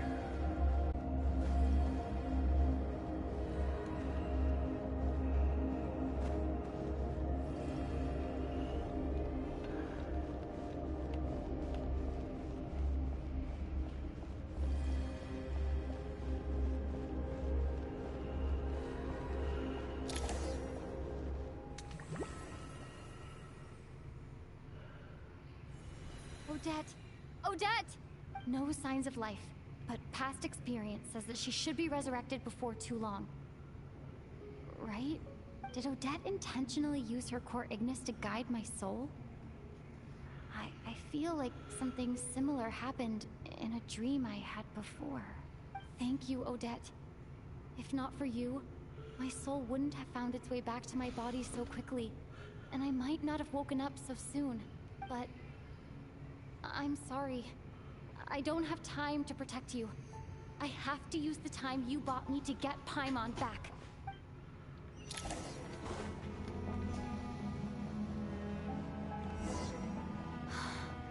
Sure enough, everyone here has been affected by Paimon! Paimon! No, wait. Paimon probably didn't escape Renova's curse either. She won't be able to respond to me right now. I'll have to find her myself.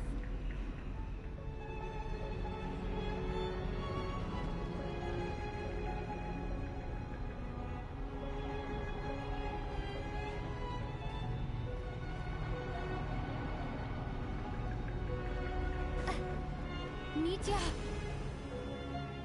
Is this the laboratory he works in? What happened here to trigger the curse of death again so soon? I'll have to ask him when he wakes up. Finding Paimon has to take priority now.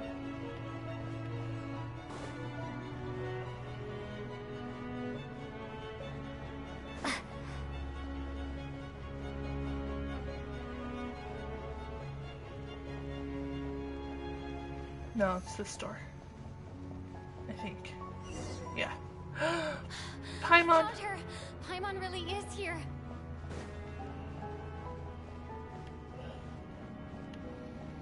Oh, the consoles.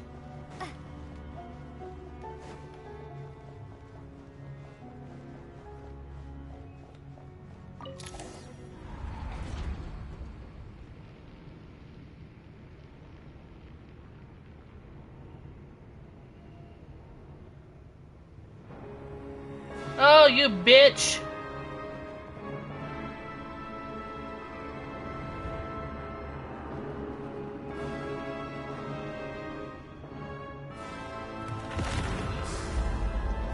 Go away!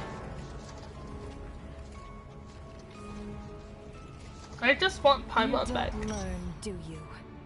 You've already been involved in one mass death, and now you show up at the scene of another. This might have passed for a coincidence the first time, but a second time? Am I to assume you are intentionally interfering in Snezhnaya's affairs? Judging by your expression, it seems that you understand little of what is going on here. In that case, a word to the wise. Do not interfere in Snezhnaya's affairs. A civilization that fails to learn its lesson constantly depletes its own worth. It will one day lose any reason for its existence. And as a descender, you are perfectly suited to be the lifeline to which a dying civilization might desperately cling. Consider your position carefully. No advice needed. I'll make my own judgments. Suit yourself.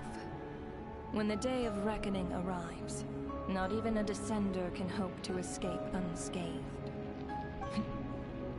The time for resurrection fast approaches.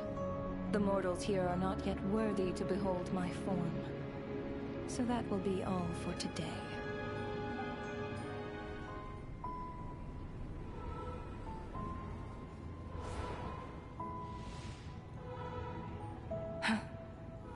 That thing is coming with me.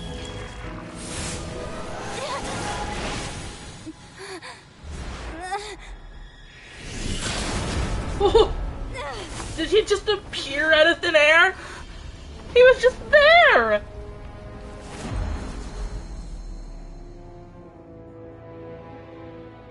You awoke sooner than I thought. The curse of immortality is stubborn, unable to enter the ley lines, yet not content to remain a spirit. Ruler of death, what do you want? You perplex me. Both you and you. That thing may be a creation of Celestia, but it possesses none of Celestia's power, let alone authority. Your obsession with it baffles me. No matter, the resurrection will soon begin. It's worthless anyway. I'll reclaim it next time.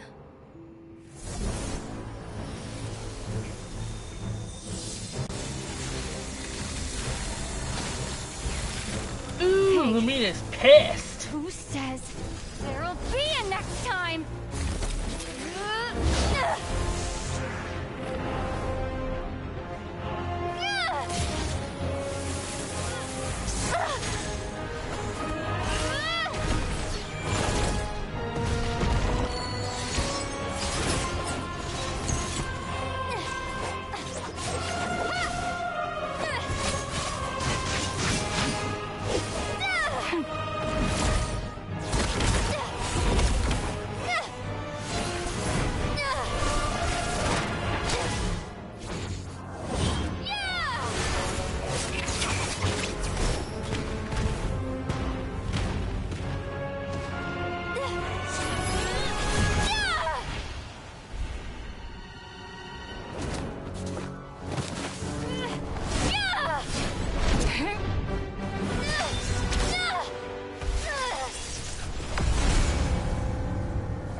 Bitch.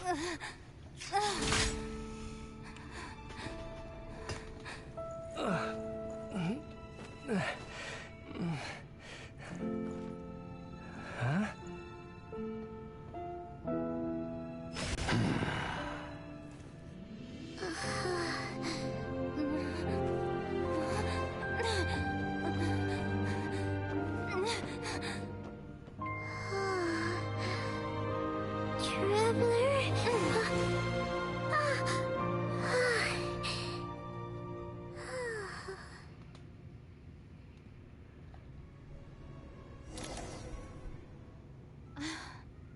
I missed you, Paimon.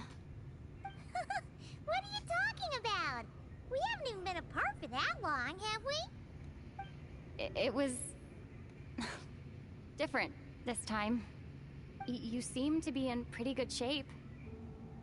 Yeah, Paimon's back in tip-top condition. It's the weirdest thing. Paimon fell asleep earlier, and when she woke up, she found herself here. The Jester and that guy talking to him used some kind of energy on Paimon. And she could kind of feel it canceling out that other thing that was making her feel unwell. So, Nitya helped too? Apologies for leaving in such a hurry at the theater earlier. I was in a rush to verify some theories. Rest assured that your companion is perfectly safe. We reversed the effects that the experimental energy had on her. The Jester specifically instructed me to do so. I suppose this is our first official meeting, Traveler. I could not let Paimon suffer in her condition for a moment longer, and so I simply took her without explanation. I hope you do not mind. But why would a big shot like you care about what happens to Paimon? As I said when you first arrived in Snezhnaya, we once spent some time together in the distant past. Oh yeah, you did mention that. Paimon did think you seemed strangely familiar the first time we met. I'm afraid the reminiscing will have to wait. Mitya, let us continue with the report. What conclusions, if any, did you reach from conducting the final experiment of our energy research ahead of schedule? The good news is, my hypothesis regarding the Ruler of Death has been verified. As for the bad news, I recommend we suspend the experiments and Project Mistleton until further notice. Currently, we have no means with which to make a breakthrough. I say this purely as a scientist, guided by reason alone. I will trust your judgment. We shall put the project on hold until the Ruler of Death has been eliminated. Wait, what are you guys talking about? You want to get rid of Renova? Like, how? By killing her? By whatever means necessary, so long as it removes the threat she poses to us. Until then, everything we do will be in vain. After what just happened, I've ascertained Renova's goal. Or rather, the trigger condition for the Curse of Death. Okay, let's hear it. What she's doing is blocking Snezhnaya's technological progress, preventing us from possessing any means with which to threaten the heavenly principles. Just like the little lapdog she is. So, any ideas, research, or experiments that lead to technological progress can trigger the curse. Just now, for instance, I was set to launch a final phase energy experiment ahead of schedule. If the experiment was successful, we could have achieved a crucial breakthrough. As expected, though, the moment the experiment began, all the researchers, technicians, and witnesses died from the curse. All that effort, not to mention the energy and materials we relied on Project Snezhnaya to gather for us, went to waste. In the end, nothing was gained. Does that mean something similar happened when we were at the theater? That's right. During the performance, I thought of an important breakthrough regarding the experiment, and wound up dragging everyone into this. So the nature of the curse seems to be something like... when moments of technological progress occur, all life in the vicinity is taken away. What a violent method! Of course, that meant the curse was normally limited to the Armory Palace. Since outsiders are forbidden from entering, this mass death phenomenon went unnoticed. Until Odette came along. I believe she was the first witness. The Curse of Death was triggered just before she infiltrated the Armory Palace that day. But you mentioned something about a final stage experiment. Doesn't that mean you've actually made some progress? That's right. Even with the gods locking certain key components out of reach, humanity can still advance technology in incremental steps accumulated over time. But, as I'm sure Renova anticipated, even incremental progress has its limits, a point where the truth you're seeking must be put to the test in an experiment. You mean the experiment you were just about to do? Yes, we were at a critical juncture, a moment where the quantitative was about to translate into fundamental qualitative change. With this single experiment, we could have brought everything we've worked for to fruition. But now, after already being forced to fumble around in the dark all this time, it feels like we've truly hit an impenetrable wall. As long as Renova's Curse of Death persists, we won't be able to advance the experiment or obtain any results. And with Project Snezhnaya having been in effect all this time, at our nation's current strength, repeated trial and error is simply unsustainable. Only by eliminating Renova first will it be possible to continue advancing our plans. But she's the ruler of death! She can just kill whoever she wants, right? That's gotta be the scariest power ever! Is it even possible to beat her? We'll see. But one thing's for sure. She definitely can't just do whatever she wants. The best proof of that is me, standing here, very much alive. You're saying... Wouldn't it be easier to just kill all of us researchers for good? Why resurrect us over and over again? Why let us advance our technology to this point? So, you're saying even the ruler of death has limitations we don't know about? Exactly. And I think that's where the key to our breakthrough lies. Regardless, the ruler of death has always been an obstacle we must overcome. Indeed, we must face life, death, time, and space. Our goal is the heavenly principles. The Fatui want to challenge the heavenly principles? For a long time, I've had a vague suspicion the Fatui and the Tsaritsa were targeting the heavenly principles. But hearing the Jester admit it is still a shock. No wonder the Tsaritsa's goal has always been kept a secret from the people. What kind of road will that lead Snezhnaya down? In that case... Lord Jester, I would like to request some leave. I'd like some time to organize my thoughts and go over the data. Granted. Get some rest, put the experiment out of your mind, and take care that the curse of death doesn't affect any civilians. I'm definitely gonna try and save up and pull for Mitya. So we're gonna talk to him? Yes. While there is yet time, allow me to offer you my hospitality, honored guest of Snezhnaya. Is there anything you wish to know? I remember hearing the term Mistelton from Columbina. Yeah! Paimon wanted to ask about that when the name came up just now. What is it? Paimon's heard of Project Stuzha, but not this one.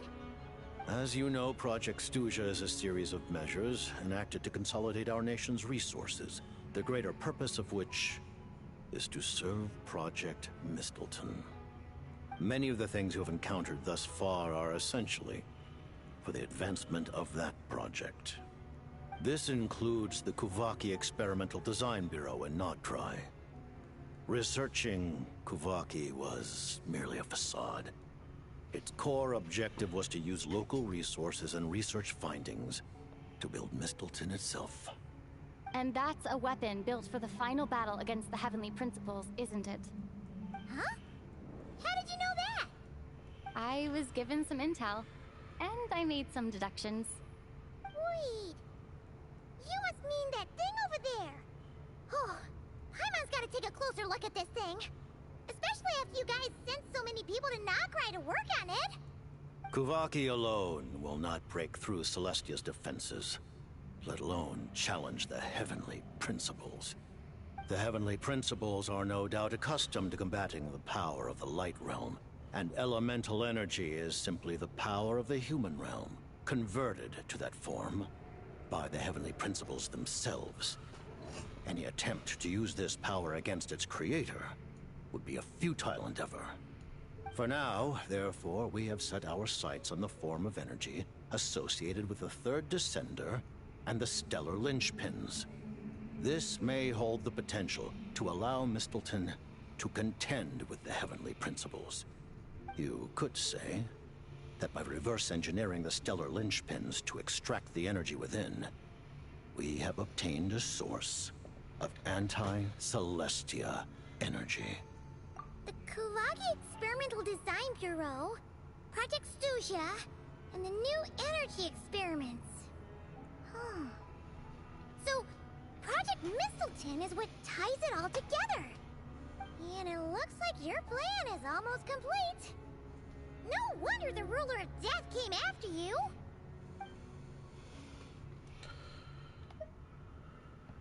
Her Majesty the Tsaritsa has embarked upon an expedition to vanquish a monster. Were it not for this, I imagine she would have been delighted to grant you an audience. Seems like the powers that be in Snezhnaya don't intend to hold my past conflicts with the Fatui against me. The Harbingers have been granted significant autonomy in retrieving the Gnosis. But by the same token, they do not completely represent Snezhnaya's official stance. You read my mind. Speaking of the Gnosis, Paimon's been dying to ask this question since forever. What exactly does the Tsaritsa want to collect them? Is it something to do with the fight against the Heavenly Principles? The Gnosis will undoubtedly serve as a key bargaining chip when she confronts the Heavenly Principles. Beyond that, you had best ask the Tsaritsa herself. I am not sure if this information is mine to disclose. Fair. What do you mean, not sure? Don't you make the rules? You're the highest ranking Harbinger! Ugh. Taking on the heavenly principles is something most people wouldn't even entertain in their wildest fantasies. Why is the Tsaritsa so fixated on this? Intervat today. Civilization is nothing but an illusion. Something whose very existence can be negated at any moment. Our civilization may very well be destroyed in the struggle, but as things stand, the heavenly principles could choose to negate our existence on a passing whim. And we must not sit back and accept that fate. Valid. Only by changing the state of affairs, only by overthrowing the heavenly principles, can our civilization truly be said to have taken root. Otherwise, the fate of the people of Conria and Hyperborea is a cycle doomed to repeat itself. Accepting potential destruction in return for getting to control your own fate. Furthermore, perhaps this is still somewhat difficult for you to understand. Are you aware that all the rules of this world are made up of curses? Huh? All of them?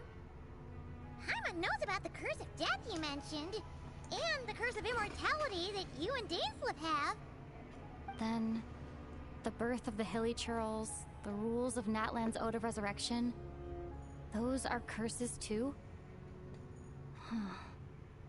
Farina's long life seems to stem from a curse placed on her by Focalor as well. Yes.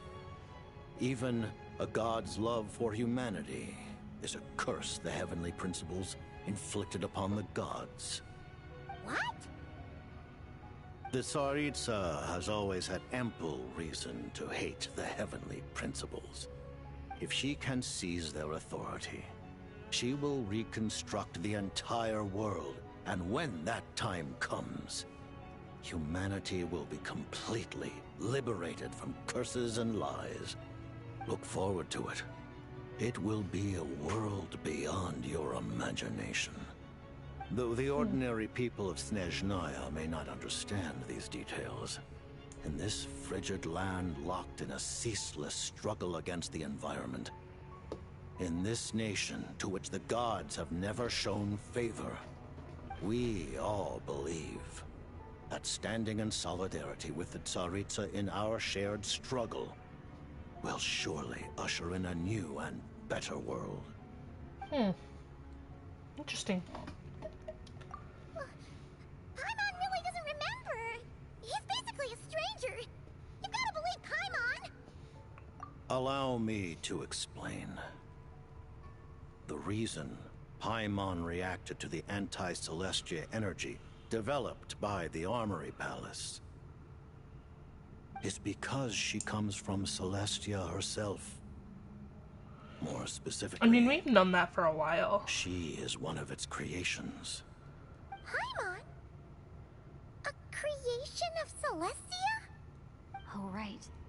I was blinded by anger earlier, but thinking back on it, Renova also said that Paimon is a creation of Celestia, but she lacks Celestia's power or authority. As you know, the lunar fragments in Nodcry were pulled down from the sky using Fatui technology. But the first application of this technology was in Conria over 500 years ago. I used this technology upon the heavens, and the response I received was none other than Paimon, descending from Celestia. I presented her to the Vinster King, but he took no interest in this gift, nor did it satisfy him. Paimon then took up temporary residence in my palace until, of course, the arrival of the Cataclysm. Wait, Paimon's a little confused. You're talking about things that happened in Conria 500 years ago. You're saying Paimon was there for that? But Paimon doesn't remember any of that. Falling from the sky? Being given away as a gift? None of it! Having lived through the cataclysm, perhaps you too were burdened with some manner of curse. Although, losing your memories would indeed be the smallest price I've ever seen paid. But it's not just her memories from Conria. Paimon doesn't even know how she spent the last 500 years. She only has memories from the past few years. No matter how hard she tries to remember. What was Paimon like back in Conria? Did she know a whole lot because she came from Celestia? Was she super smart? Unfortunately, when you arrived in Conria, your consciousness was like that of a newborn infant. None could say what kind of being you once were in Celestia. During the time you lived in Conria, your personality was no different from how it is now. Aw, man! Paimon's plan to get her memories back and become super smart is ruined before it could even start. Even though Paimon lost her memories, she still feels weirdly close to you for some reason. That must mean you took pretty good care of Paimon back then, huh? On the contrary, I completely ignored your existence. I was entirely focused on my struggle against Troptatir the Wise. But now, as I see it, it is as if you are the only sane thing that survived that era of insanity. And thus, are worthy of protection. Aww. Noted. Man, Paimon's gotta stop projecting friendship on everyone she meets. But, Traveler? Even though you know Paimon's some creation of Celestia now, you still want her, right? You're not going to abandon her? Oh, baby. Oh, phew. That's a relief. Paimon's just learning about this, too. She's barely even processed it.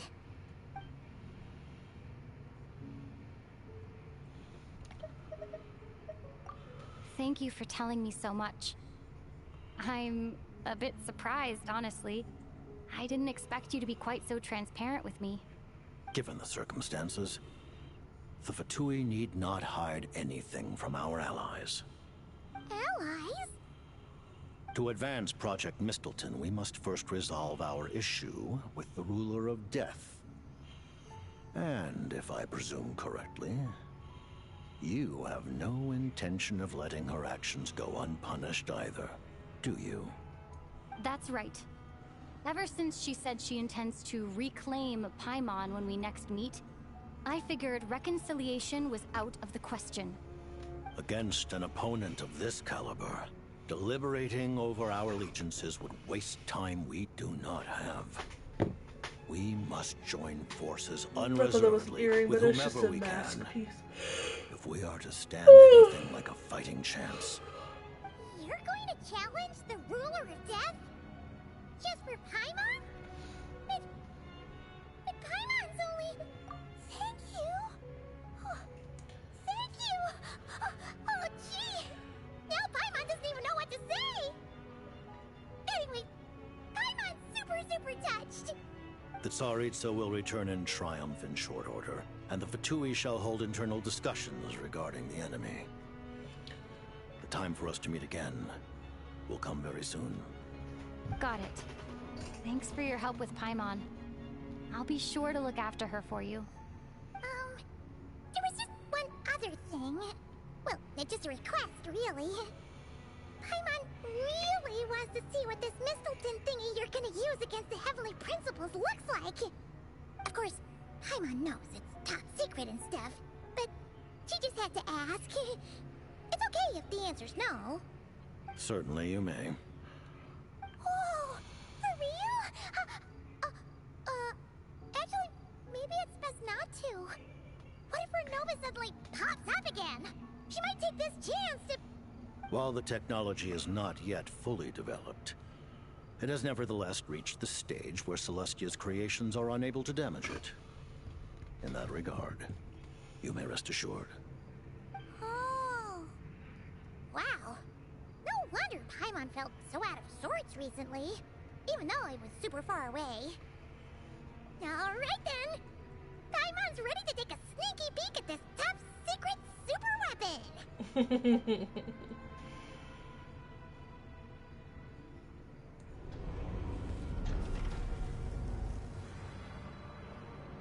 Oh, it looked so much.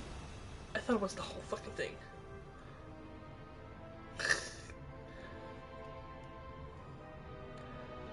But that's like the Saritsa spear from the trailer. That looks so fucking cool. Oh my god!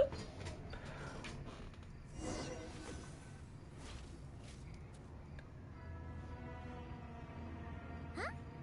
Oh, hey there, Odette! Paimon? You're okay. Thank goodness. You look well. Have you recovered? Long story short, yep, Paimon's all better. What are you doing here?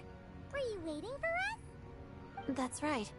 When I woke up, I wanted to go in after you, but the guards had woken up as well. It would have been tough to take them on alone, and there was no easy way to sneak past them. So I returned the way I came and waited for you here. It was thanks to you that my soul found its way back to my body so quickly. Thank you. Huh. That actually worked? Nice. I just figured I'd try my luck when that ominous feeling struck me. Really, you should be thanking this thing instead.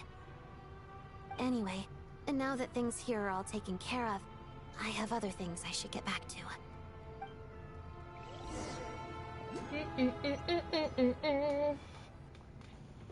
Ah, Director Chuganov, you're back.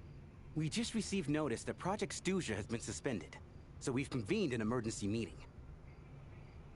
This is the preliminary plan. In addition to expanding production capacity, we've also discussed feasible layoff plans to optimize revenue and expenditure structure. Our calculations indicate that the factory's profits will increase by at least 30%. Just give the word, Director. That won't be necessary. Leave the energy for those who need it.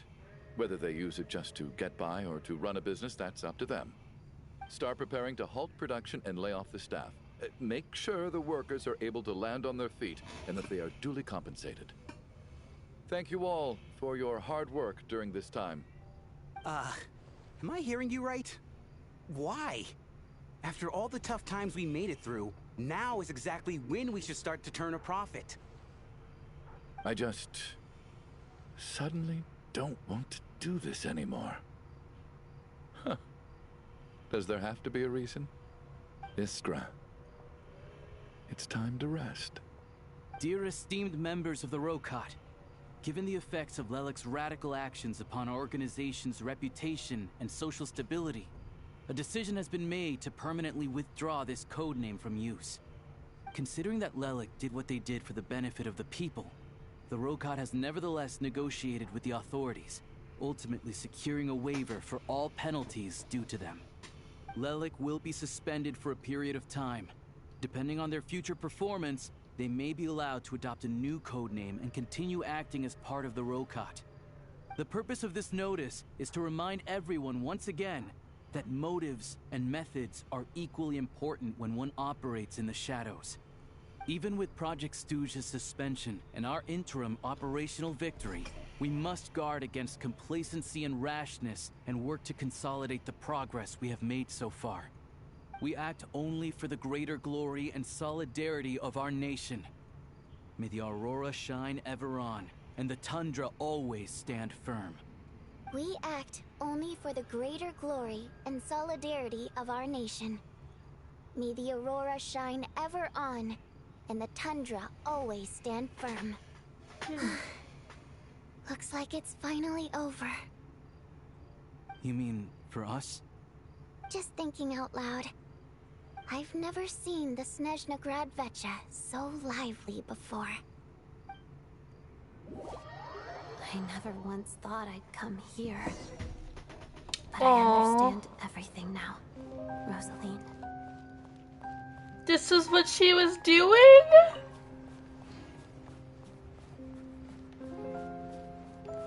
This makes me really sad.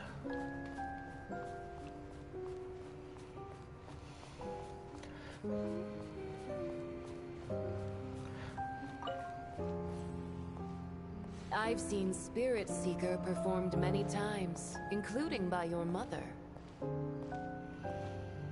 Why do you bring that up all of a sudden? Even though the choreography is always identical, every dancer finds a way to make it her own.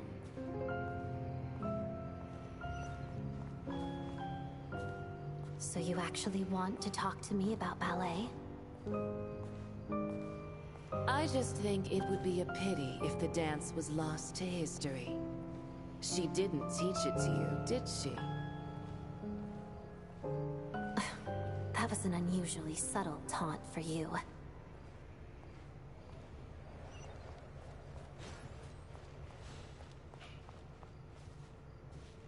We embraced one another on the snow-swept plains, melting the ruthlessness of time. But when our bodies, in pieces, are cast to the winds, what of our love will remain behind?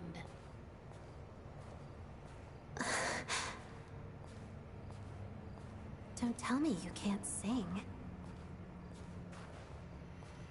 Shush.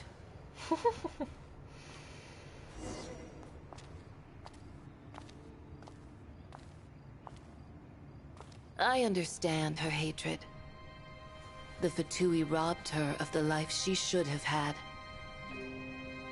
I never opposed her dancing. Yet still I became an enemy of her ballet. I'll just keep my distance. Many despise me. I'm used to it. You're certainly not one to shy away from confrontation. But children, they need a different approach. I'm hardly the most maternal figure. Yet she is a child. In my experience, while a father commands authority, he must still yield to love. You should tell her what you think about her dancing.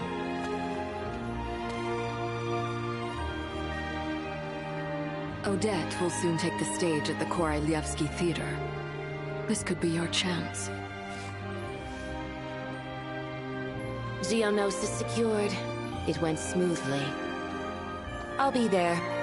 Have them send me an invitation. Before, aww. Sadly, things didn't work out. Her final words are inside that block of ice. This? Aren't these for monitoring her subordinates? Not yours. This one isn't her witch's flame, but my two worlds' flames. The two worlds' flames can burn away memories. It was my parting gift to Rosaline.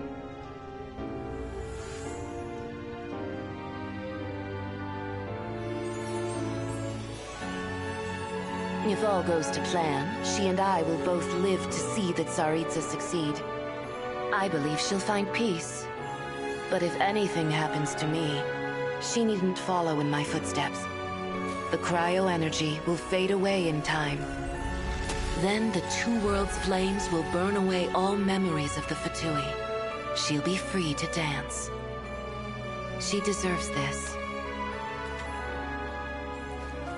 I will handle the aftermath. The choice is yours, child.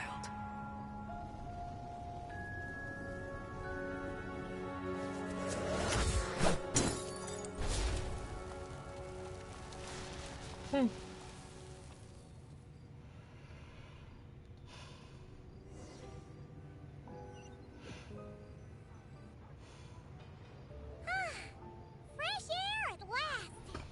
Paimon's head isn't spinning anymore, and the fever's all gone. Paimon's finally free to fly again! It's nice to finally know where Paimon came from, too. It did make Paimon a little nervous at first, but it's such a relief now. Like, who cares if Paimon's a creation of Celestia? She's probably not anyone that important. Probably just the fairy of food and fun or something. And like you said, this doesn't have to change anything between us. You're not gonna just... Hey! Hurry up! Why are you walking so slowly? You've spent the last few days lying in bed and stuffing your face. I didn't think you'd be able to fly this fast. Says who? Paimon's as agile as ever. They don't call her White Floaty for nothing. Paimon originally wanted to check out the bookstores in Snezhnaya, but she's more in the mood for flying around right now, so let's save that for later. Wait, they've got light novels from Yai Publishing House here too. Huh? And this is Paimon's favorite mystery story from Fontaine! Wow! They got a sequel! The local Snezhnaya books look pretty interesting too, but also kinda heavy. Not the easiest things to look around. I thought you were in the mood for flying around. Paimon can read while she flies. Hey! Look at these two domes! Which do you like better? Alright, boss, we'll take both. Paimon will have the other one. Oh, I thought we were only getting one. All right, fine, I'll pay. There you are. Thanks for visiting. Paimon will grab this and then... Huh? They're nesting dolls. Oh my god, they're so cute!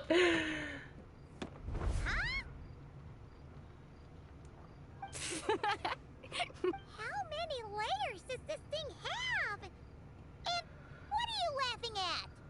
Huh. You knew all along, didn't you? What the hell? What kind of glitch was that? A whole bunch of people are gathered over by the plaza. Hey, look! That looks like Tartaglia! Hey, Tartaglia! I know that voice. Of course. If it isn't Paimon and my old comrade. You're looking well, Paimon. All better? Yeah! The jester knew I was wrong and fixed Paimon right up! Thanks for sending someone to keep Paimon safe, too. Oh, yeah. About that. That was... kind of embarrassing. Who could have known that our director would go looking for you in person? So sorry for the misunderstanding. Oh, right. Let me introduce you. This is my little sister, Tonya. Hello, Tonya. Hello, hello. Firstly, I'm really sorry about my brother. Sounds like he's caused you no end of trouble. Hey now, why'd you have to start with that? Not that it isn't true, of course. So she's the real Tonya.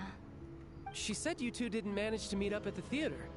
She waited ages for me, and when I didn't show, she got a little worried and went outside. I know, right? He didn't bother to say a word to me. I searched up and down the city for him, and he only told me about it when I finally caught him at the gates of Glupov. I've been rushed off my feet lately, so I didn't get the chance to go home.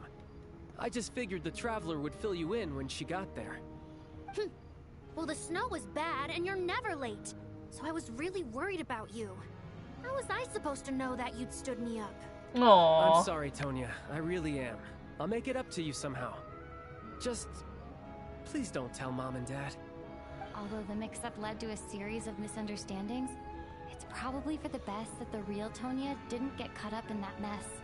Besides, it's obvious that Tartaglia isn't usually one to break a promise. He only gave his ticket to me because he had to look into Lelek. No, it's fine. It just meant I didn't get to see the show in the end. By the way, what did you think? You were one of the first people to see it, you know? I would say... the best is yet to come. Huh? What kind of review is that? Hey, look!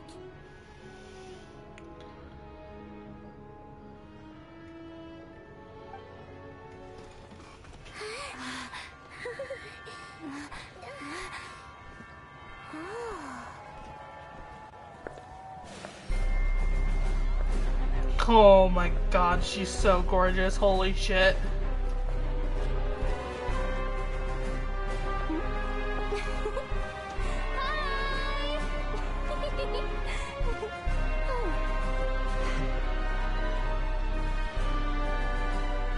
Damn, there's a lot of Electro characters in this new update.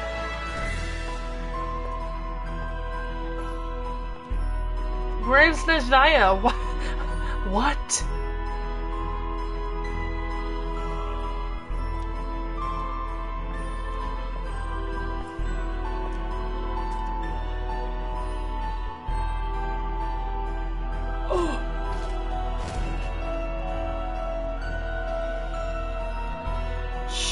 so pretty.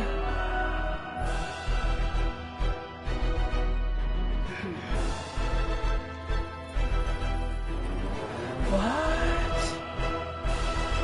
Wait, what? What did you just do?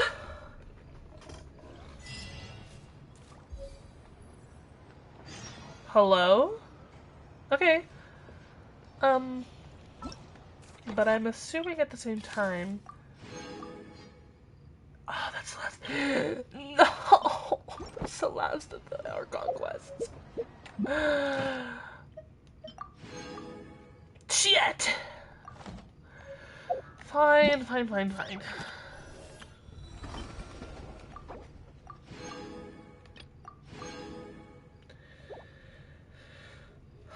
Another 40 days till the next Archon quests.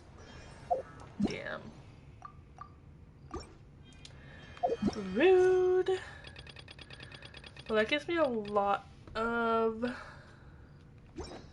world quests and exploration to work on. That's not bad. So I still have Birch. I still only have 19%. Well, that's a lot of space. 24, 74, and absolutely 0.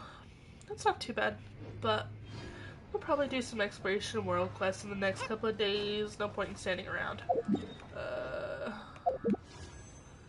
Darn. Okay, anyways, that was 5 hours. That was a long freaking quest. Okay, anyways.